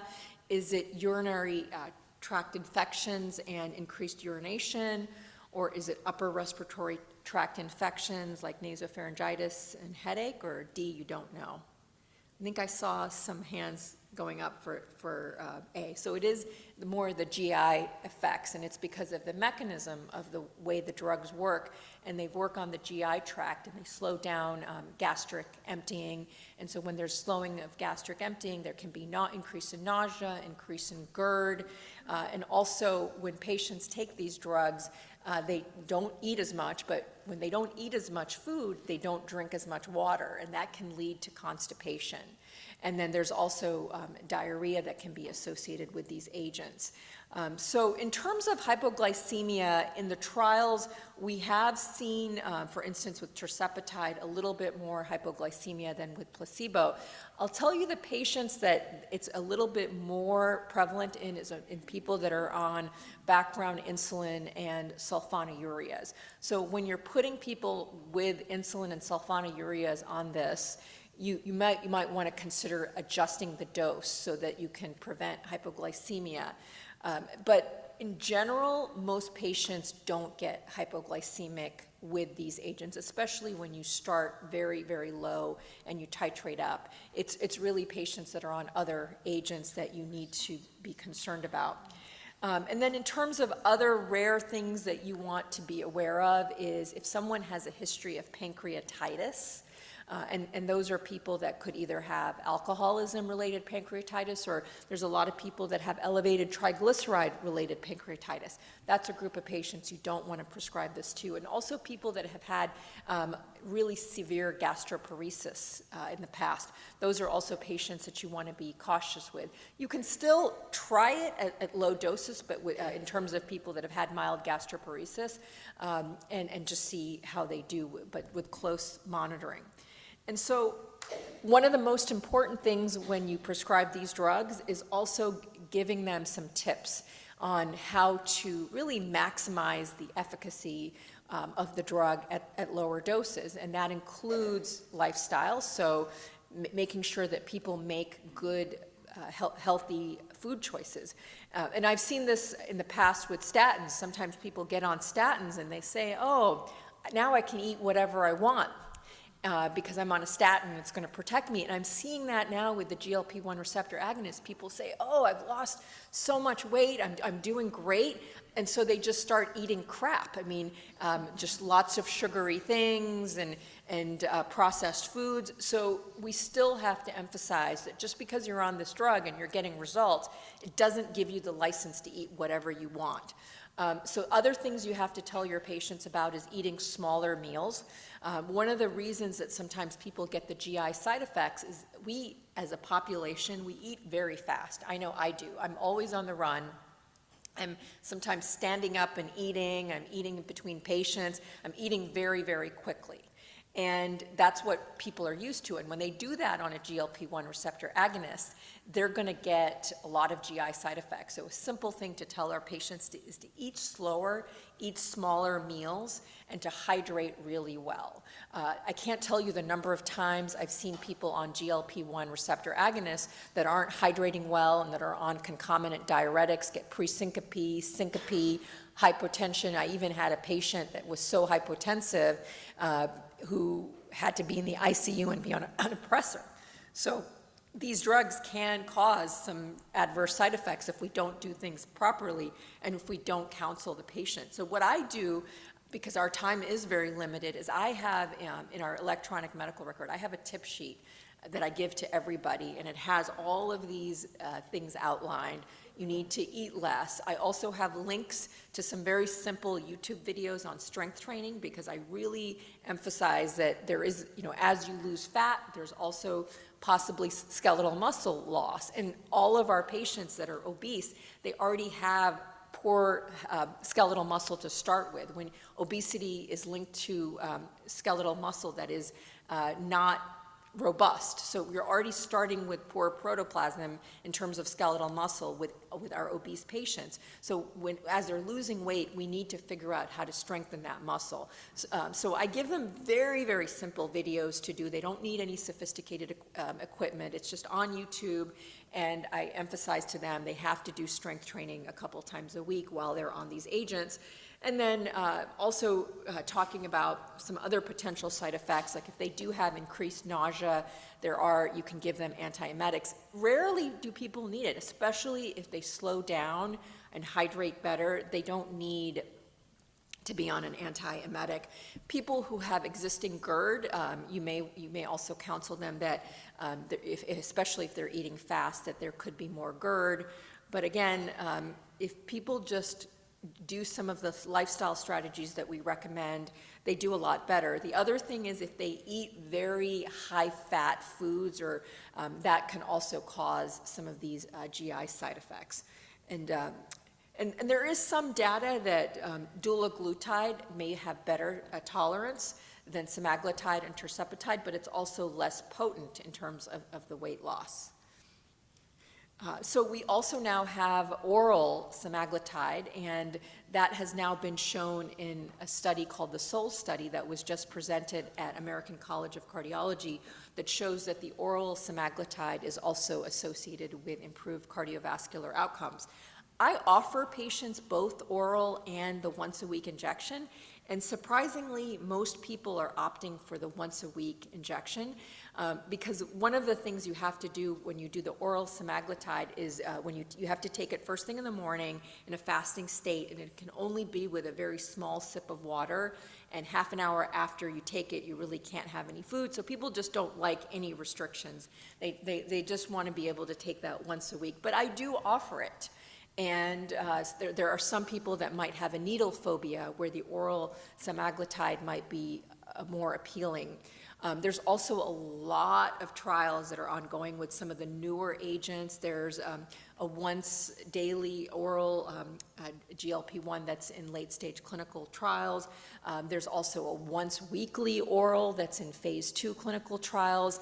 And then there's a lot of other combinations, GLP, GIP, glucagon, which we call the triple G, that has incredibly potent weight loss. So you're going to be hearing about so many different drugs.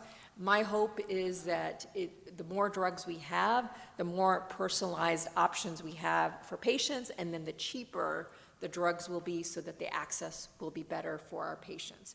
So I'm going to finish with a case, and then I think we have some time for questions. So this is a 64-year-old man who had ST elevation MI, and also has heart failure with a mid-range ejection fraction of about 45 to 50%, type 2 diabetes, CKD stage 3 with microalbuminuria, hypertension, hyperlipidemia, obesity, and MASLD. I know this seems pretty overwhelming, but these are the patients I see every day. I think you're seeing these patients as well. So this is a common cardiology patient on all the appropriate medications for his cardiovascular conditions, and these are his biomarkers, and what you see is the A1C is very high, BMI is 35, elevated blood pressure. I would say LDL should be lower, less than 55, with 55 being the bare minimum. So in my patients, I'm aiming for LDLs in the 30s. You can see that the UACR is elevated, and also the LFTs are abnormal. So you do all the right things. You add CGM for better insights into what the glucose levels are, cardiac rehab. You make lifestyle recommendations. And then this patient is on insulin. And so, by the way, I hate insulin. I think it's the worst drug. It causes weight gain, and it really is a Band-Aid that's not really addressing the underlying pathophysiology of diabetes. So I do everything in my power to make sure that nobody ever gets on insulin. And this is where we want to use our GLP-1 receptor agonists, our SGLT2s, our metformin lifestyle to prevent people from being on insulin. So the patient, semaglutide was added, and because the patient was also doing the lifestyle recommendations, was able to get off of insulin, and you can see some dramatic improvements in multiple parameters, A1C, the BMI. Let's not forget about the blood pressure going down, and this is really important clinically, because if you have someone that's on multiple blood pressure agents, you want to counsel them when you start the GLP-1 receptor agonist that, hey, this is a drug to keep track of your blood pressures at home, titrate down medications, and I put that in that tip sheet that I give them with all these things, because we just don't want people to get hypotensive on these drugs. And then you saw also, interestingly, the ejection fraction improved.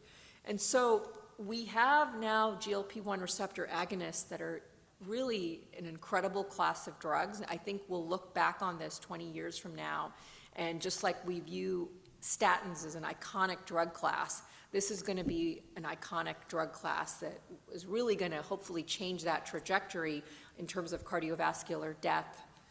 And so remember to do your post survey, and I think I have maybe a few minutes for questions.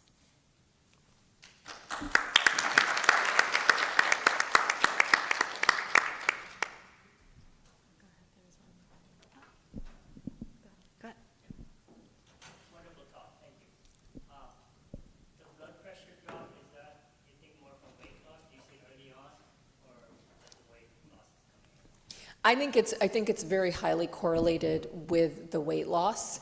And sometimes it's usually the biggest drop is when they have the most significant weight loss. So we just got to be careful with the people on the diuretics, especially.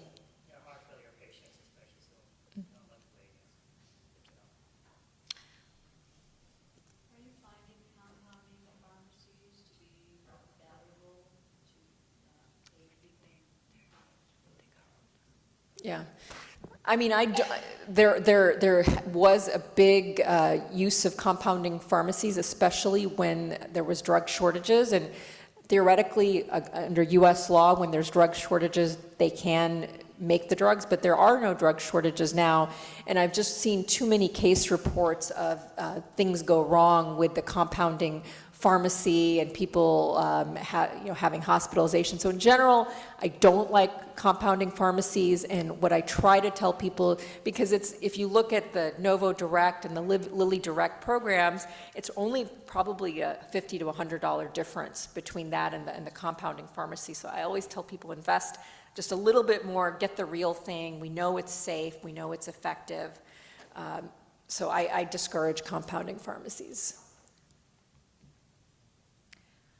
I just have a question. In terms of when patients have achieved their weight loss, are you bringing down the dose for a maintenance dose for these patients?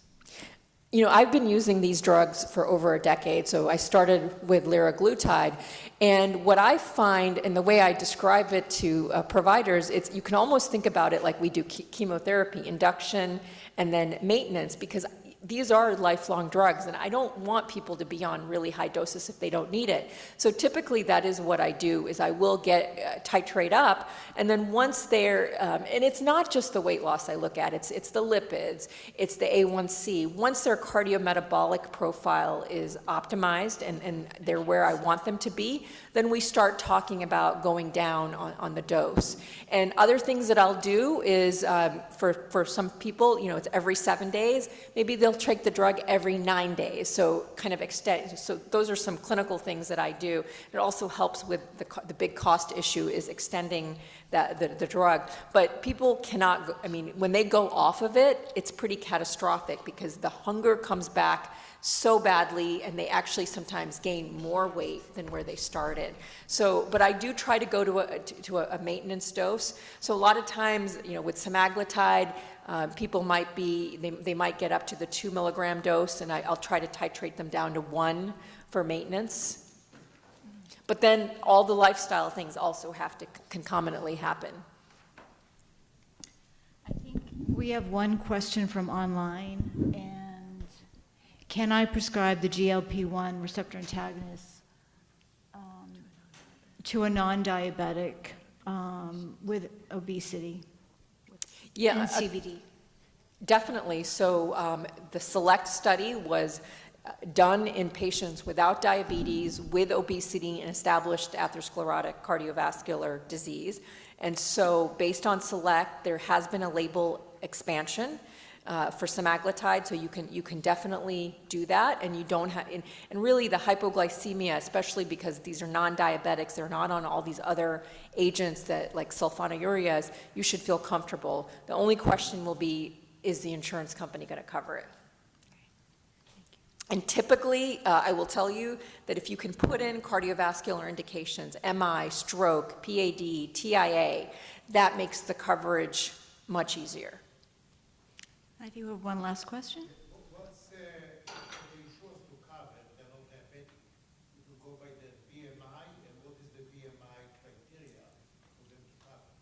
It varies from insurance to insurance. I would say typically over 27 is what they want, and they do, and a lot of insurances will also want comorbidities.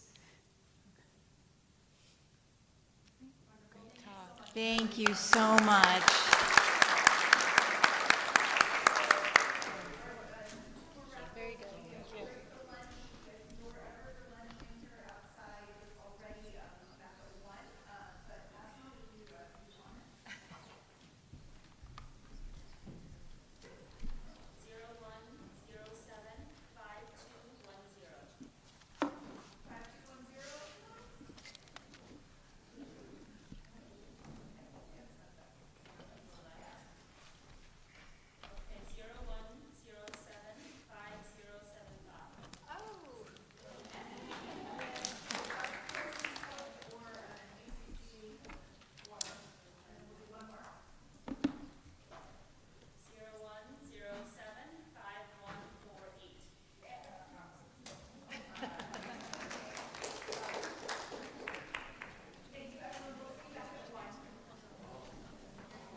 Good afternoon, everybody. Did everyone get a good lunch?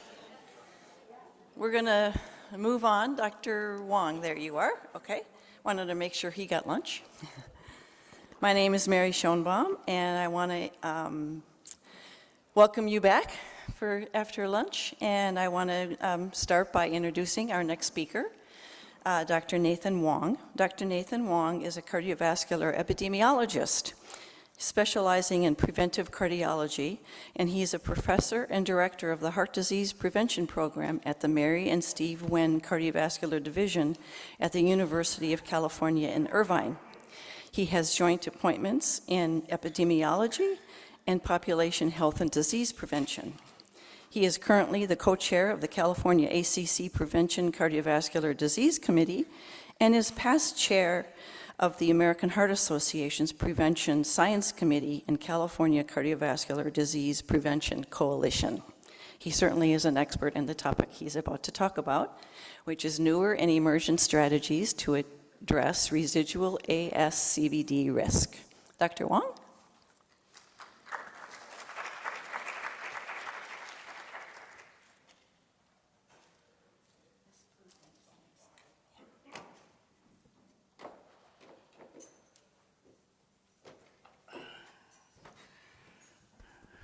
Well, thank you very much for the very generous introduction, and really like to thank the organizers for the opportunity to be here today. And so I was first asked to talk about this cardiovascular disease prevention, but I was thinking, well, that's like somebody giving a talk on interventional cardiology or something, right? There's so many things. So I'm really going to try to focus this on some key areas that I have a lot of passion about, and that really are very exciting now with novel and emerging therapies. These are a few disclosures.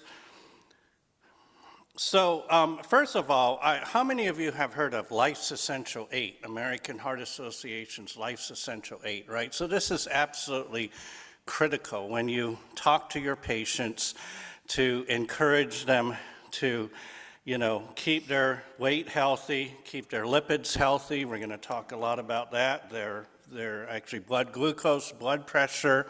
Remember, hypertension is the leading cause of death globally. So we need to pay a lot of attention to that. Healthy diet, right, like the Mediterranean or DASH diet as our guidelines recommend. Physical activity, generally 150 minutes a week, moderate, or 75 minutes a week, vigorous. Avoiding nicotine, don't need to say more about that. And healthy sleep, right, ideally 7 to 9 hours a night is what the AHA and a lot of research supports, where your risk is lowest, right? And yeah, and I'll also say that, you know, there's I don't know how many of you have heard of My Life Check. You can Google that. It's a short assessment, and when people, as long as they know their numbers, they can create a very nice personalized risk assessment, right? This is completely free, provided by the American Heart Association.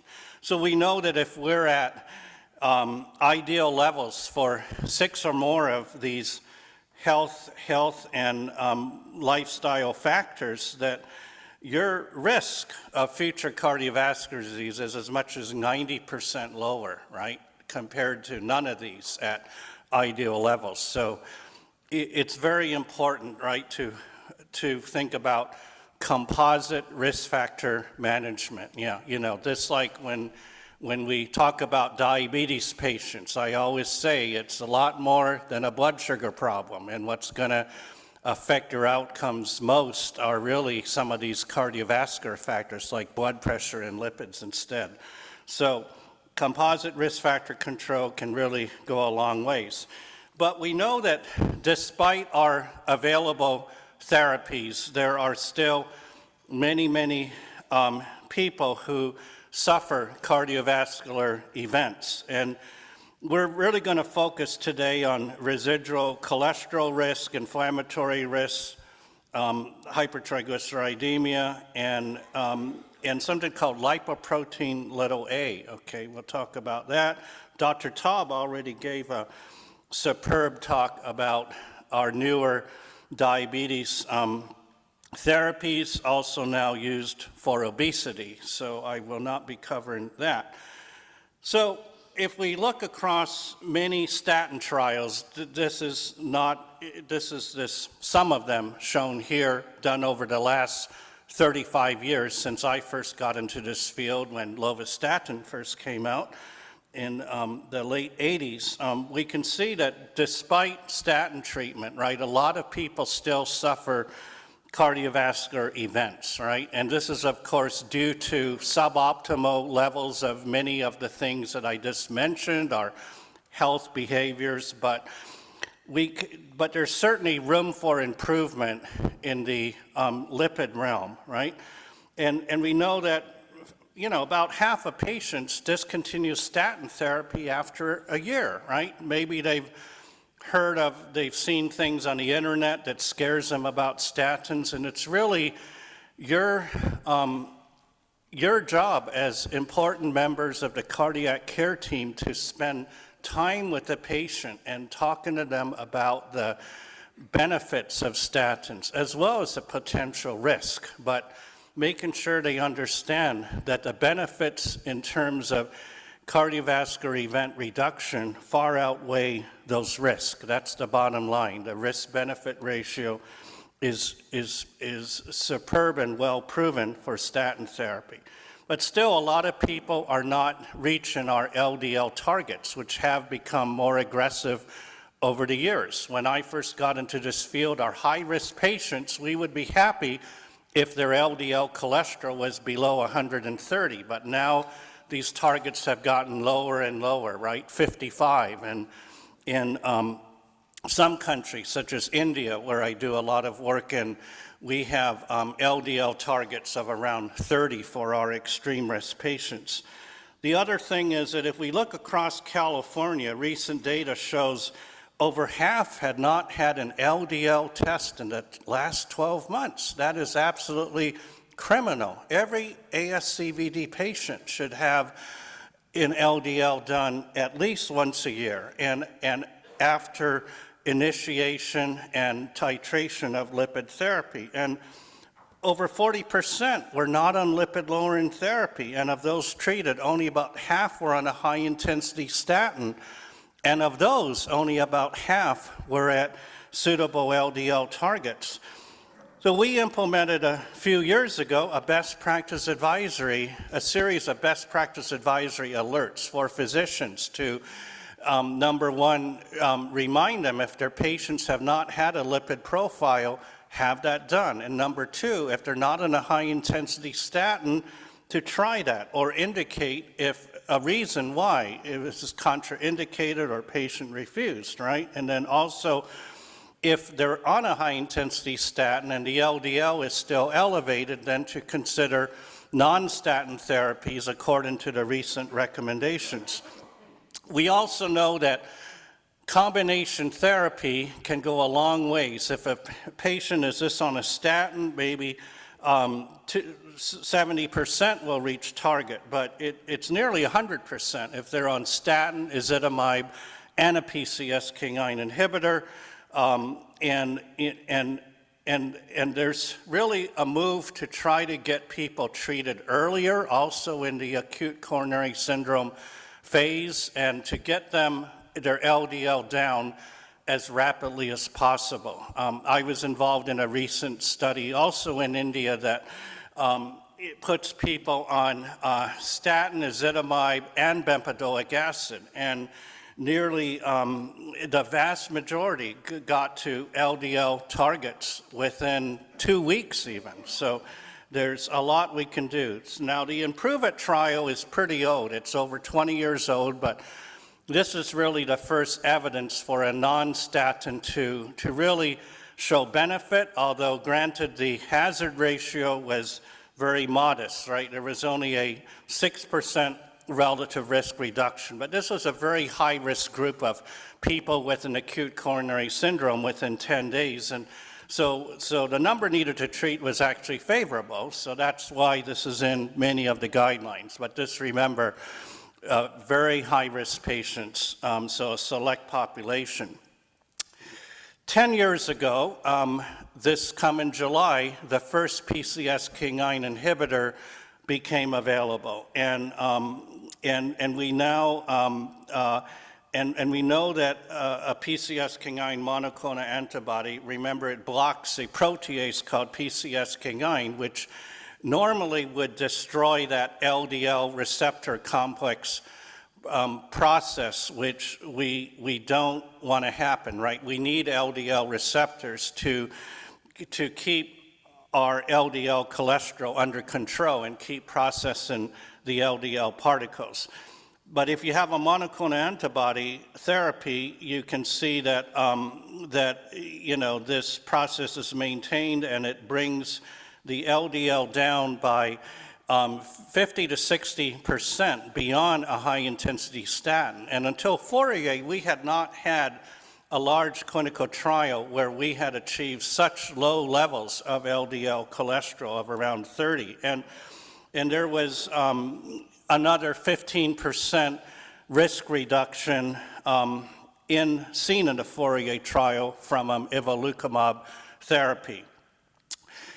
And this trial really provided very strong support for the LDL hypotheses, right? That the lower the LDL, the lower the event rate. And what you can see here is that there was, the lower the LDL got in Fourier, the lower the event rate with no flattening effect. So there was no threshold below which you did not see any benefit, down to at least 20 milligram per deciliter, even perhaps 10, and patients that got to below 10 had a 31% risk reduction. So really very striking results. And there are now at least 2 oral PCSK9 inhibitors that are in development. It'll be a few years before these become available, but we are also seeing 50 to 60% LDL cholesterol reductions beyond statins. So patients already have a lot of options. They're even going to have more options, right? The current PCSK9 inhibitors, of course, require subcutaneous injection every 2 to 4 weeks. Now, more recently, 5 years ago, bempedoic acid became available. And a lot of people still haven't heard of bempedoic acid, interestingly, but it's very important that you know about it, right? Because this acts in the same pathway as a statin, right? A statin inhibits HMG-CoA reductase, bempedoic acid inhibits ATP citrate lyase, and interestingly, it's not present in the skeletal muscle, so you don't get this characteristic myositis problem that some people on statins do get. And as monotherapy, you get about a 15% lowering of LDL, 15 to 20%, depending on what studies you're looking at. Some maybe a little more. In combination with ezetimibe, which it's also available, you get about a 35% reduction. What really puts us on the map, though, was the recent CLEAR Outcomes trial, right? So CLEAR Outcomes was a major clinical trial of statin-intolerant individuals that were given bempedoic acid. And you can see here that there was a 13% reduction in the 4-component MACE, 15% in the 3-component MACE. So really very powerful data that we now have a non-statin that, and in particular, very useful for people who are statin intolerant, but it certainly works in everyone else as well. And very striking was a primary prevention subgroup. So they had a 30% reduction in risk, right? So this is probably the most compelling data we have of a non-statin in the primary prevention setting. So definitely something to think about for your higher risk primary prevention patients, because they could clearly benefit from this therapy, and especially, of course, if they're, you always want to try a statin first, but if the patient absolutely refuses, or and not everybody responds the same, right, to any therapy. So you might get some people that are just not adequately responding, and you'll need something else. Now, inclisiran came out 3.5 years ago. So this is a small interferon double-stranded RNA, right? So, and this, unlike a PCSK9 inhibitor, right, that inhibits PCSK9 itself, this actually inhibits the production of PCSK9 at the RNA level. And from injections at baseline, 3 months, and every 6 months later, you're getting about a 50% reduction in LDL cholesterol, and this is beyond statin therapy again. So similar efficacy as to a PCSK9 inhibitor. Importantly, this has to be administered by the healthcare provider, okay? So patients do not self-inject themselves like in the case of a PCSK9 inhibitor. There are some outcome data looking at phase 3 trials, but we of course need a cardiovascular outcome specific trial in order for this to get FDA approval for cardiovascular risk reduction. So that's why we have the ongoing Victorian primary and secondary prevention trials. We, as well as others around the country, are currently recruiting for something called Victorian Inclusion, which is an efficacy trial for female as well as non-white patients, right? So traditionally underrepresented groups in clinical trials where we could use more data. And why might somebody use inclisiran as opposed to a PCSK9 inhibitor? Well, there are some data looking at adherence, and perhaps it's because the healthcare provider makes sure that the inclisiran is given because they have to inject it. That might be one of the reasons why you're getting better adherence than you do with the PCSK9 monoclonal antibodies, which, remember, I said are self-injected. Also, there's a duration of the dosages, right? This is only baseline 3 months and every 6 months, right? It's not every 2 to 4 weeks. So those might be some of the reasons. Now, remember, we have the 2022 ACC expert consensus document on non-statins. So for our very high-risk patients, right, you want to consider a non-statin, preferably ezetimibe or a PCSK9, and other options are inclisiran or bempedoic acid. At the time that this was written, of course, we did not have the CLEAR Outcomes trial yet available. So these are likely to change when the new cholesterol guidelines, I understand, may be coming out sometime next year. So LDL 55 or higher if you're a very high-risk ASCVD patient, 70 or higher if you're not at very high-risk ASCVD patient. So what are the differences? So for a very high-risk ASCVD patient, remember, are those that have had 2 or more of these major events shown here, like both an ischemic stroke and an MI, or one of those, and multiple high-risk conditions, as shown here, okay? Very recently, the 2025 ACS guideline came out, and this largely aligns with what I just showed you, somewhat of a stronger class recommendation for a threshold of 70, but still a pretty good 2A recommendation for starting non-statin therapy at 55 to 69, despite maximally tolerated statins.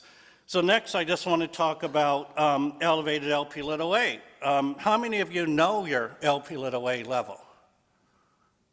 That's great. Okay, looks like around 8%. So, well, this is, of course, Beverly Hills, so I'm not surprised. So, you'll remember an Lp(a) particle is an LDL-like particle with an ApoB100, and it's covalently bonded to an ApoA. That's what makes it unique. And dependent on the number of these Danish Kringle-like structures called KIV repeats, and particularly the KIV2 repeats, rather, that determines the size of the LDL particles. So fewer repeats, smaller size, more repeats, larger size, and these have inflammatory and prothrombotic effects, so very important, and proatherogenic effects.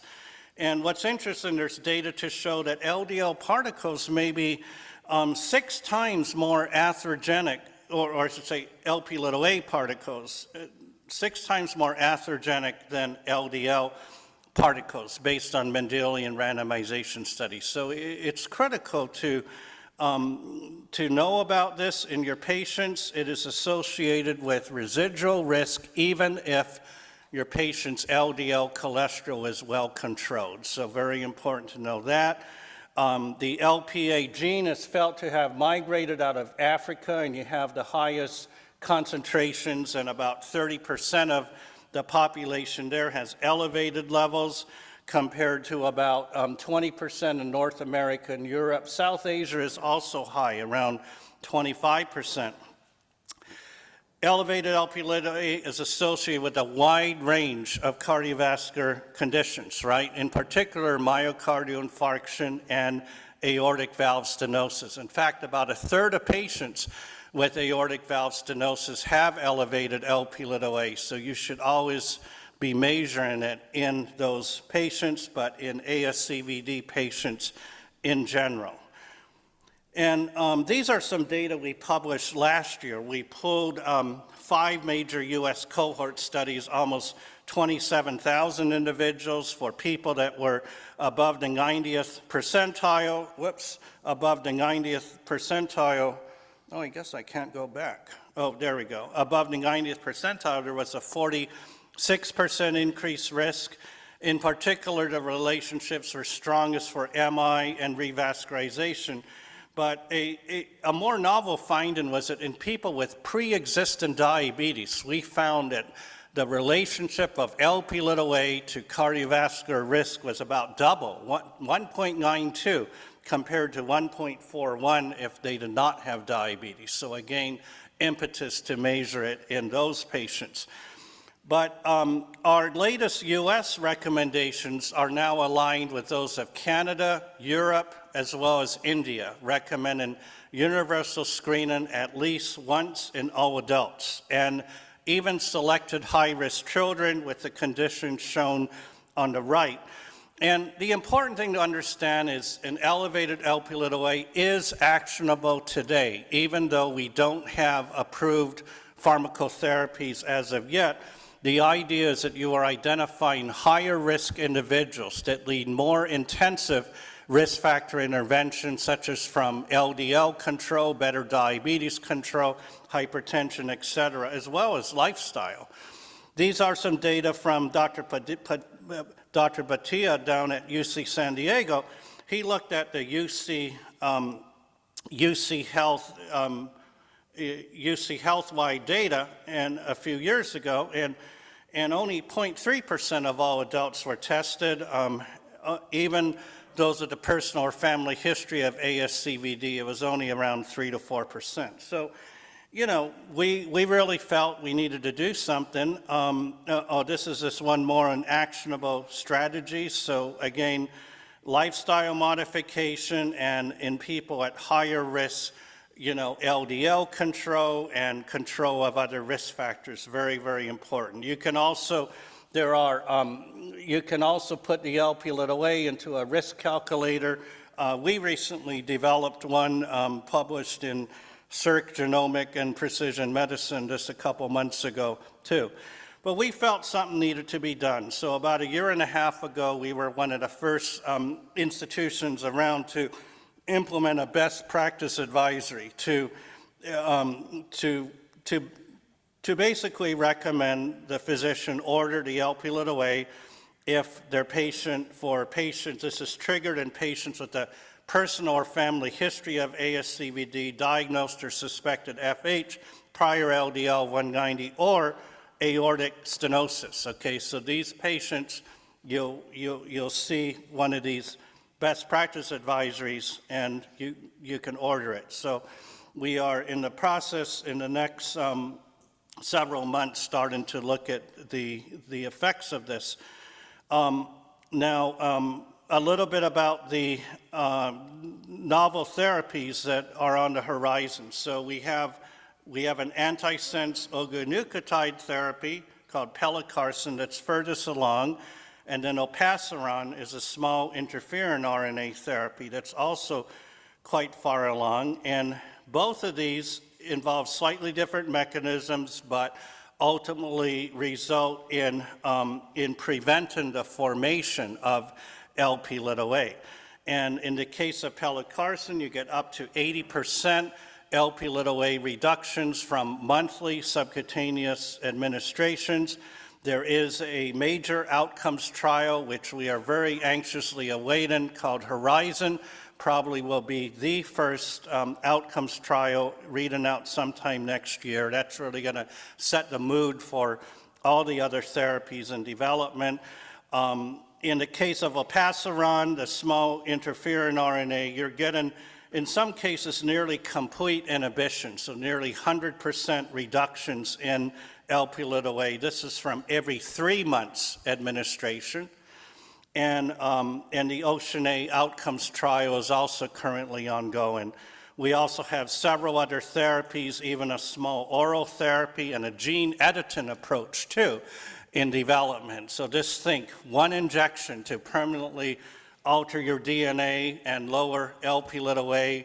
They're also doing something for LDL. So I can't imagine how costly that might be, but if and when those become available, and they're probably pretty far along. So I point out here in this JACC editorial from last year that the failure to screen and identify people with Lp(a) associated risk is really a missed opportunity, right? So, and because we have stuff we can do now, and we have promising therapies in development.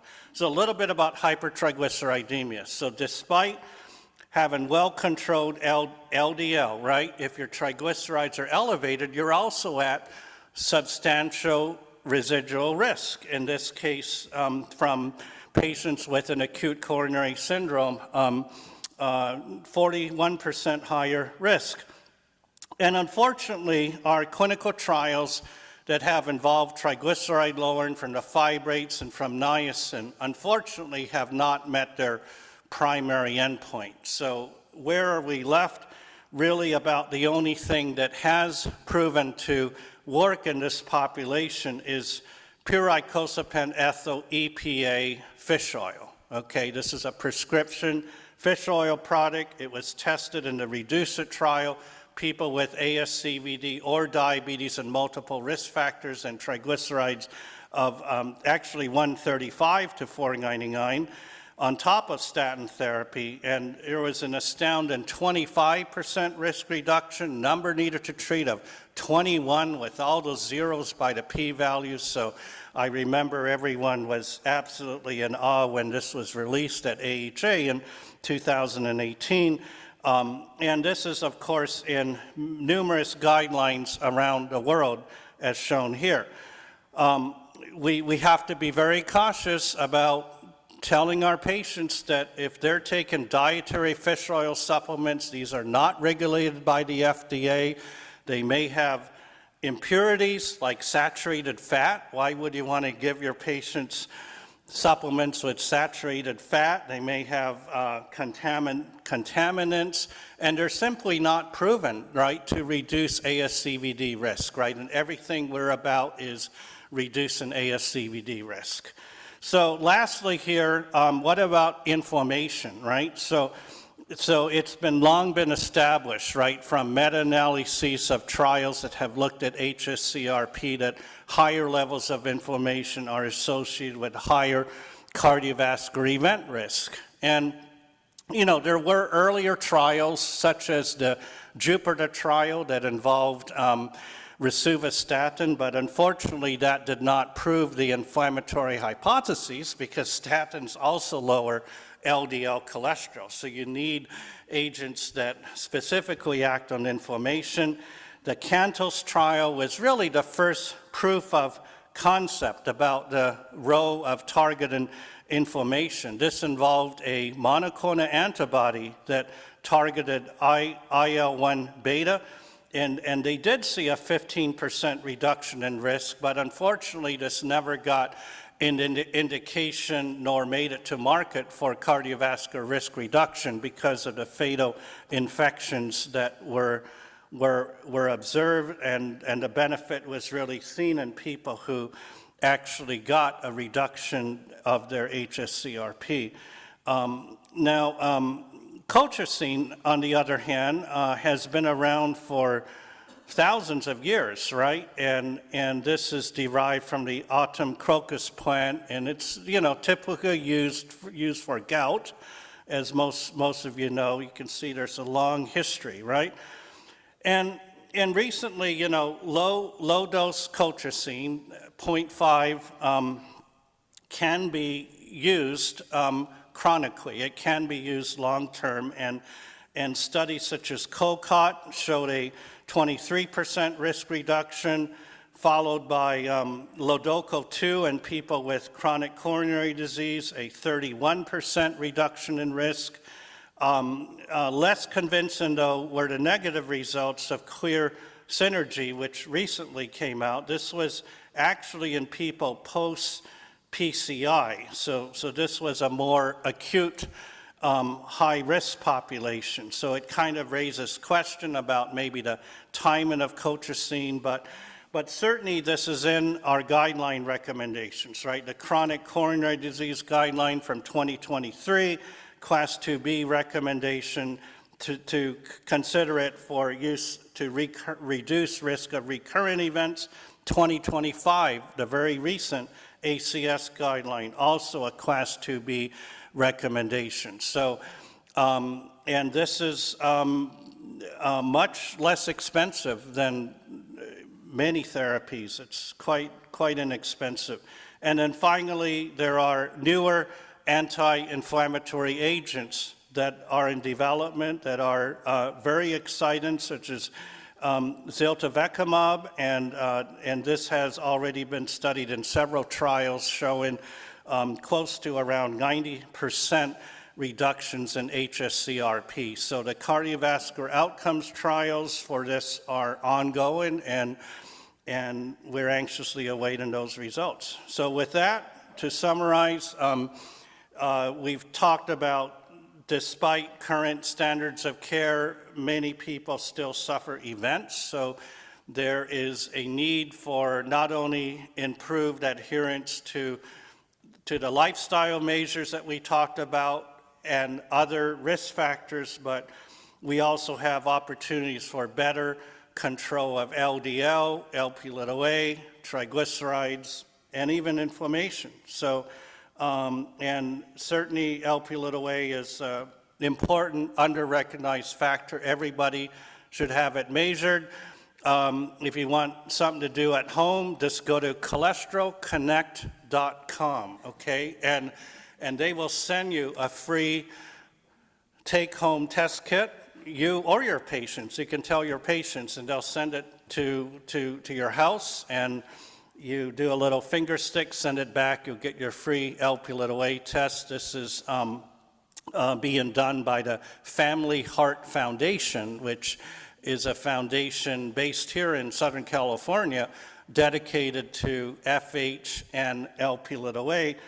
And finally, we talked about the recent and emergent clinical trials that are really going to help establish inflammation as a target of therapy. And now, of course, we have the first FDA-approved anti-inflammatory agent specifically for lowering cardiovascular risk. So with that, thank you very much for your attention. Yeah. Thank you so much. That was so such a great talk. Thank you. We have time for one quick question. Thank you very much. That was amazing. If you had a crystal ball for the trials involving Lp(a), do you expect that they will be positive with the agents that are coming out, or the trials that will come out next year? Yeah, so that's a very good question. From what we know from Mendelian randomization as well as other studies, it does, and there's a range in what those studies have shown, right? But anywhere between, say, 50 and perhaps 100 milligram per deciliter reduction in Lp(a), people feel is needed to show cardiovascular benefit based on analyses that we've seen so far. You can also look at the results from one of the PCSK9 trials, and you remember PCSK9 inhibitors are not indicated to lower Lp(a), but they do lower them by about 25%. So some people are finding that they're finding it easier to get them approved in patients who have elevated Lp(a). But you see from those trials that, or from, at least from projecting the results of Odyssey outcomes, that about a 40 milligram per deciliter reduction in LP(a) may translate to about a 20% reduction in risk. So that's from that trial, but who knows?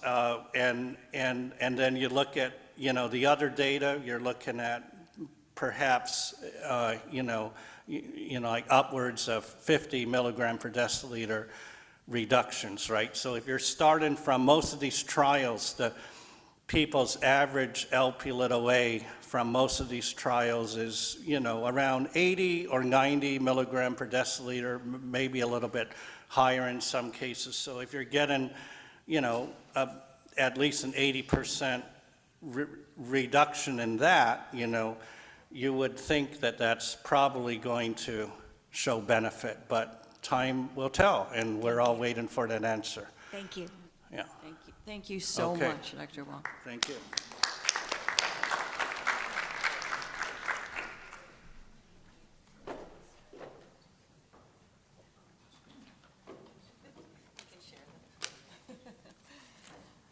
Next, I would like to introduce Dr. Eric Yang. Dr. Yang is going to talk to us about cardio-oncology for the APP, the nuts and bolts. Dr. Yang serves as a founder and the director of the UCLA Cardio-Oncology Program, which was formally established in 2016. The mission of this program was to provide high-quality, multidisciplinary clinical cardiovascular care to the cancer population of UCLA Health, to patients who are either at risk for or who have developed short and long-term cardiotoxicity from both the historical and modern cancer therapy. He is also active in evaluating both short and long-term cardiovascular effects of treatments in cancer survivors, including those with autonomic dysfunction and those who have received high-risk chemoradiation treatments. I'm myself looking very forward to this talk, as this is a subject that I have a little trouble with in our practice, so I'd like to pleased to introduce Dr. Eric Yang.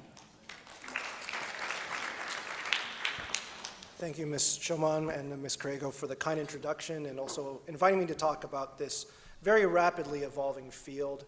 To follow Dr. Wong's talk, they were checking LPAs for free at American Heart Association. I wanted to check mine, and then it got lost in the mail, so thank you very much, Quest for nothing. But, before I begin, I think the one thing I always struggle with these talks is really knowing how familiar my audience is with this field, because it's so new, and I'm pretty sure at the APP level it is still a very nascent subject. So can I have a show of hands of who of you have a cardio-oncology program or work within a cardio-oncology space at your healthcare system? Can I show of hands? Great, because if all of you raise your hands, then I can cut my slides down by 50%. How many of you have an oncology background or worked in an oncology space before switching over to cardiovascular disease? Okay, so I don't know how they do it. My hat's off to them. You guys are amazing people, but just to give an idea of sort of the multidisciplinary impact, and this is what my talk hopes to demonstrate to you, is where you all can make a difference to a very growing and a very relevant population. Because many of you might be wondering, well, what is a guy up here doing talking about cancer here? And really, ultimately, many of you may have your, preconceptions about where cancer is and how deadly and how bad of a disease it is. But I will tell you, my goal here is not to only bring you up to date to where the state of cancer is now, but from a cardiovascular perspective, how relevant your role is in also maintaining the cardiovascular health of a growing and much more important population. Here are my disclosures. I'm going to try to divide this talk into three components here. My first part is really going to try to convince you all, again, of the staggering numbers of these patients that are already in your backyard. And frankly, you're already taking care of them. You're seeing them. But really to systematically think about these patients a little deeper about how their heart health will be impacted by their cancer journey, or if they're already a survivor, and also where you can contribute to that. And the second part of my talk is going to really more talk about the clinical management, a 101. This is going to be brief, and it's only going to be scratching the surface.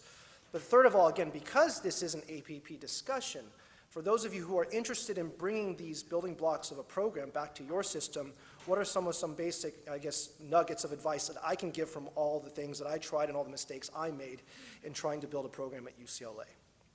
So going over to 2025 again, why cardio-oncology matters, right?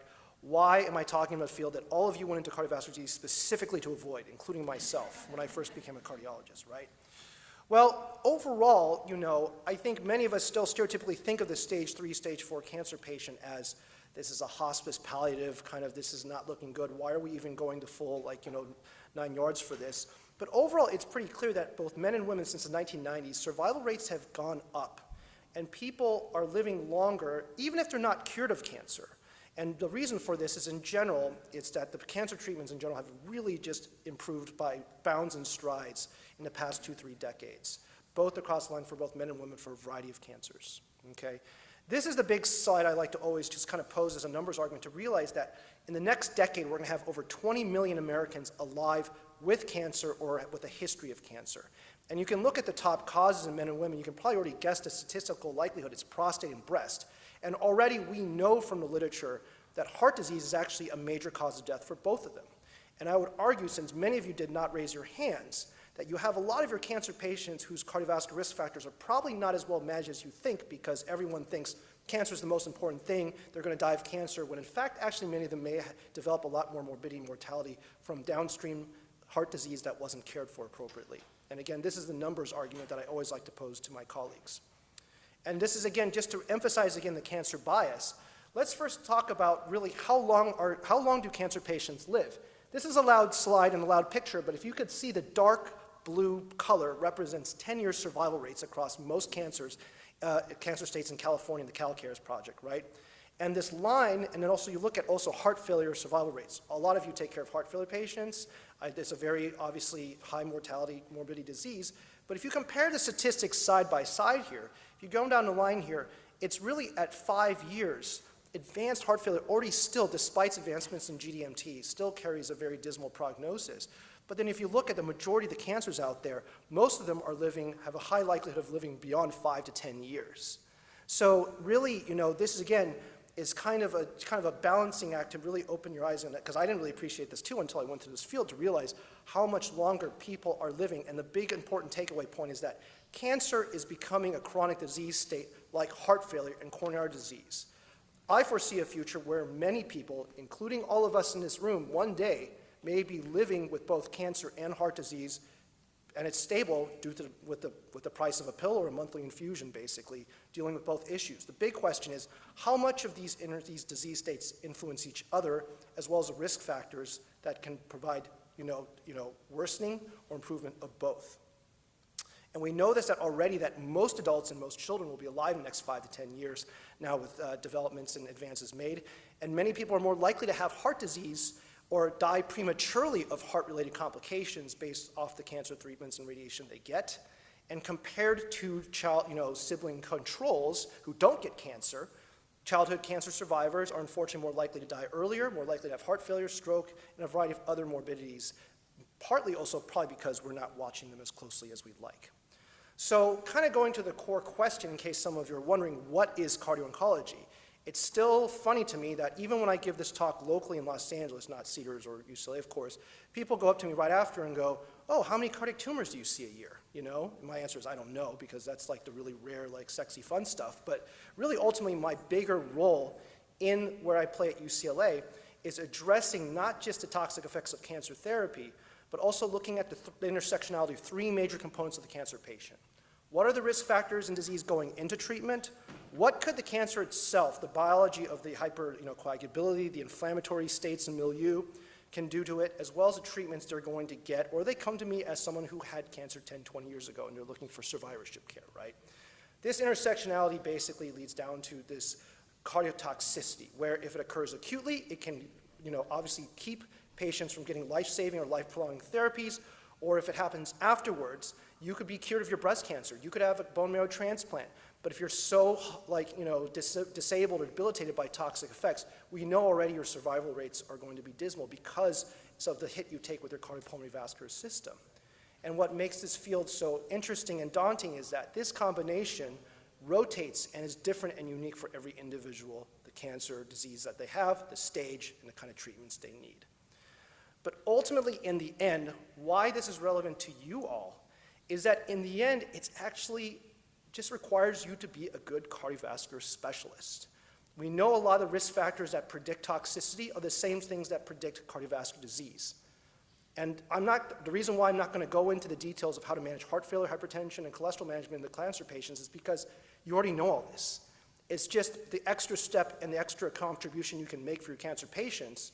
And what we have to add as cardio-oncologists is looking at helping you guys have perspective on the trajectory and the prognosis of these cancers, what are the type of treatments they get, and the unique issues that require more imaging, or the special things that would put them at higher risk down the line for heart disease. But in the end, the end point is how you treat them is really not too much different from how you would treat your other typical patient with heart disease, cholesterol issues, heart failure, etc. And we know that cancer itself, for reasons that are still yet to be studied, play a risk in developing heart failure or heart disease. And this cross-linked study with ARC, with cancer registries done by Dr. Fordo and colleagues at Hopkins, showed that even if you adjusted for classic cardiovascular risk factors, BMI, LDL, smoking, you name it, already the presence of cancer or the history of it was still a bigger risk in predicting and developing CVD or heart failure. And for reasons that we don't quite know yet, whether it's the chemotherapy or the indirect hit it takes on your lifestyle and diet and other things, or adherence to medications, is something that still requires further study. But again, like I go back to this whole issue of intersectionality, is that think about that also if you try to reduce risk or improve risk factor modification on your patients and to be more proactive, who knows what impact you may have potentially on a patient's not only CVD risk, but also a cancer risk, or as well as recurrent cancer risk even after they've beaten cancer. And really, to me personally, gone are the days where if someone has cancer, they're going to get chemotherapy, they're going to feel miserable, with the exception of some very few people who have weight issues and frailty issues. I'm really not the type of person to tell them, look, eat whatever you want, fatten up, eat all the ice cream you want, especially when it comes to something like breast cancer, which is survivable. I say, look, you've got to try to have as much normalcy as possible in your routine, try to eat healthy, try to exercise, try to, push yourself, keep your cardiovascular reserve as best as you can optimize, because that will probably be better investment for you in the future. And the other bigger question is, and again, this is more of a workforce issue that applies to us all, is that already I know and we know that most cardiovascular and cancer care is not developed and not delivered at places like here at Cedars or at UCLA. It's mostly in the community. And unfortunately, because of disparities and socioeconomic factors that influence access to care, we know that in general also mortality is a lot higher in these areas. And also if you happen to look at the distribution of really centers that offer multidisciplinary care of cardiovascular disease and cancer, it is also, there's a lot of gaps. And the question is how many of these patients could be reachable, and it's not just the job of a few doctors or APPs alone. I think this is a bigger population problem that we have to address. So talking really quickly about cardiotoxicity, right? Reviewing the definitions, again, this is a very nice sort of conceptual sort of discussion of cardiotoxicity where basically it's the multiple hit hypothesis that people going in to cancer treatments who have more risk factors are frankly probably just more likely to develop toxicity issues, right? Directly, there are some of the effects of chemotherapy or target therapies, but also what happens, your diet, your lifestyle, your adherence to statins or blood pressure meds probably they take a hit because of kidney issues, because of dehydration, because of infections. And a lot of the guidelines that that many of our colleagues have cited before don't apply to this colleague because they weren't included in these randomized controlled trials. And again, how we define cardiotoxicity from a cardiac dysfunction level, we use this term cancer therapy-related cardiotoxicity definitions. And essentially, this is a variety of definitions that are based off of ejection fraction drops. And essentially, this is what also makes me also advocate always for high-quality level imaging, which we can discuss later if anyone's interested in knowing more about metrics. But also, it's not just LV dysfunction now. People always, I think, stereotype cardio-oncology as this is the heart failure anthracycline field, when in fact, ischemic heart disease, arrhythmias, hypertension, which I'll talk about, is also a lot of just manifestations of a lot of these drugs, which many of these patients with advanced cancer disease will have for the rest of their lives. They're not going to stop, and they're also going to be on them until they progress. And another thing I used to kind of poke fun at my heart failure colleagues is like, you know, you guys are patting yourselves on the back that you have a 4-pillar GDMT. There are some cancers that have 4 lines of GDMT, and they cost a ton more money too, but they can keep people alive for years with stable disease. So, and again, despite improvements in treatments and less toxicity as a whole, the rates of LV dysfunction are still pretty high in modern day trials. So a little bit about 101, going to our next section of my talk here, is again, anthracyclines, it's not going away. It's still a very important drug that prolongs and saves lives in childhood cancers, hematologic malignancies, and certain kinds of breast cancer. But we do know that through effects of affecting DNA synthesis and metabolism through mitochondrial function, how it promotes iron overload and other issues, it does contribute to increased risk of heart failure. The drug standard, in case you want to know, that we use to stratify risk of cardiotoxicity or LV dysfunction, heart failure, we use the standard dose doxorubicin. And I think for many of the beginners in this room, it's okay. This is a very complex topic, but your electronic Epic health system in many cancer centers will actually help track chemotherapy doses, which is something we use at UCLA to get an idea of how much someone has received at their system. And again, really, this is something that interferes at the level of mitochondrial synthesis and metabolism, which leads to mechanisms of iron overload and presumably also speeds up a lot of the processes that cause heart failure and LV dysfunction and myocyte death. And unfortunately, the question is, when does it occur? So the one takeaway point of all this is that the majority of EF drops occur a year after treatment. All my cancer colleagues and buddies can check an echo before. Sometimes they do it during it, but they almost never check it after, despite this being a well-known fact. But essentially, just make sure that your EFs are checked within a year, usually within 6 months afterwards. If your ejection fraction drops below 53%, that's the cutoff to consider whether there's subclinical cardiotoxicity. And this is, to me, an indication to refer as well as start GDMT treatment. Unfortunately, even though 240 is considered the high-risk cutoff, you can see with modern data, there really is no true safe dose, because even below that dose, there is not an insignificant relative increased risk of LV dysfunction and or heart failure. And thus, the guidelines again say that it's it's gold standard class 1 to get an echo before. If someone's past a 240 milligrams per meter squared dosing, and or they're considered high risk with a variety of other risk factors, you can get it more frequently, but it's very important to definitely get it within a year after treatment. And as someone who helps with maybe imaging surveillance with your other cardiovascular disease states, this is something that we also really impress upon our cardiology colleagues. Trastuzumab, also HER2 treatments, which put UCLA Cancer on the map because it was developed by Denny Slayman in his lab a couple decades ago, really transformed as was really one of the game-changing cancer drugs that reduced mortality significantly for up to 1/3 of breast cancer patients, which used to be possibly a coin flip in terms of mortality and prognosis. Unfortunately, for reasons that are still unclear, because we think it interferes with the repair mechanisms in cardiac homeostasis, that there is an increased risk of heart failure, especially when combined with anthracyclines. By itself now, which is used a lot now more by itself without the use of anthracyclines, especially in the Los Angeles area, it's probably still maybe around the 5% range. But because of its classic association with LV dysfunction, EFs are usually asked for every 3 months. This is something your oncologists are probably better at doing because they're just used to by culture doing it. But again, it's reasonable to also repeat imaging again within 12 months of treatment as well too. Switching over to what we call vascular endothelial growth factor inhibitors, or VEGF inhibitors. These are a type of tyrosine kinase inhibitors which are pills, and they basically target mechanisms that make tumor cells grow blood cells. These are drugs that are usually indicated for the treatment of advanced kidney disease, liver disease, things that are not basically treatable by surgery, and usually these are advanced disease states. The reason why this is important to go over is that these patients usually are on these for life, but the problem is the biggest issue they cause is hypertension, and it can be, frankly, very, very quite profound. If you look carefully, actually, at the ACC/AHA hypertension guidelines, there's a very small section that says, oh, they're a drug treatment, drug-induced hypertension. But so the problem is why it's so small is there's no data as to how to treat it. But the best thing to do is where you can assist clinically with the patient is helping reverse these mechanisms that probably cause these effects on high blood pressure. But overall, an example here is a patient of mine who unfortunately passed away a few months ago, but was diagnosed 4 or 5 years ago with metastatic thymic carcinoma, where sunitinib was indicated, and within 2 days of starting it, her diastolics would go above 110, and she would have headaches and chest pain. So we really had to work out a very personalized concoction that whenever she was on her drugs, we would increase her losartan and later required addition of chlorthalidone, and within a couple days of stopping it on her holiday, we'd have to come off of it so she wouldn't bottom out. So we were able to basically keep her on stable disease treatment for 4 or 5 years of good life travel, being there for her children before it started to progress.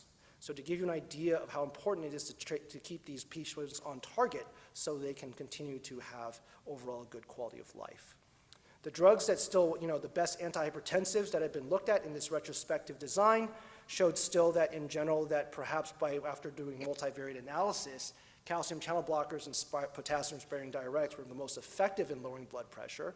But that also might be because they're actually the best antihypertensives out there in general, too. So again, we know that also a lot of these drugs, and this is something that your oncologists are very familiar with, but may need your assistance in dealing with these patients in helping lower their blood pressure because you guys are the hypertension specialists. And finally, I want to touch upon really, again, immune checkpoint inhibitors. So this is something that, again, to me, I think is just mind-blowing in terms of what's been developed in terms of the cancer armamentarium. But let me first start with the case here. So 60-year-old female with BRAF-positive colorectal cancer, don't worry, I'll give you all the drugs and names, but basically underwent a treatment with PD-1 inhibitor 5 months prior, comes to cardiology clinic like a same-day visit with dizziness, blurry vision, diarrhea, and shows up with this 12 lead. I'm not exaggerating, it's not fictionalized, okay? So other than thinking, holy crap, right? I would say that my interpretation of this 12 lead probably represents a bizarre alternating ventricular rhythm with ST elevations suggestive of either an injury current or pericarditis. She gets a code STEMI activated from the clinic, goes straight to the cath lab, cores are negative, EF is 38%, or MRI is negative for enhancement. She gets a diagnosis of myocarditis and discharge. She comes back to our ER about 9 days later, still in a slow VT rhythm, blood pressure 60/40, and you can see her labs here. Her LFTs are up, her troponin, this is pretty high sensitivity, so that's equivalent to about 30,000 now. Still elevated, her BNP has gone up tenfold, and she's now in AKI and a variety of other bad prognostic signs. So what's going on here? So this kind of focuses again on this game-changing drug that compared to all the other drugs I was talking about, the novel effect of immunotherapy is that it doesn't directly target cells like chemotherapy. It's not a targeted drug like VEGF inhibitors. It manipulates your immune system into recognizing tumor cells as being foreign invaders. The reason why your immune system doesn't go haywire and start attacking every healthy system in sight is because of these checkpoints, which are regulated by these PD-1 and CTLA-4 receptors. And a decade or so, 2 decades ago, some very smart people realized that if you could take these breaks and stop them, you could also have the T cells recognize tumor cells that use the same security passes to bypass the security, the checkpoints that your T cells use, like lung cancer and melanoma. So once you have an antibody that you give it to them, this takes the brakes off, the T cells goes, wait a second, you're not supposed to be here, I'm going to activate, I'm going to kill you. So why is this important? Well, this is an incomplete, outdated slide of all the FDA approvals of all the cancers that are now being in use or have an indication for it. And now, as of, I think, last year, it's estimated now that over 50% of the cancer population qualifies for immune checkpoint inhibitor therapy. So what I'm talking to you about is maybe about 1% to 2% of patients, but if you think the denominator is that high, think about the absolute number of patients that might come in with certain complications like this. And again, this is not just something for me to recognize, this is something that a lot of patients, especially those of you who work with cancer centers, may come across as a complication. Because PD-1 expression doesn't just occur on tumor cells, it also occurs on healthy cells, including the heart. And it's very hard clinically sometimes to know, and sometimes people come in with other toxicities. And then but the most important thing is that when this occurs, it's usually within the 1 to 2 months after the first treatment. So doing a detective dig into when they start treatment is very important. Echoes and that EF is normal is not reassuring. It's normal in half of patients with myocarditis. Troponins are probably the most sensitive indicator for evidence of myocardial inflammation. And what do you check? Well, our colleagues in Michigan showed that the highest yield is if you also check for LFT elevation, like our patient, total creatinine or creatinine phosphokinase, which also represents skeletal muscle crossover, and also other things. The more that are positive, that should get your red flags going that there might be some myocardial involvement. MRI, I'd like to say, would be the crystal ball to diagnosing this, but it's not, unfortunately. It still has about a 50% accuracy in patients who present with myocarditis. So it's good for a rule in, but not a rule out testing modality. In the end, you may need to go to a place like Cedars or UCLA for a myocardial biopsy when it will make the difference on whether the patient should stay on treatment or not. And again, this is a definition and diagnostic criteria that is rapidly evolving because this is, in effect, a new disease process that we are studying. So frequently, patients have also this triple M syndrome, so also look for muscle involvement, muscle weakness, like a really bad statin myopathy, and myasthenia gravis-like syndrome, diplopia, weakness lifting your head, swallowing. Get your neuromuscular colleagues involved early if you suspect neuromuscular involvement. And this is really critical to not only treat those things that can also be very highly fatal and deadly, but to also bolster your diagnosis of myocarditis. And again, why is this so important? Because if you go fulminant, meaning that you need inotropic pressor support, or you need, you develop a bradytachyarrhythmia, it's up to 50% fatal. And that's the reason why we don't want to miss it. If your EF drops and you survive it, it's about a 50% chance of recovering as well. And what do? Well, we extrapolate a lot of data that we get from our heart transplant rejection, literature. High-dose steroids are the name of the game, but really still beyond that, and that's something we are actively investigating. If you go refractory and you're still sick, we have to, again, look at the immunomodulator treatments that our transplant colleagues use to try to lower T-cell proliferation, activation, and other treatments such as abatacept are being studied. So again, we don't want to miss it. Thankfully, it's rare, but it's also the most fatal, as you can see from this pharmacovigilance database.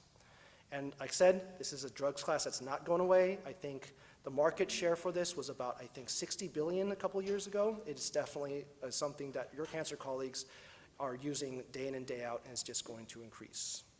The patient herself went on Impel and ECMO support for about a week, had got ATG and IVG with steroids, and finally was able to be discharged, and thankfully is still alive today, 6 years out. No cancer, no recurrent myocarditis. So my last thing I want to quickly touch upon is, again, really what I feel is now one of my clinical passions, ironically, is, well, how do we reach across the aisle, and how do you bring this multidisciplinary approach and team concept to your program in your clinic? Because like I've implied, or frankly I think, that many of your patients in your healthcare system, especially those with cancer, are probably not getting the CV care that they need because everyone's just focused on the cancer, when in fact there are a lot of other things down the line that can also affect their lifespan. And this AI-generated picture that I had a lot of fun with just shows that it's just a wilderness that keeps growing and growing because there are literally drugs that are coming out by the pipeline by the week. And essentially this is why we need to stay on top of this. And this is where you all come in as the workforce. And this is something we are struggling to understand. How do we train and prepare it? And the clinic really, and what is also unique about our field is that we are completely dependent on a completely different field of medicine, right? And you have to ask yourself, well, what are the biggest issues and the biggest cancer populations you deal with? And that my advice is to target those patients first, to systematically study and care for and figure out protocols to how best care for them. And ultimately, who I had to impress at UCLA when I had to start this program? It was the NPs, because they're the micromanagers. They're the ones taking care of all the toxicities. You guys are the most important people in the room. I've never said that to a talk I've given to doctors or oncologists, I swear to you, okay? Because I made myself available. They had my cell phones. Some of them have Saturday clinic, and they would text me 12 leads to look at QT intervals to make sure their treatments aren't causing problems. But ultimately, the effective way of building timely, service and imaging is really the key. And like many, I've learned from my private practice colleagues as well as our TAVR colleagues, same-day service and getting everything done in one shot for a cancer patient who's sick and getting cancer treatments is very, very important. And you don't have to address all issues and toxicities because this can be very, very intimidating. But in the end, you work on what's most important. Work on one part of the kingdom, one step at a time, and you'd be surprised how much of them don't know the toxicities of other drugs because it's so siloed. And also imaging, there's a lot of opportunity for revenue and services to provide that for your patients. And you really also don't want to be obstructive in the cancer journey. You really want to integrate yourself And because I know as heart specialists, we tend to think of ourselves like this. But you have to put your ego aside and put yourself in the back seat, and you're really allowing, you're there to guide the cancer team to get them through a very, to not just one disease process, but two disease processes. The reason why I don't think marketing really works or brochures or websites is because ultimately cancer care is really in the eye of the cancer doctors and NPs. If they don't say you should see Eric, they're not going to see me. They're going to say, well, I care about your heart health. You need to win them over before you can get referrals and effective collaboration.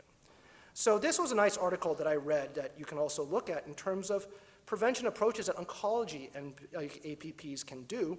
And if you look at it, it's nothing really tertiary referral high, like super complex. It's just frankly just paying attention to their cardiovascular risk factors and referring to a center if further complex care is needed.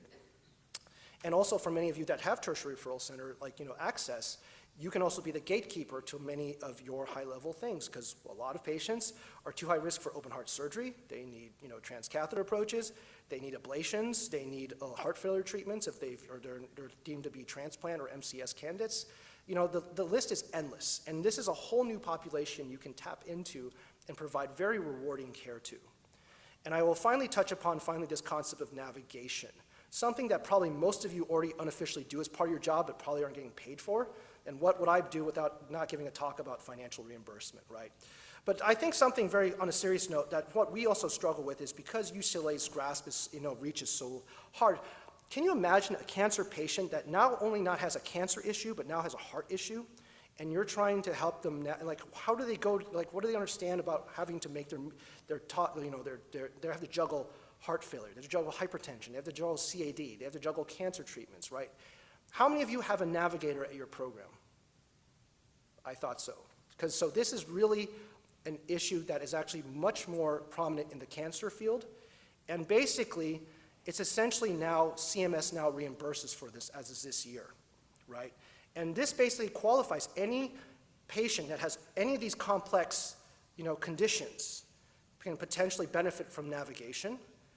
And you can look at what qualifies as navigational activities. I'm sure all of you are like, oh my God, this is what I do every day, 12 hours a week, especially the TAVR, NPs and the valve NPs. But this actually is now a billable sort of service to justify the need for an individual that can do these specific navigational activities. And this is something that you should bring to your leadership, because this is something you track your metrics on how you can improve sort of, again, the navigational process of making sure your patients stay adherent to treatments, staying on top of their, on top of their appointments, imaging, et cetera, et cetera. And finally, how to get certified. Here's one example. The American Cancer Society offers this training course as well. But ultimately, again, it's really a multidisciplinary effort. And what I love about this field ultimately is that if you can get them through two disease processes, it's really a double win for both sides involved. So finally, I'd like to just kind of conclude that advances in cancer therapies, again, it's a growing population that none of us can avoid. Just some quick thoughts about timely imaging. Here, just touching upon some of the high salient points of cardiotoxicity. And it is a multidisciplinary, multi-complex field where you all can play a really important role in the intimate care of the cancer patient. And support and collaboration is critical. And inspiration just comes from exposure immersion. It all comes with time. So in effort, I'd like to thank, in conclusion, here are some resources if you want. Hopefully the slides will be available online if you want to learn more about what to do about management. And it's a community effort. The fellows that have always, asked me the hard questions, who have done clinic with me, and also our huge village of people that manage one of the biggest cancer centers in the country. Thank you very much, and happy to chat after this.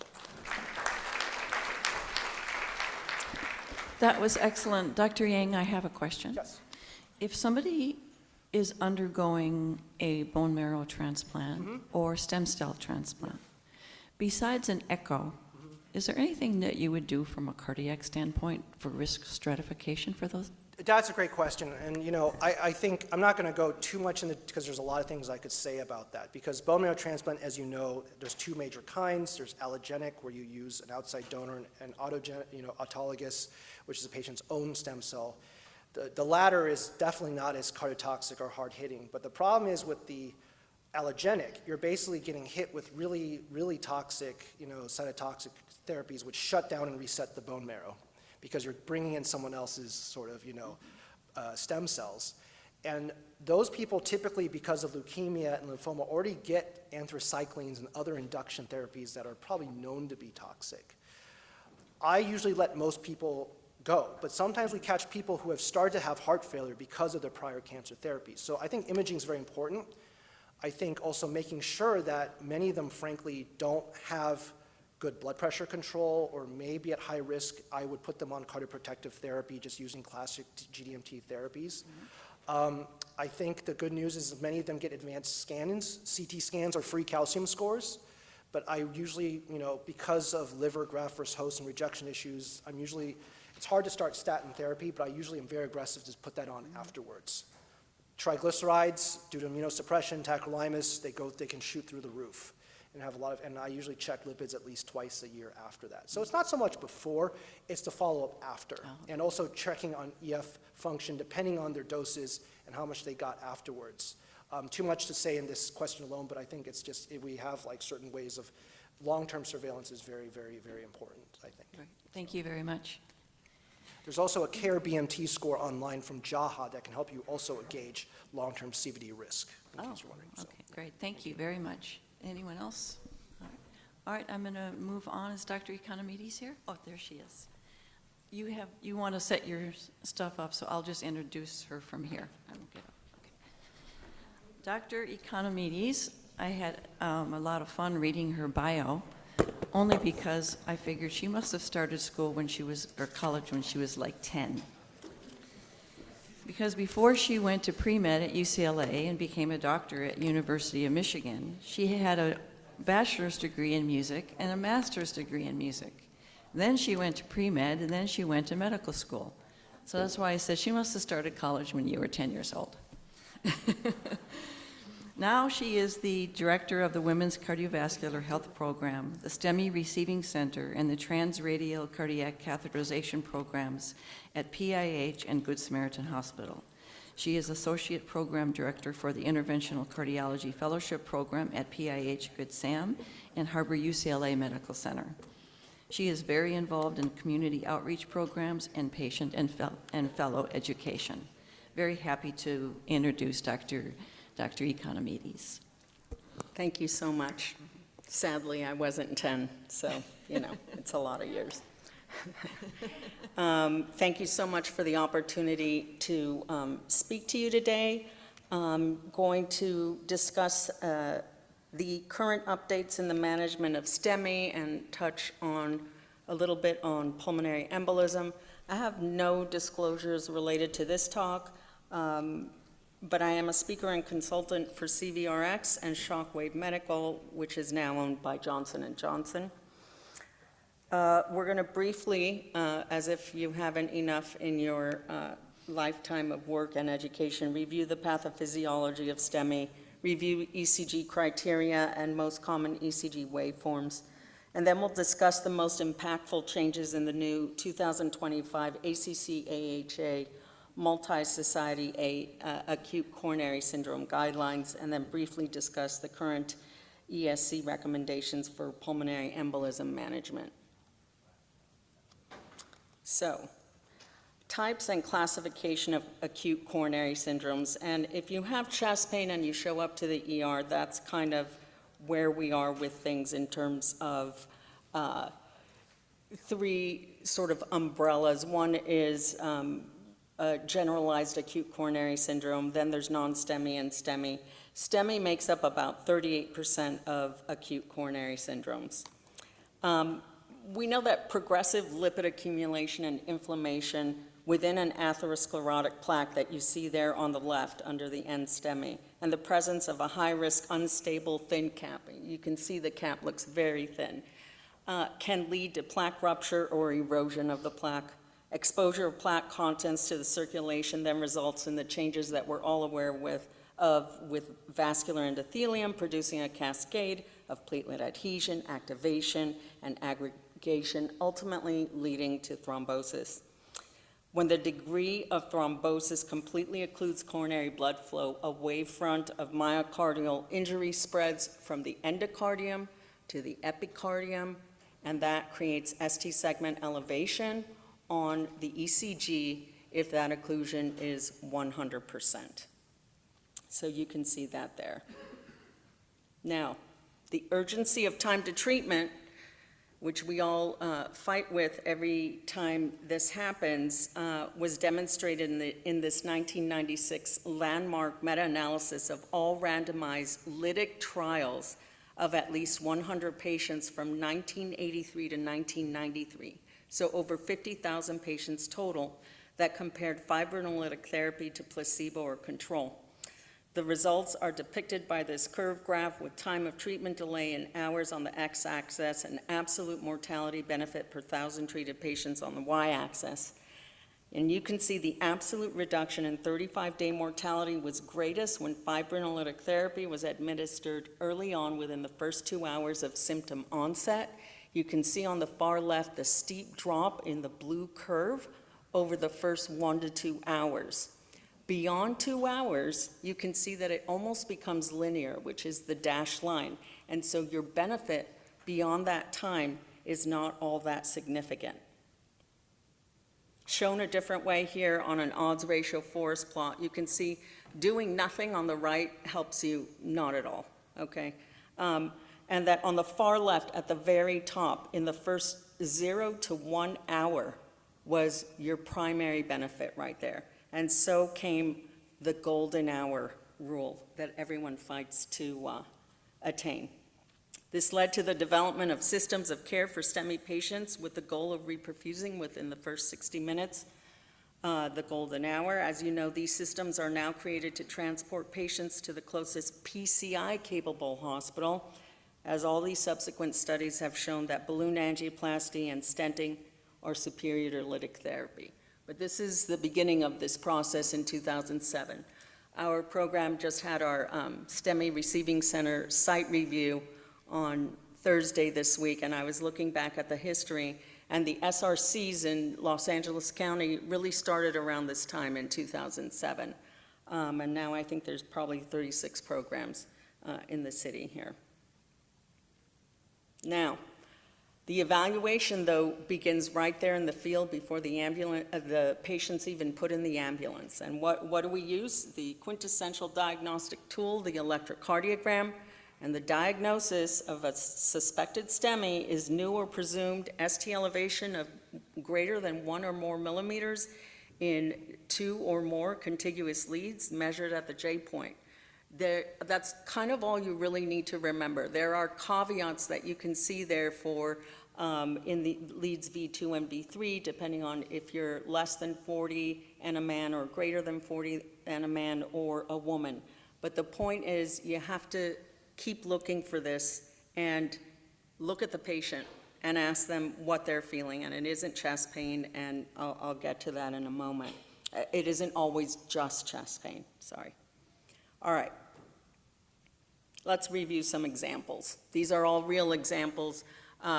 If you want me just to tell you what's on the ECG, I can, or would you like to call out some things here? This is a 53-year-old woman with chest pain. Any takers?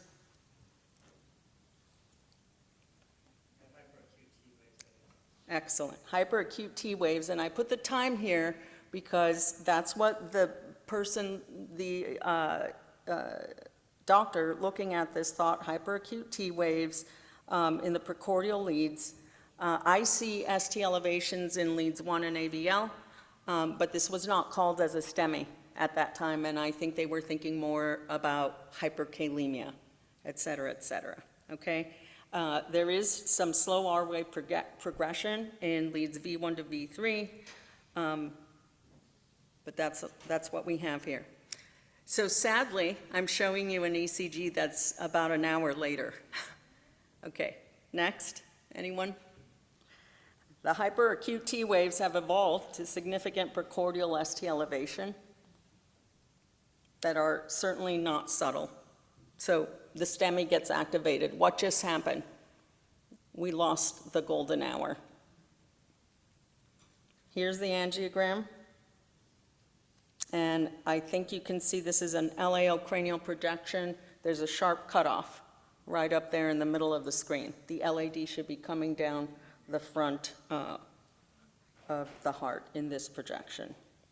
I'm not going to belabor PCI. This is what it looked like at the end of the case. She got one drug-eluting stent. Sadly, this is her ECG almost 3 hours after the initial ECG. So now there's a QS pattern and leads V1 to V3 with continued ST elevation, but now it's suggestive of the development of an apical aneurysm.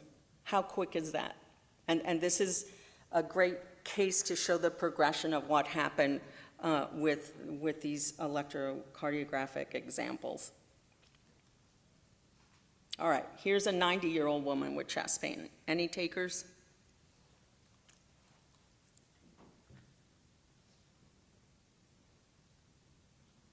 All right, so there's some ST elevation in the inferior leads. It's not as profound as the ST elevation we just saw in the other second ECG, but there's some ST elevation there. But what I really want to draw your attention to here is what's happening in leads V1, V2, and V3, and even out to V4. There's ST segment depression, especially it's profound in V2, which should alert you. Ding, ding, ding. Is there something else going on? Is this a posterior MI? Is this an RV infarct? What is this? Do I need to do anything else? This day and age, if you're at a PCI-capable hospital, this is the only ECG you're getting and you're activating for STEMI. But I will show you what you can do if you find yourself in a rural facility. Sorry for the upper part, but this is an RCA occlusion. You can see there's no flow down the RCA here. And this is at the end of the case, 3 drug-eluting stents to the right coronary artery, and there's some distal embolization of plaque going down the PDA if you look to the far right of the screen, but we left that alone. But if you're concerned, if there's ECG evidence of inferior wall ischemia, the right-sided leads V4, V5, and V6 right should be obtained to evaluate the possibility of RV infarction. And so you can see here on the left, you would just switch over V1, V2, and then in the same fashion, put your leads over on the right side of the chest. I can't remember the last time I've seen anyone get a right-sided ECG, but it is helpful. And on the right is the example of what that ECG looks like, and you can see V4 right, 5, and 6 right all have significant ST segment elevation with depression and AVL. Why is this important? If the RV is infarcting, does it change what you do initially? Yeah, if the RV is infarcting, that means it's not moving, and that means there's not really a lot of forward blood flow to the pulmonary circulation and then to the left heart. So as opposed to having a big anterior LAD STEMI where your LVEDP is now 38 because the left ventricle isn't functioning, now the left ventricle is functioning, but there's nothing to pump, because there's no fluid being pushed over from the right. So IV fluids, tons of them, tons of IV fluids and dopamine, dobutamine. All right, so here's an example, another example, 51-year-old man. In this particular ECG, any takers here?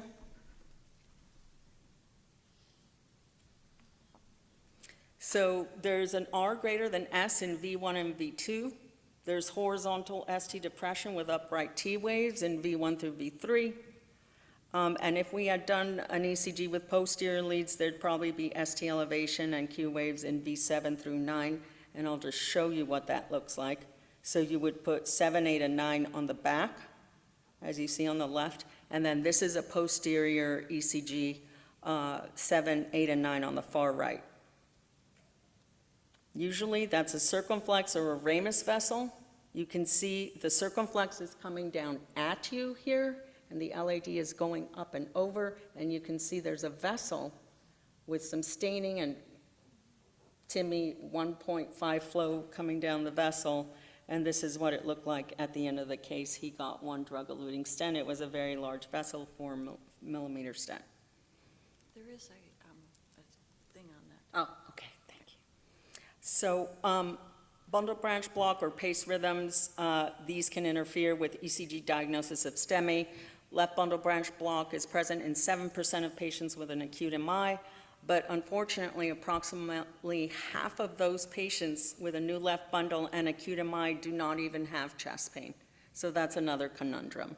New right bundle branch block generally doesn't interfere with the diagnosis of STEMI, and even though known right bundle does not confer an ominous prognosis, new right bundle also can be of concern.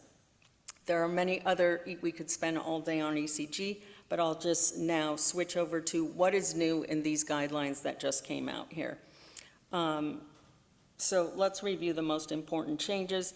I know you know this, but this is the classification. Green is good, class 1, yellow 2A, orange 2B, and then there's a different connotation of orange or a different hue, and then red is causes harm. So let's talk about DAPT. And these are chronic questions that come up all the time.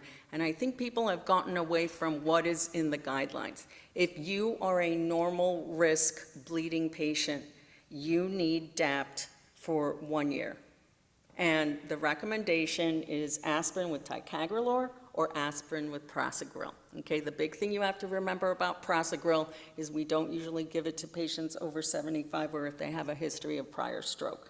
But the recommendation is 1 year. And if they're having no problem, leave them on it for a year, okay? And that's regular bleeding risk. If you look here in the middle, strategies have been developed to decrease the bleeding risk in patients. So not high bleeding risk, but let's say you have chronic gastritis. They actually say in this guideline, it's okay to give a PPI to those patients. But there are other things you can do. So the next part over, you're on aspirin and ticagrelor.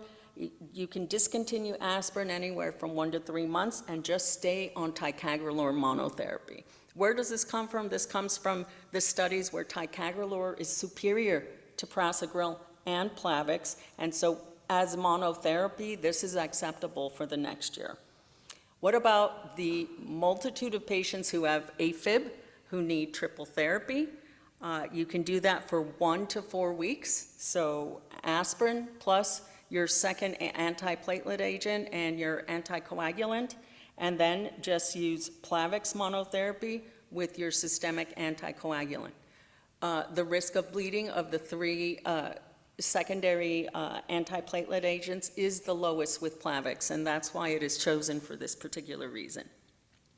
There's one other option where you stay on DAPT with the newer agents for about a month and then switch to aspirin and Plavix, but the risk of bleeding on those two together is higher.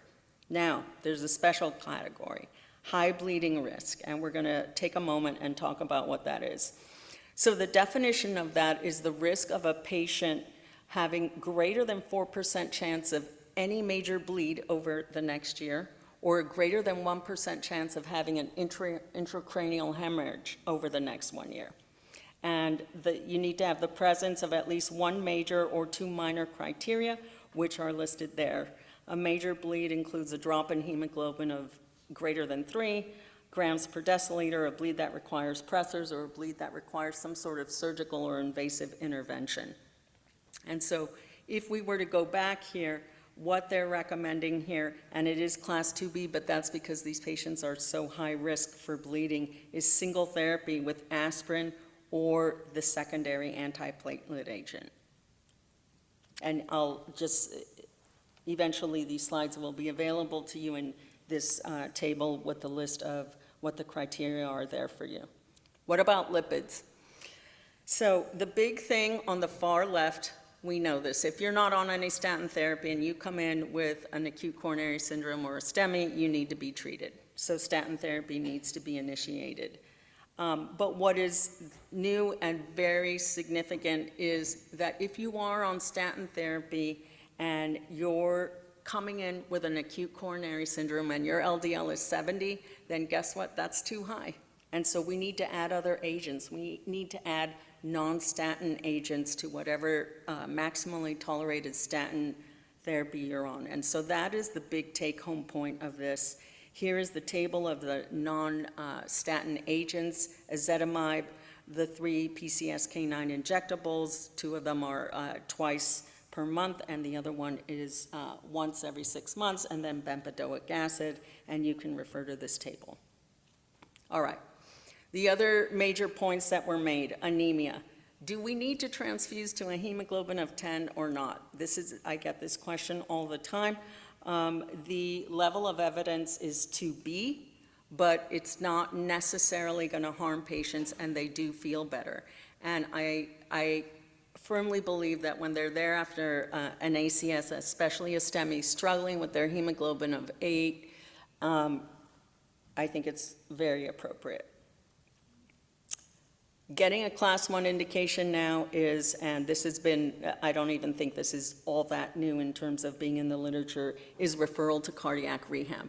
We do all this work. We spend so much resource getting them to the hospital, getting them to the cath lab, doing these procedures, blah, blah, and then we just throw them home and don't offer them any sort of support. And cardiac rehab, and I know there's a great one here, is comprehensive. It's a program that wraps their arms around the patient. Meds, vital signs, graded exercise, patient comfort in feeling like now they can go to the market by themselves, depending on what their limitations are. So this is very important, and it's a class 1 indication, and now class 2A is in-home cardiac rehab. This is brand new, but this is now, this is how important this secondary prevention is. I'm an interventional cardiologist, so I care about these procedural strategies, but you are first line taking care of patients and referring and coordinating with the ICs in the cath lab. It is a class 1 indication to do these cases via radial approach over femoral, especially to reduce the bleeding, vascular complications, and mortality. It's profound. The vascular and bleeding risk of radial access is almost 0%. So, if the interventional cardiologist is not doing radial first, find another interventional cardiologist to work with. All right. Something important for me is that class 1 indication now, if you have left main STEMI or complex lesions in your STEMI, we should be taking out an imaging tool via IVUS, OCT, whatever it is that your cath lab has. So this is now a class 1 indication. There are not that many things that are class 1, but this is.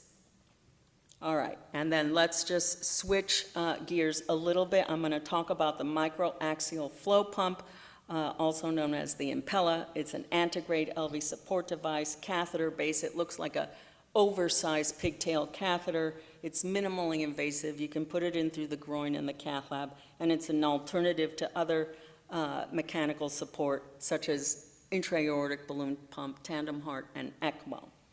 The Impella motor draws blood from the left ventricle into the cannula and then sends it out into the aorta.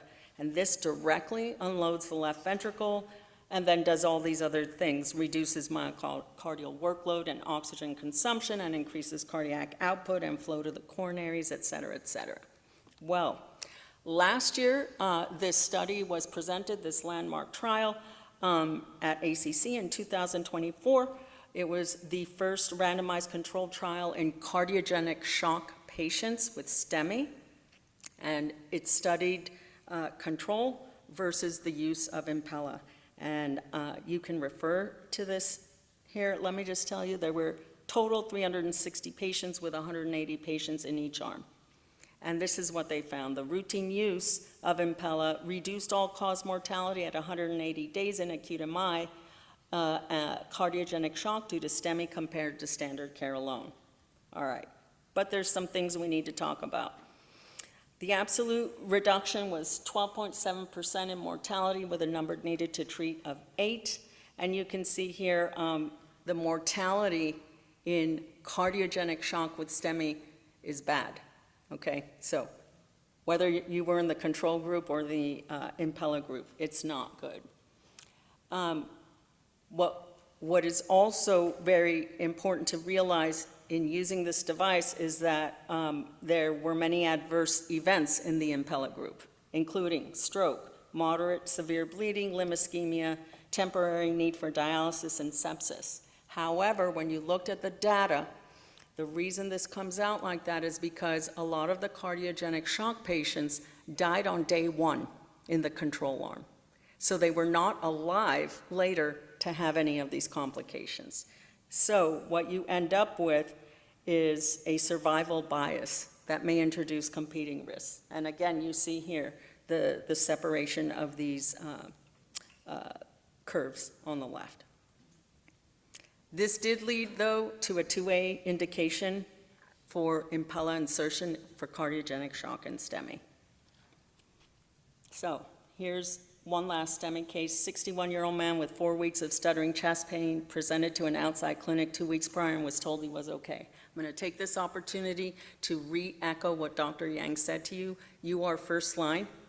You're seeing these patients. If someone's telling you in clinic or in the hallway or something and that things aren't right and you even think of it, then pursue it because you're probably right, okay?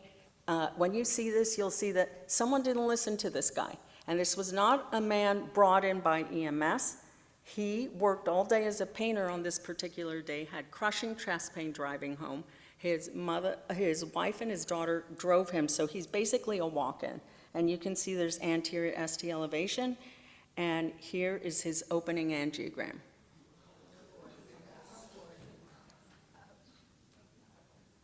So I saw the ECG. He was not well downstairs. He was on 2 pressors when he came upstairs. He looked ashen. His systolic blood pressure was 70s, 80s. I went right radial, and I went up actually with a guide catheter, and this is a guide catheter. And I almost had my own myocardial infarction at this time, but here we are. And I sent a wire down, and you can see his entire left system was occluded. Entire left system. And I ballooned, and this was a very recalcitrant lesion in the distal left main, and every time I ballooned, it would reocclude. I had a spectacular fellow who, while I'm doing this and in my head thinking, I've got to get this open, comes on my left side, gets a sonocyte, gets femoral access, and puts up an Impella while I am trying to open the left main. Okay, so you can see here, now there's an Impella. His LVDP at this time was 38 millimeters of mercury. So because normally this patient should have open heart surgery and get the mortality benefit of a Lima to LAD, absolutely. But because I could not keep the left main open no matter how much I ballooned, we had to embark upon PCI. And so he got left main into LAD, left main into circ, bifurcation, culotte, stenting, and this is what it looked like at the end of the case. I think he survived for many reasons, many reasons, including the fact that this was his right coronary artery. His EF, when he first got to the hospital, was 10%. He was on the Impella for 2 days and then some pressors for a number of days, but eventually when he left the building, it was 40%, and he walked out of the building. All right, last few minutes, we'll just switch gears. So a lot of lessons learned in STEMI management have influenced the contemporary approach and management of massive and submassive PE. So the data I'm going to show you is from a 2020 Focus publication summarizing the AHA and ESC approach to patients with intermediate risk and high risk PE. Intermediate risk, also known as submassive PE, and high risk PE, known as massive. Submassive patients are normotensive with evidence of RV compromise, whereas high risk patients are in hemodynamic decompensation. So the central illustration here says approach to these patients. So the first step is to risk stratify them. So the first question is, are they stable or not? If they're not, then they're considered a high-risk PE. That makes sense. If they are stable, then you go down and you do this thing called risk stratification with the PESI score, which I'll show you in a second. And then you go next to, do they have CT or echo evidence of RV dysfunction, elevated troponin, or both? And then they get categorized into these different risk categories. The PESI score is the Pulmonary Embolism Severity Index. It's on any of these calculators that we use, TIMI score, GRACE score, whatever you go and you Google PESI score. There are 11 core components that you can see listed here. You just answer the questions and it spits out a score. And you can see on the left side, the interpretation is that if your score is 85 or less, you are considered lower risk, and anything above that is intermediate risk or high risk, and that changes your mortality. The lower risks are thought to be able to be treated on systemic anticoagulation and eventually as an outpatient. It's the people underneath this red line that we need to figure out what we need to do with. And so this is part B of that central illustration. Now's the management. So question one is, can the patient be anticoagulated? Well, if they can't be, now all you can do is put in an IVC filter and protect them from further pulmonary insult from thrombus or embolic thrombus. If they can be, then you obviously, and this is the mainstay of therapy, start systemic anticoagulation. And then if they're intermediate risk or high risk, then we need to consider other therapies if they deteriorate or there's significant RV dysfunction, et cetera, et cetera. What are those other therapies? So fibrinolysis, but that carries a 2 to 5% risk of intracranial hemorrhage in anyone. Doesn't matter how old you are. And we do know that in elderly patients, we definitely don't want to be giving fibrinolytic therapy. What about ECMO? ECMO by itself, forget about the fact that you have a PE. ECMO by itself is a very toxic thing. And so the long-term data is not there for this, and it takes a lot of time to mobilize this. So now the question is, do we go with catheter-directed therapy or surgical embolectomy? Both of these have very limited long-term data. Why don't we know what happens to these patients? Because the massive PE patients are dying before they even get to the hospital. So this is where we are with things. Let us examine a patient. This is a 27-year-old man who injured his right leg and was found to have a DVT sometime prior and was given Eliquis and then couldn't get his Eliquis. It was a workers' comp case. There were case managers arguing with each other. This man did not get his Eliquis. So he presented with shortness of breath, fatigue, not feeling well to the ER, telling us this story. He was initially quite hypotensive and hypoxic, but he perked up with oxygen and IV fluids. He went and got a CT scan, and you can see the arrow there in the middle of the screen toward the left. You can see a very large filling defect in the right upper lobe, and then you can see another one in the right lower lobe. And then I will just tell you, because this was the best picture, but there were multiple PEs on the left side as well. This is his echocardiogram. So this is the 4-chamber. The left ventricle is on the right side of the screen. EF looks like it's 60%, but you can see the right ventricle is significantly dilated. You can actually see McConnell sign here. It's an echocardiographic finding characterized by significant movement of the very apex of the right ventricle and then the lower part, but the middle part of the right ventricle isn't really moving. Think of a balloon, and the top of the balloon and the bottom of the balloon are moving, but the side of the balloon isn't moving. This is frequently found in submassive and massive PE. And here's a still frame of his IVC. You can see it's significantly dilated, okay?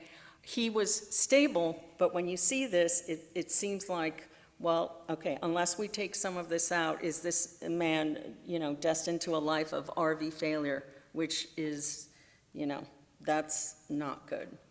So we took him and used this device called the Inari device, which you can see here on the left.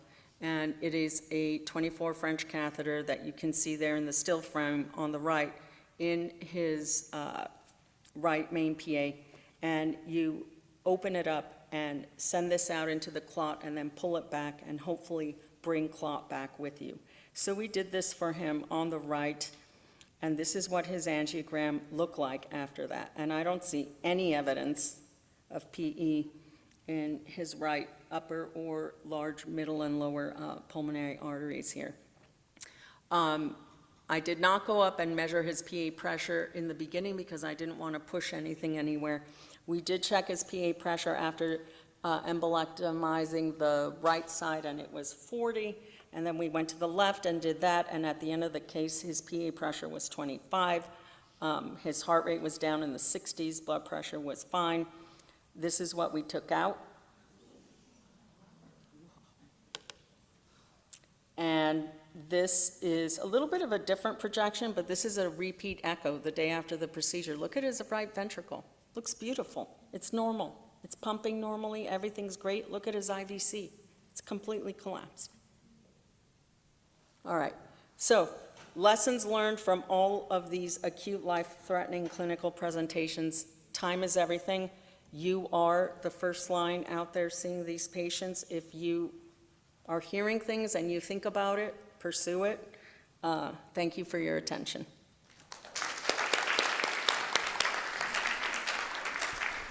That was awesome, Dr. Economides. Thank you so much. Does somebody have a question for her? Go ahead, Dr. Yang.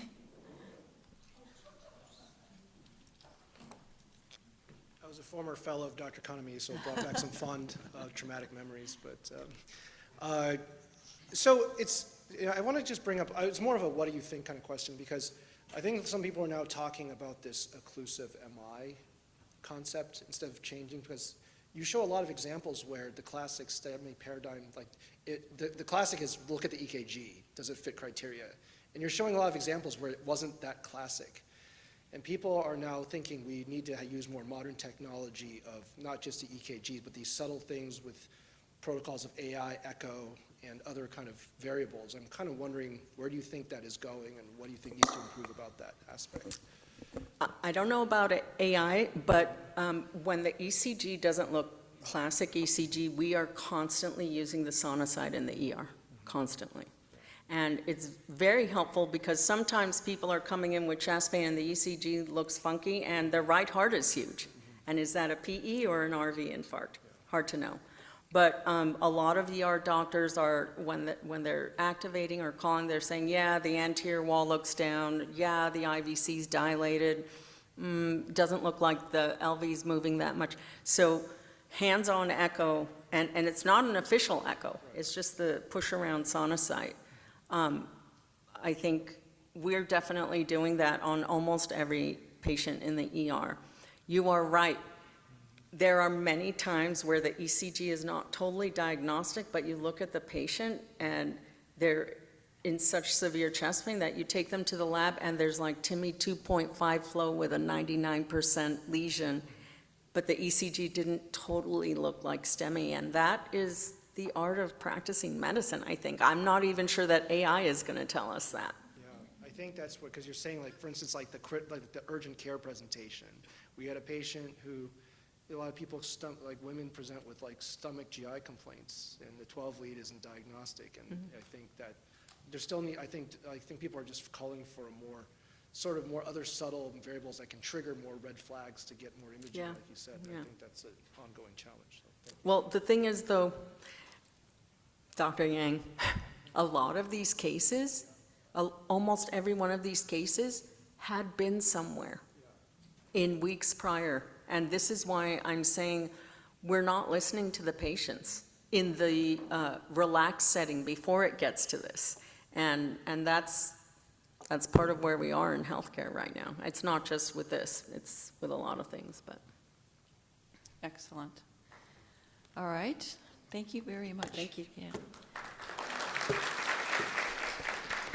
Now we only have 2 more talks before the end of the day, and we do want to get everybody out on time. There has been some more treats put outside, so if you feel like a cookie or another cup of coffee, please don't hesitate to get up. But we're going to just move on to the next talk.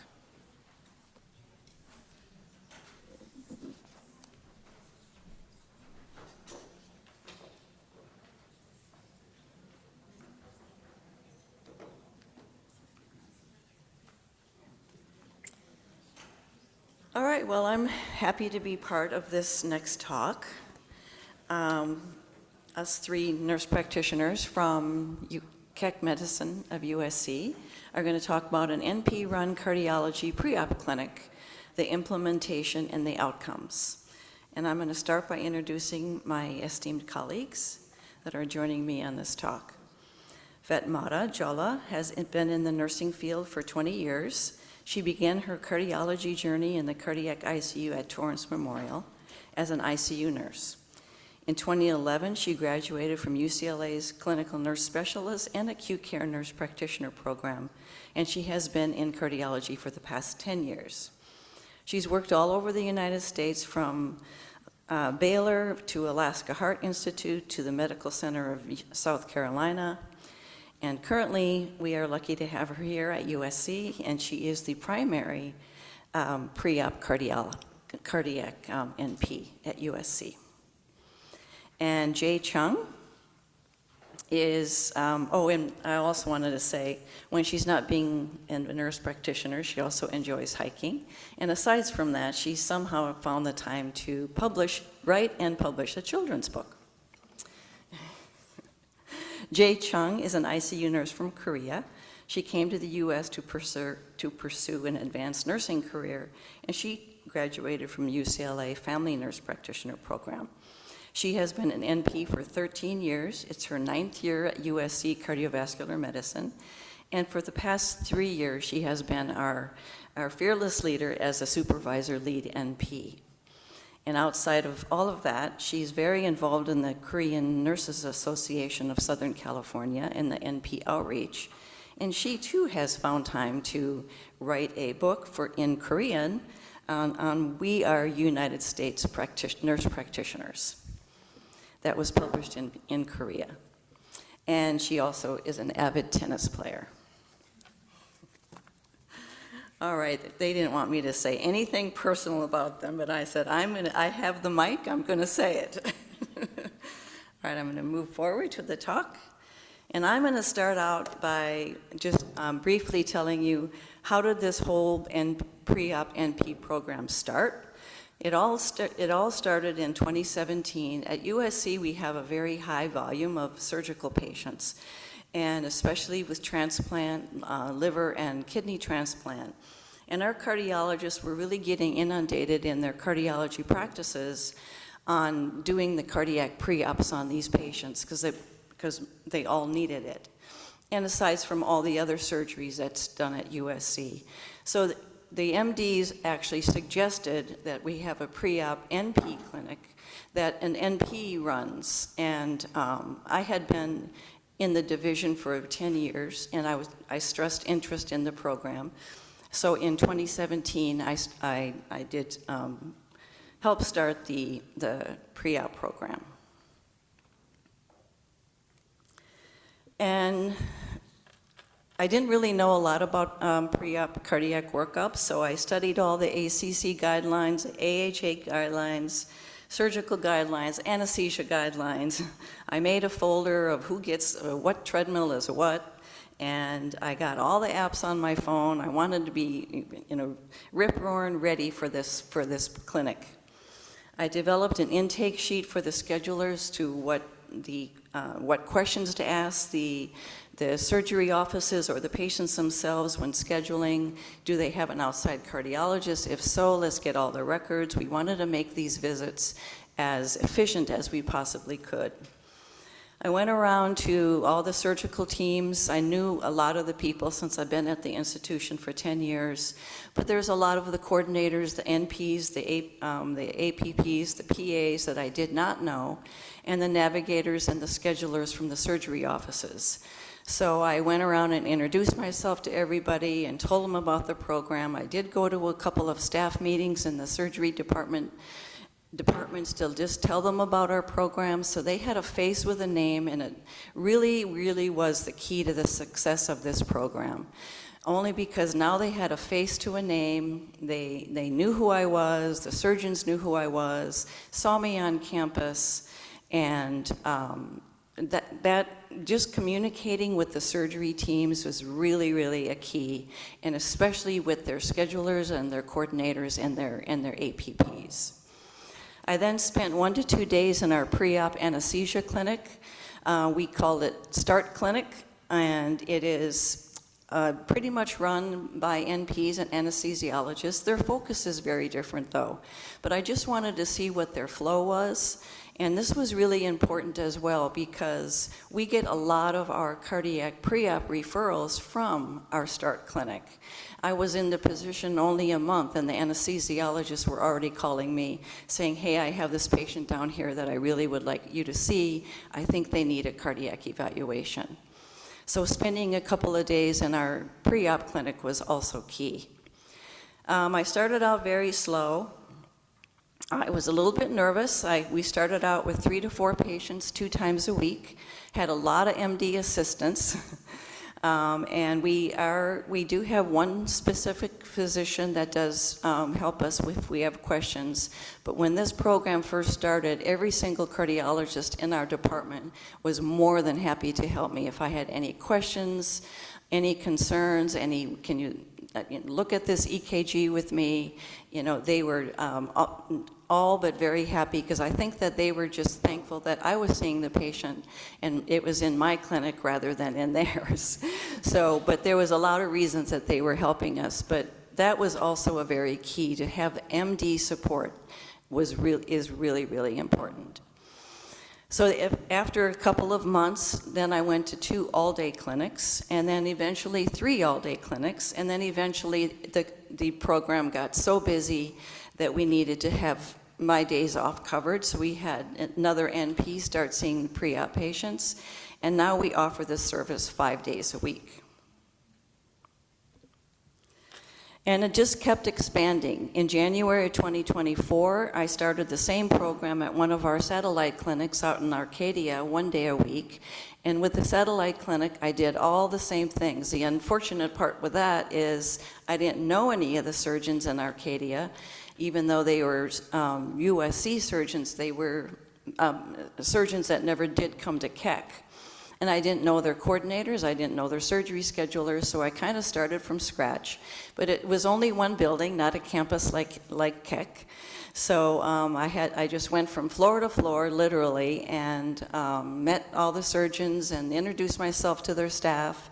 I did a couple of in-services over at the Arcadia Clinic, so they too had a face and a name that they could, so if they knew that they needed a surgery and they wanted to have a cardiac pre-op evaluation, they, oh, Mary on the first floor can see the patient on Wednesday. So that was very, very successful. So now we have this very, very busy NP-run cardiac pre-op clinic, and we offer this service 5 times a week. So, and with that being said, I'm going to pass the mic on over to Fatmata, who's going to talk about putting all of this into practice.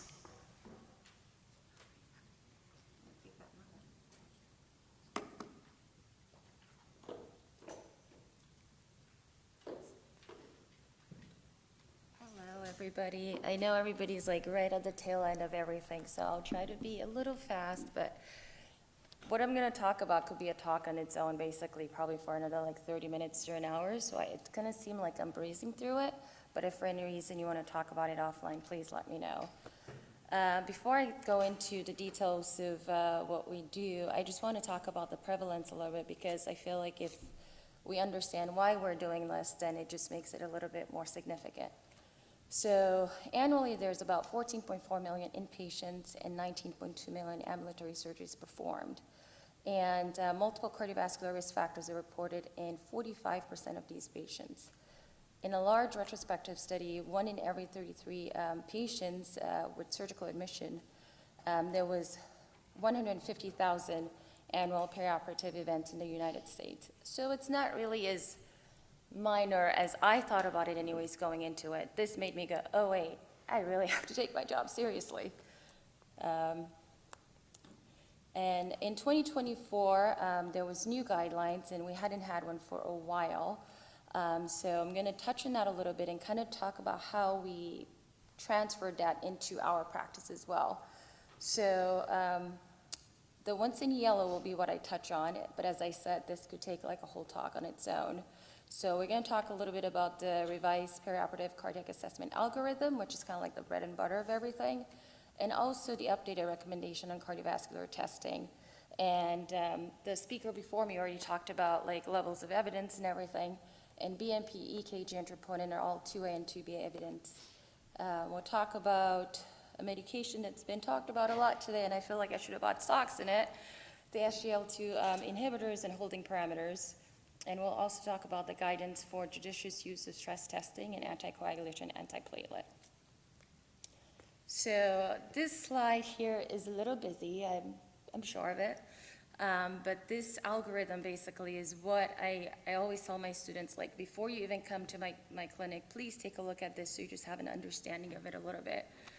So it kind of goes through seeing a patient before surgery, what we look at their functional status, we look at their risk factors, but I wanted to point out something that was new that wasn't in the previous guidelines was these risk modifiers. Now, if patient have severe valvular heart disease, severe pulmonary hypertension, elevated congenital heart disease, prior coronary stent, stroke, pacemaker, or frailty, with the last one being a surprise for me, then we have to pay closer attention to them, and then they'll necessitate echo and GDMT optimization before surgery. And the other part of it that's new that we really did not have before was the use of BNP and troponin as part of the pre-op evaluation. Full transparency, these are usually done in the pre-op clinic, which is seen by the anesthesia NPs because they do a lot of the labs. So before they come to us, they already have these, but if they don't, based on our assessment, we might need to get it done for them as well. And as you can see, before going to stress testing, we want to make sure we look at their meds, which is still the mainstay. And now BNP and troponin is added to the algorithm to further assist us before we even go to stress testing. So not everybody gets a stress test in our clinic. So managing cardiovascular medication, I wasn't aware of the discussion that was going to happen before us, so I'm not going to even talk about this as much because she so eloquently went through everything that was needed in terms of needing anticoagulation after a PCI. So I'll just talk about the chronic disease patients. So if you have like a STEMI or an NSTEMI, you want to do DAPT for about 12 months before holding it, but if it's for a chronic disease, then you can do up to 6 months. That's important for us because when patients come to us in preparation for surgery, the number one question before I even see the patient is, when can I hold the Plavix and aspirin? So that's why I'm mentioning these above here. And on the graph on the side with the white graph, you can see that the minimal timing of drug interruption is listed on there. So I welcome every question from all my colleagues. A lot of them ask a lot of questions about different medications. And I see that as a win because they feel comfortable coming to us and asking, and sometimes I don't have all the answers. But one medication, regardless of who orders it, even if it's neurology for stroke or hematology for PE or something, but if the patient's on Eliquis, we'll usually get a call like, hey, can we hold this medication and for how long? So then this is when I will reference this chart that's been updated to let them know that for patients with a CVD receiving anticoagulation who require elective non-cardiac surgery, obviously we want to do a multidisciplinary approach and see why they're taking it. But if they are on it for high-risk reasons, we want to consider bridging them, which is a 2A indication. But if they're not on it for high-risk indications, which is on the side there of table 14, we want to continue it, which is a class 1 indication. So SGL2, again, here it is. We want to hold that for 3 to 4 days before surgery because of the risk of metabolic acidosis. And beta blockers, yes, I did get a call about beta blockers and statins, so that's why I put it on there. And we want to continue those. And I didn't put them on there to be like we get silly questions, but it's just more to say it's important to work collaboratively with your team and people that you work with, especially other services. So whenever they ask questions, we make sure we answer them, and I put them on there because if somebody asks, maybe somebody else needs to know. So the principal application for the guidelines, after we reviewed the whole guidelines that was updated, is we continue using our RCRI score. We added frailty score into our decision making, which I've actually found to be very helpful because it's been very telling, in addition to the functional status, the METs. And for stress testing, patients sometimes come to us thinking, I'm getting a cardiac clearance and a stress test. It goes hand in hand. And per guidelines, we want to make sure we do it on highly selective patients after we've calculated their risk, their frailty score, check their BNP and troponin, and then we can make an informed decision about it. And as I mentioned earlier, using BNP pre-op was also added to the algorithm, but usually they come to us already with those results. So, and then we provide many recommendations for holding parameter for certain medications, and we collaborate, because we are lucky to work with a lot of APPs and different services, and we now have phone numbers for everybody. Some people text a little bit too much, but that's okay. And some people do like different ways of contacting us, but we really do try to collaborate because I feel like that's been the key to all our success. All right, so I'm gonna talk about 2 case studies here just to kind of put it all together. The first patient is a 74-year-old male patient with a history of hypertension, hypolipidemia, active, to the point where I thought me as a mid-40s person, I was doing something wrong with my life. He was playing in the basketball league, he played golf every week. He had a cardiologist that he was seeing, but mostly for risk factors. He had had a previous echo that was normal, no valvular heart disease, and his wall motion was normal, his EF was fine. He was told by the surgical team that he was getting a cardiac clearance and a stress test. So he came in his exercise gear, his sneakers and everything. He's like, where am I getting my stress test? I was like, sir, you're very fit, and based on all the guidelines in your physical assessment, you will not be needing any stress tests today. So he was actually cleared without getting a stress test. And because I was so like positive that he won't need a stress test, he'll be fine, I actually went up again and checked on him to make sure he was okay, and he was fine. So the other group of patients that we see a lot of actually is the transplant population. We see a lot of liver and kidney transplant patients, and my boss will go through all that in a little bit to like give you more information on that. But there's not a lot of guidelines on the liver transplant patients and the renal transplant patients in the new updated guidelines. They actually refer us to a 2022 consensus statement. And for liver transplant patients, it's heavily recommended or promoted that we use CT coronary angiogram for patients. So keep that in mind as I talk about the second patient here. So she is a 73-year-old female, history of hypertension, hypolipidemia, nicotine use. Saw her for pre-op liver transplant pre-op liver transplant surgery. Her meds was kind of like, I gave her like above 4, but I was kind of questioning it a little bit because she was kind of pausing when she's like, yeah, I can go up a flight of stairs, no issues. Frailty was 3 because she was managing well. Her CT chest showed mild multivessel coronary artery calcification. And the CT chest is listed on here, which is one of the things that we, before my time, Mary and the transplant team actually came together to see how can we better do pre-op for these patients. And CT chest was kind of one of the things that was added into our policy. So if the patient has mild multivessel CAD, then we consider getting a CT coronary angiogram. If they have moderate to severe coronary artery calcification on CT chest, then we consider going the angiogram route because it is a very high-risk surgery. Resting echocardiogram, EF was 75, no valvular heart disease, RVSP was 28. I listed that on there as well because if patients have high RVSP, we will consider doing a right heart cath to further evaluate. RCRI was 1 because, well, it's liver transplant, so high-risk surgery. So we opted to do a CT coronary angiogram on the patient, and the patient had mid-LAD calcified plaque, and they did not need a coronary angiogram. So this patient was saved a procedure with her low platelets that was not needed, basically. So I don't know how she did yet, because she hasn't had her transplant, but I'll keep you guys updated, maybe. All right. So now I'll give it up to Jay.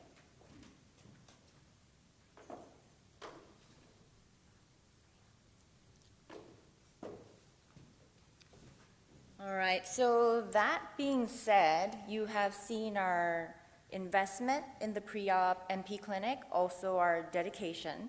So we did I put my supervisor cap on, and I wanted to make sure that we were doing a good job. Are we doing a good job in risk stratification? Are we doing a good job in reducing major adverse cardiac events? So a retrospective patient chart review was conducted for about 15-month duration, meaning I manually looked at over 700 patient charts, and we assessed the cardiovascular events within the 30-day of the post operative period. We also looked at the total volume of patients that were seen and the types of surgeries that they were evaluated for, also the number of referrals to our general attendings. So we saw about 743 patients. As mentioned before, we are very pre-organ transplant heavy. So 400 patients were pre-organ transplant evaluations, and 300 patients actually had their surgeries. And among those 300 patients, none of them had major adverse cardiac events so far. So 0 major adverse cardio events, 0. And about 15% of the patients that underwent surgery were high-risk surgeries such as liver transplants and kidney transplants. These are the various types of surgeries that were evaluated in our pre-op cardiology MP clinic, and more than half are about pre-organ transplant patients. We have a handful of bariatric surgery clearances, followed by orthopedic and urology surgeries. This slide highlights the efficiency of our MP clinic. Actually, only 14% of the patients needed a referral or indication to see an actual general cardiologist. I feel this is very meaningful, as it means we freed up about 600 patient slots, and we're talking about new patient slots here. That's gold. So it increases patient access to cardiologists that actually need higher acuity cardiology care. So the learning outcomes from our nurse practitioner run cardiac pre-op clinic is that we maintained, or if not improved, we don't have pre-data, but we maintained patient outcomes, and we improved patient access and optimized our resource utilization. We did establish standardization of preoperative cardiac evaluations and enhance the care coordination among various departments. As Mary mentioned, the pre-op anesthesia clinic, surgery departments, primary care providers, and also this model was very well received by not just the healthcare providers, but also the patients as well. And thanks to the sustained MP clinics, it contributed to steady ambulatory productivity, increased our RVUs, which is also very meaningful for me. So the take home today from our talk is integrating independent MP clinics for preoperative cardiac evaluation should be considered, and furthermore in our specialty areas, as we are doing a good job. Thank you.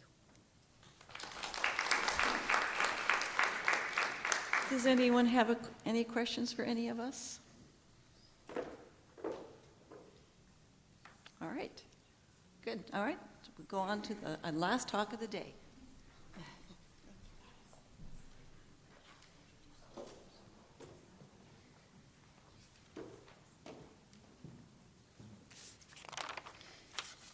I'm happy to introduce Christina Light Crago. I've known Christina for a very long time. Christina earned her Bachelor of Science in Economics from Vanderbilt University and Master's of Science in Nursing from Vanderbilt School of Nursing, and her Doctorate of Nursing Practice from UCLA. Her doctoral project explored the utilization of point-of-care ultrasound in a post-discharge heart failure. Dr. Crago currently leads the Enhanced Heart Care at Cedars-Sinai, a program designed to improve outcomes in the Medicare cardiac care bundle population. Dr.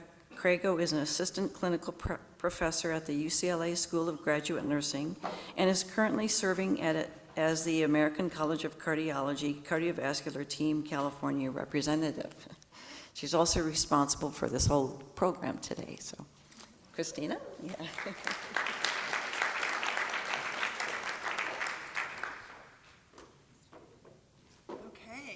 Home stretch. Thank you, everyone, for still being here. And I promise that I will get you out on time.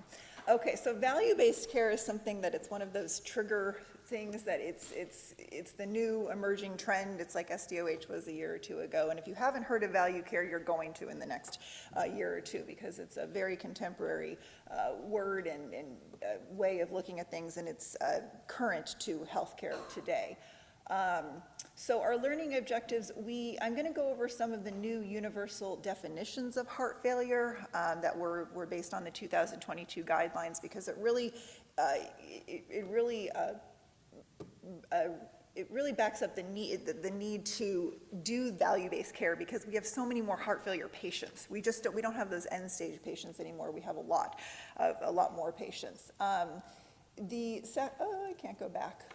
The second objective was to go over value-based interventions. So we'll start with a few statistics. 1 in 4 heart failure patients is readmitted within 30 days. So national average is about 22%. Academic institutions are a little better. Community hospitals, up to 30% of patients are readmitted within 30 days. This represents a huge financial burden to the healthcare system. This is expected only to rise in the next coming years. It is suspected that about a quarter of these readmissions are avoidable. And Beth already mentioned this, but the incidence of heart failure with preserved LV function is increasing, but both HFrEF and HFpEF have similar all-cause mortality. Beth also went over this, so I'll just go over it briefly. When you say a patient has heart failure, well, why? Heart failure is a clinical syndrome with current or prior, so you have to have symptoms of heart failure caused by structural or functional cardiac abnormality corroborated by either an elevated BNP or objective evidence of cardiogenic pulmonary or systemic congestion. So you have signs and symptoms of shortness of breath, fatigue, PND, caused by a structural or functional abnormality. What's triggering their heart failure? Is it ischemic cardiomyopathy? Is it severe aortic stenosis? Is it rapid AFib? Corroborated by an elevated BNP or elevated filling pressures, either on echo or right heart cath. That's how you diagnose heart failure. I think most of the people in this room can appreciate clinical signs and symptoms of heart failure: shortness of breath, fatigue, weakness, PND, orthopnea. I used to sleep with 1 or 2 pillows. Now I'm sleeping upright. I'm still sleeping fine, but you're sleeping upright, so that's a change, right? Lower extremity swelling, jugular venous distension, and abdominal distension. So this is where I want to just look at how comprehensive now the heart failure stages are. We all can diagnose and appreciate stage C, right? That's symptomatic heart failure. And stage D is advanced heart failure. But the 2022 guidelines acknowledged and printed those patients who are at risk of heart failure as stage A. So I'll read: patients at risk for heart failure but without current or previous symptoms of heart failure and without structural or functional heart disease or abnormal biomarkers. Patients with hypertension, cardiovascular disease, diabetes, obesity, exposure to cardiotoxic agents. This is nearly every patient that we see is at risk for heart failure. We go to stage B, patients without current or previous symptoms of heart failure but evidence of one of the following: structural heart disease, evidence of increased filling pressures, elevated BNP or persistently elevated cardiac troponin levels. How many patients do you see that have a BNP of 150? And you're like, oh, it's just 150, but that's not normal, right? That's pre-heart failure. Heart failure was once a condition that was diagnosed in the later stages, right? Stage C and stage D. But we're now focused on early detection and prevention in addition to comprehensive guideline-directed medical therapy for those with the established diagnosis. So the current state of healthcare is as follows. Hospitals are getting squeezed, right? Government payers have more patients, greater influence. Medicare is dictating our reimbursement. Underinsurance is only likely to get worse. And commercial payers must answer to employers. Workforce challenges continue. The population is aging. There's a rising prevalence of chronic disease, and hospitals are caring for patients with a higher case mix index and acuity. Likewise, drug costs are continuing to rise as well. So the crux of my talk is how do we reduce our heart failure readmissions? And that, these are evidence-based guidelines. These are evidence-based interventions to reduce readmissions. And that's a multidisciplinary follow-up visit with an APP and pharmacist within 7 days of discharge. Guideline-directed medical therapy. Complete a med reconciliation within 48 hours by a pharmacist. The way a pharmacist does a medication reconciliation is much different than how any other person does it. Yervant is in the audience. He said, shake the bottle. Do you have anything left in that bottle? How many of you have asked that? Shake the bottle. Because then he goes, well, the last time you picked up the Coreg was in July. So I'm just not sure that he's compliant, you know? Shake that bottle. So communication with the PCP and outside cardiologist. We up-titrated therapy. We started an SGLT2. We did this and this and that. And then, but the PCP doesn't know, and the outside cardiologist doesn't know, and the patient goes home and takes their old medications. We also need to make a follow-up appointment and include that in the discharge paperwork. So multidisciplinary follow-up appointment, this is evidence-based. It's been shown to reduce readmissions and improves patient outcomes and quality of life, ensures care continuity, and supports value-based goals. Let's go on to GDMT. This is based on cross-trial analysis, but patients who are on guideline-directed medical therapy, that's quadruple therapy, and to be specific, that's an ARNI, beta blocker, one of 3 beta blockers, MRA, and an SGLT2, versus just an ACE versus a beta blocker. Those patients live an average of 6.3 years longer. It is not acceptable to put your patients on an ACE and a beta blocker and think you're treating their heart failure. This was also mentioned earlier, I think by Beth, the STRONG heart failure trial.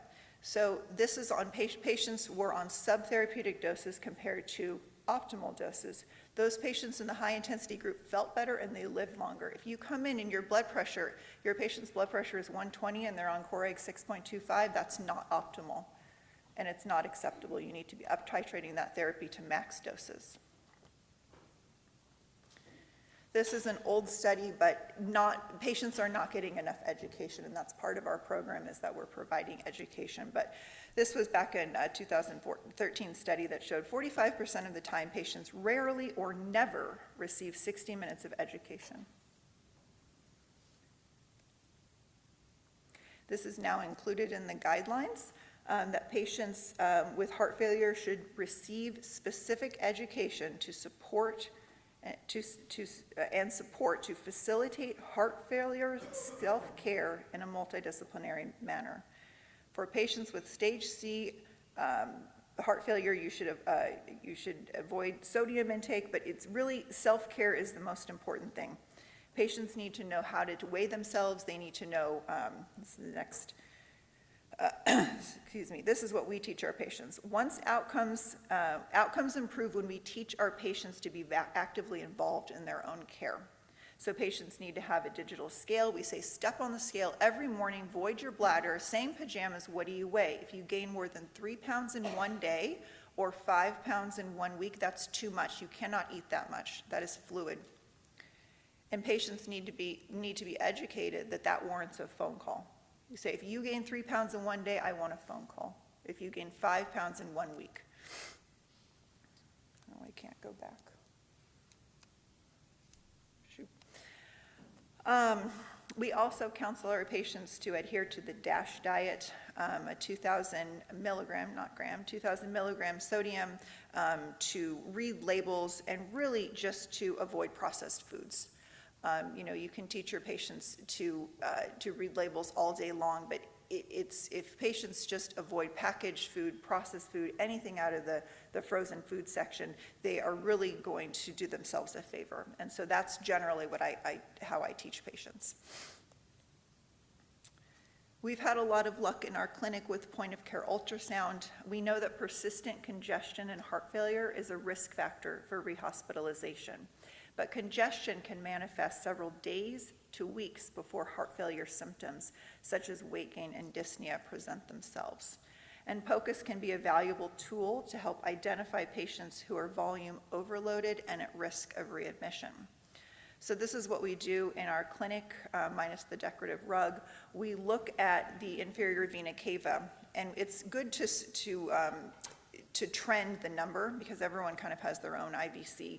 But we look at the point of care ultrasound in the IVC, and if it's dilated and in conjunction with symptoms, then we know that we suspect that patient is overloaded. We also use POCUS to look at patients' lungs and can order thoracentesis, outpatient thoracentesis, and that's another way that we prevent readmissions.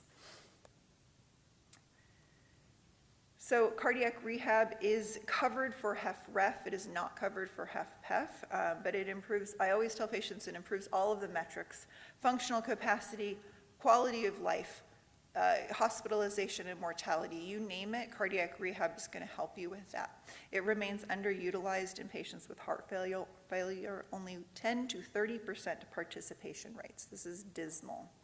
Unfortunately, Medicare does not pay for HFpEF, but they do pay for HFrEF. And then when to consider palliative care.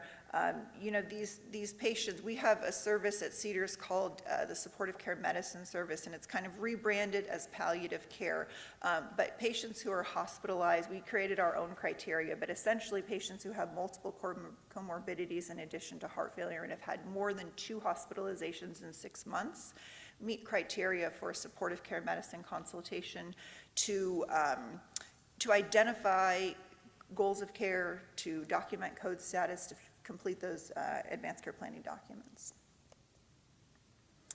So this is just a recap. So we have our multidisciplinary follow-up appointment with an APP and pharmacist in the clinic within 7 to 10 days of discharge. There's data for both. There's more data for 7 days.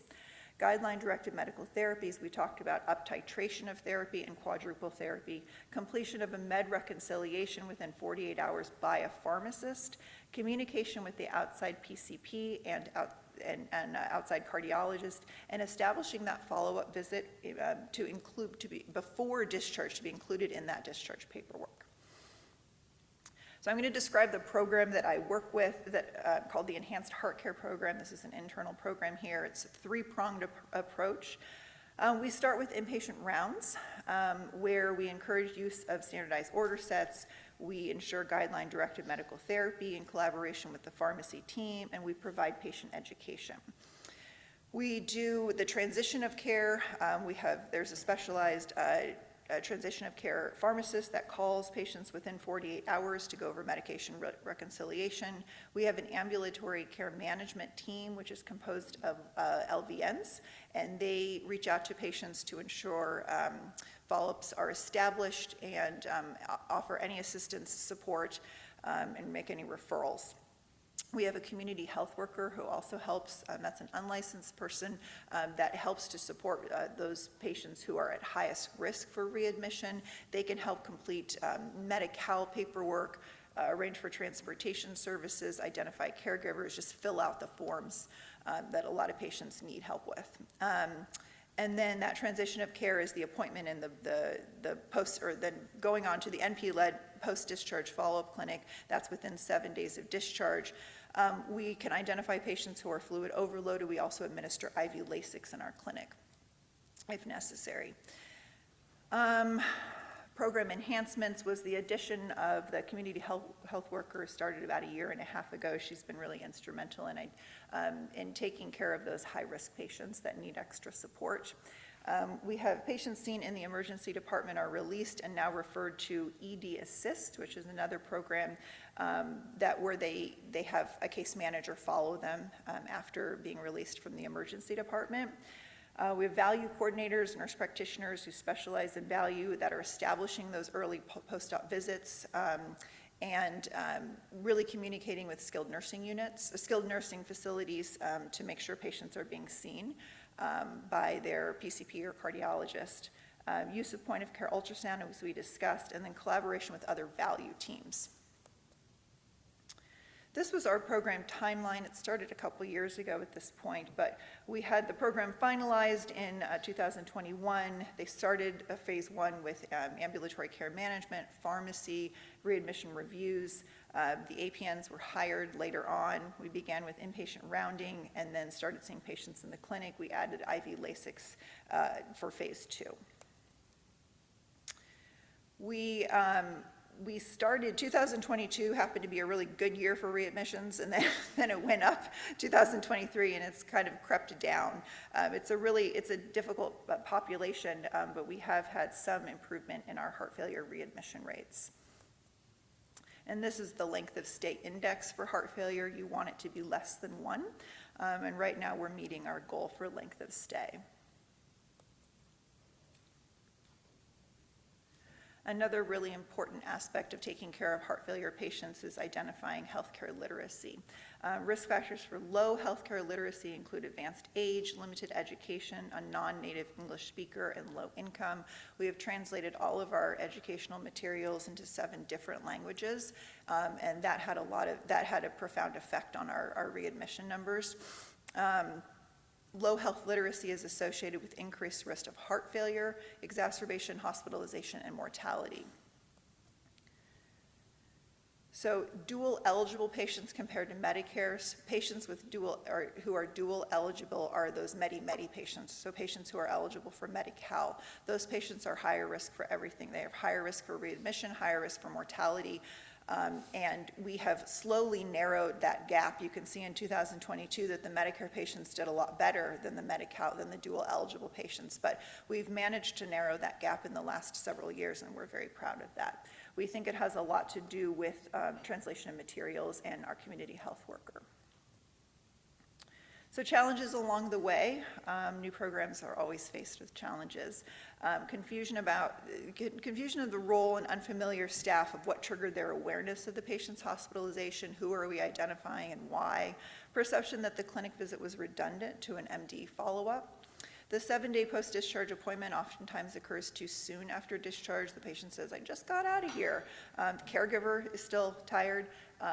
So we have had a lot of pushback. We do some telemedicine, even half of our visits are telemedicine at this point. We prefer to see patients in person though. Pushback on requests for SCM, as we mentioned earlier, we have a pretty low threshold for identifying patients that need supportive care medicine consultation, and sometimes there is a general reluctance to imply that patient is end stage or hospice and in need of this consultation to discuss goals of care. So the evolving healthcare landscape, what do we see in our crystal ball? There's going to be more and more focus on value-based care. There's no question about that. The Medicare bundles are going away. We spent so much time to educate what is a bundle. And as of December 31st, the bundle is actually going away. Medicare has a new approach. But we need to be prepared for new regulatory and payment requirements. There are going to be new performance metrics. We aren't aware of what those are now. Certainly there's going to be pressure to improve bed capacity, and with that further lowering the length of stay index, and reduce direct costs by ensuring appropriateness of care. That has continued. So that's kind of what we think from our clinical efficiency and value team. Take-home messages are the stages of heart failure revised to improve patients who are at risk for heart failure. That's stage A, and then pre-heart failure, which is stage B. GDMT includes quadruple therapy and optimization of therapy, making sure those patients are on the max tolerated doses. SGLT2 is recommended for HFrEF, and HFpEF. Every patient who has heart failure should be on an SGLT2. A multidisciplinary follow-up visit with an APP and a pharmacist within 7 days of discharge is the primary intervention to reduce readmission. Patients need to be seen. Patients can be hypovolemic, they're hypervolemic, they're not on their medications. There are so many interventions that can be done within that 7-day follow-up appointment. Completion of a med reconciliation within 48 hours by a pharmacist, and communication with the PCP and outside cardiologist. And laughter is the best medicine, which is fortunate since that's all our health plan now offers. Those are my references. I'm sorry that was fast. I talk fast when I'm under pressure to get you guys out of here on a Saturday afternoon. I'm happy to take any questions, and I really appreciate each and every one of you for staying here on a Saturday in May. Good weather. Thank you all. Question? So my question is, like, as compared, like, we are from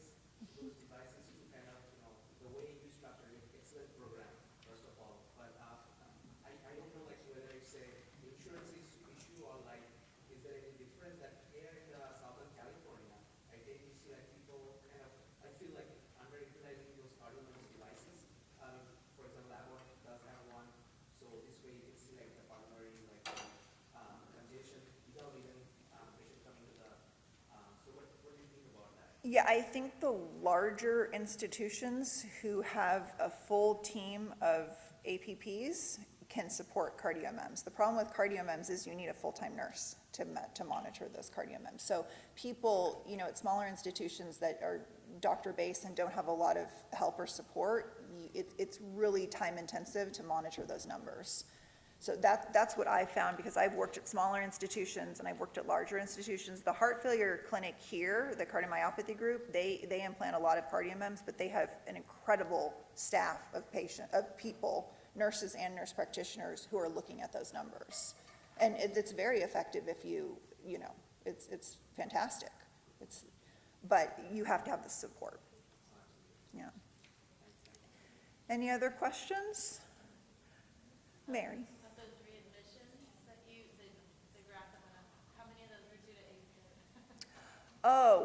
How many heart failure admissions were due to AFib? I don't know the answer to that. I know the numbers that I always talk to you about are arrhythmia readmissions, which I didn't include there because these were heart failure patients. I would have to look back specifically. I can tell you that of the heart failure readmissions, about 50% are cardiac, and in that would be AFib. So they're about half cardiac, half non-cardiac medical.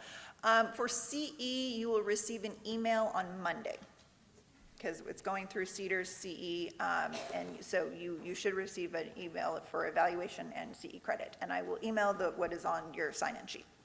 Thank you all.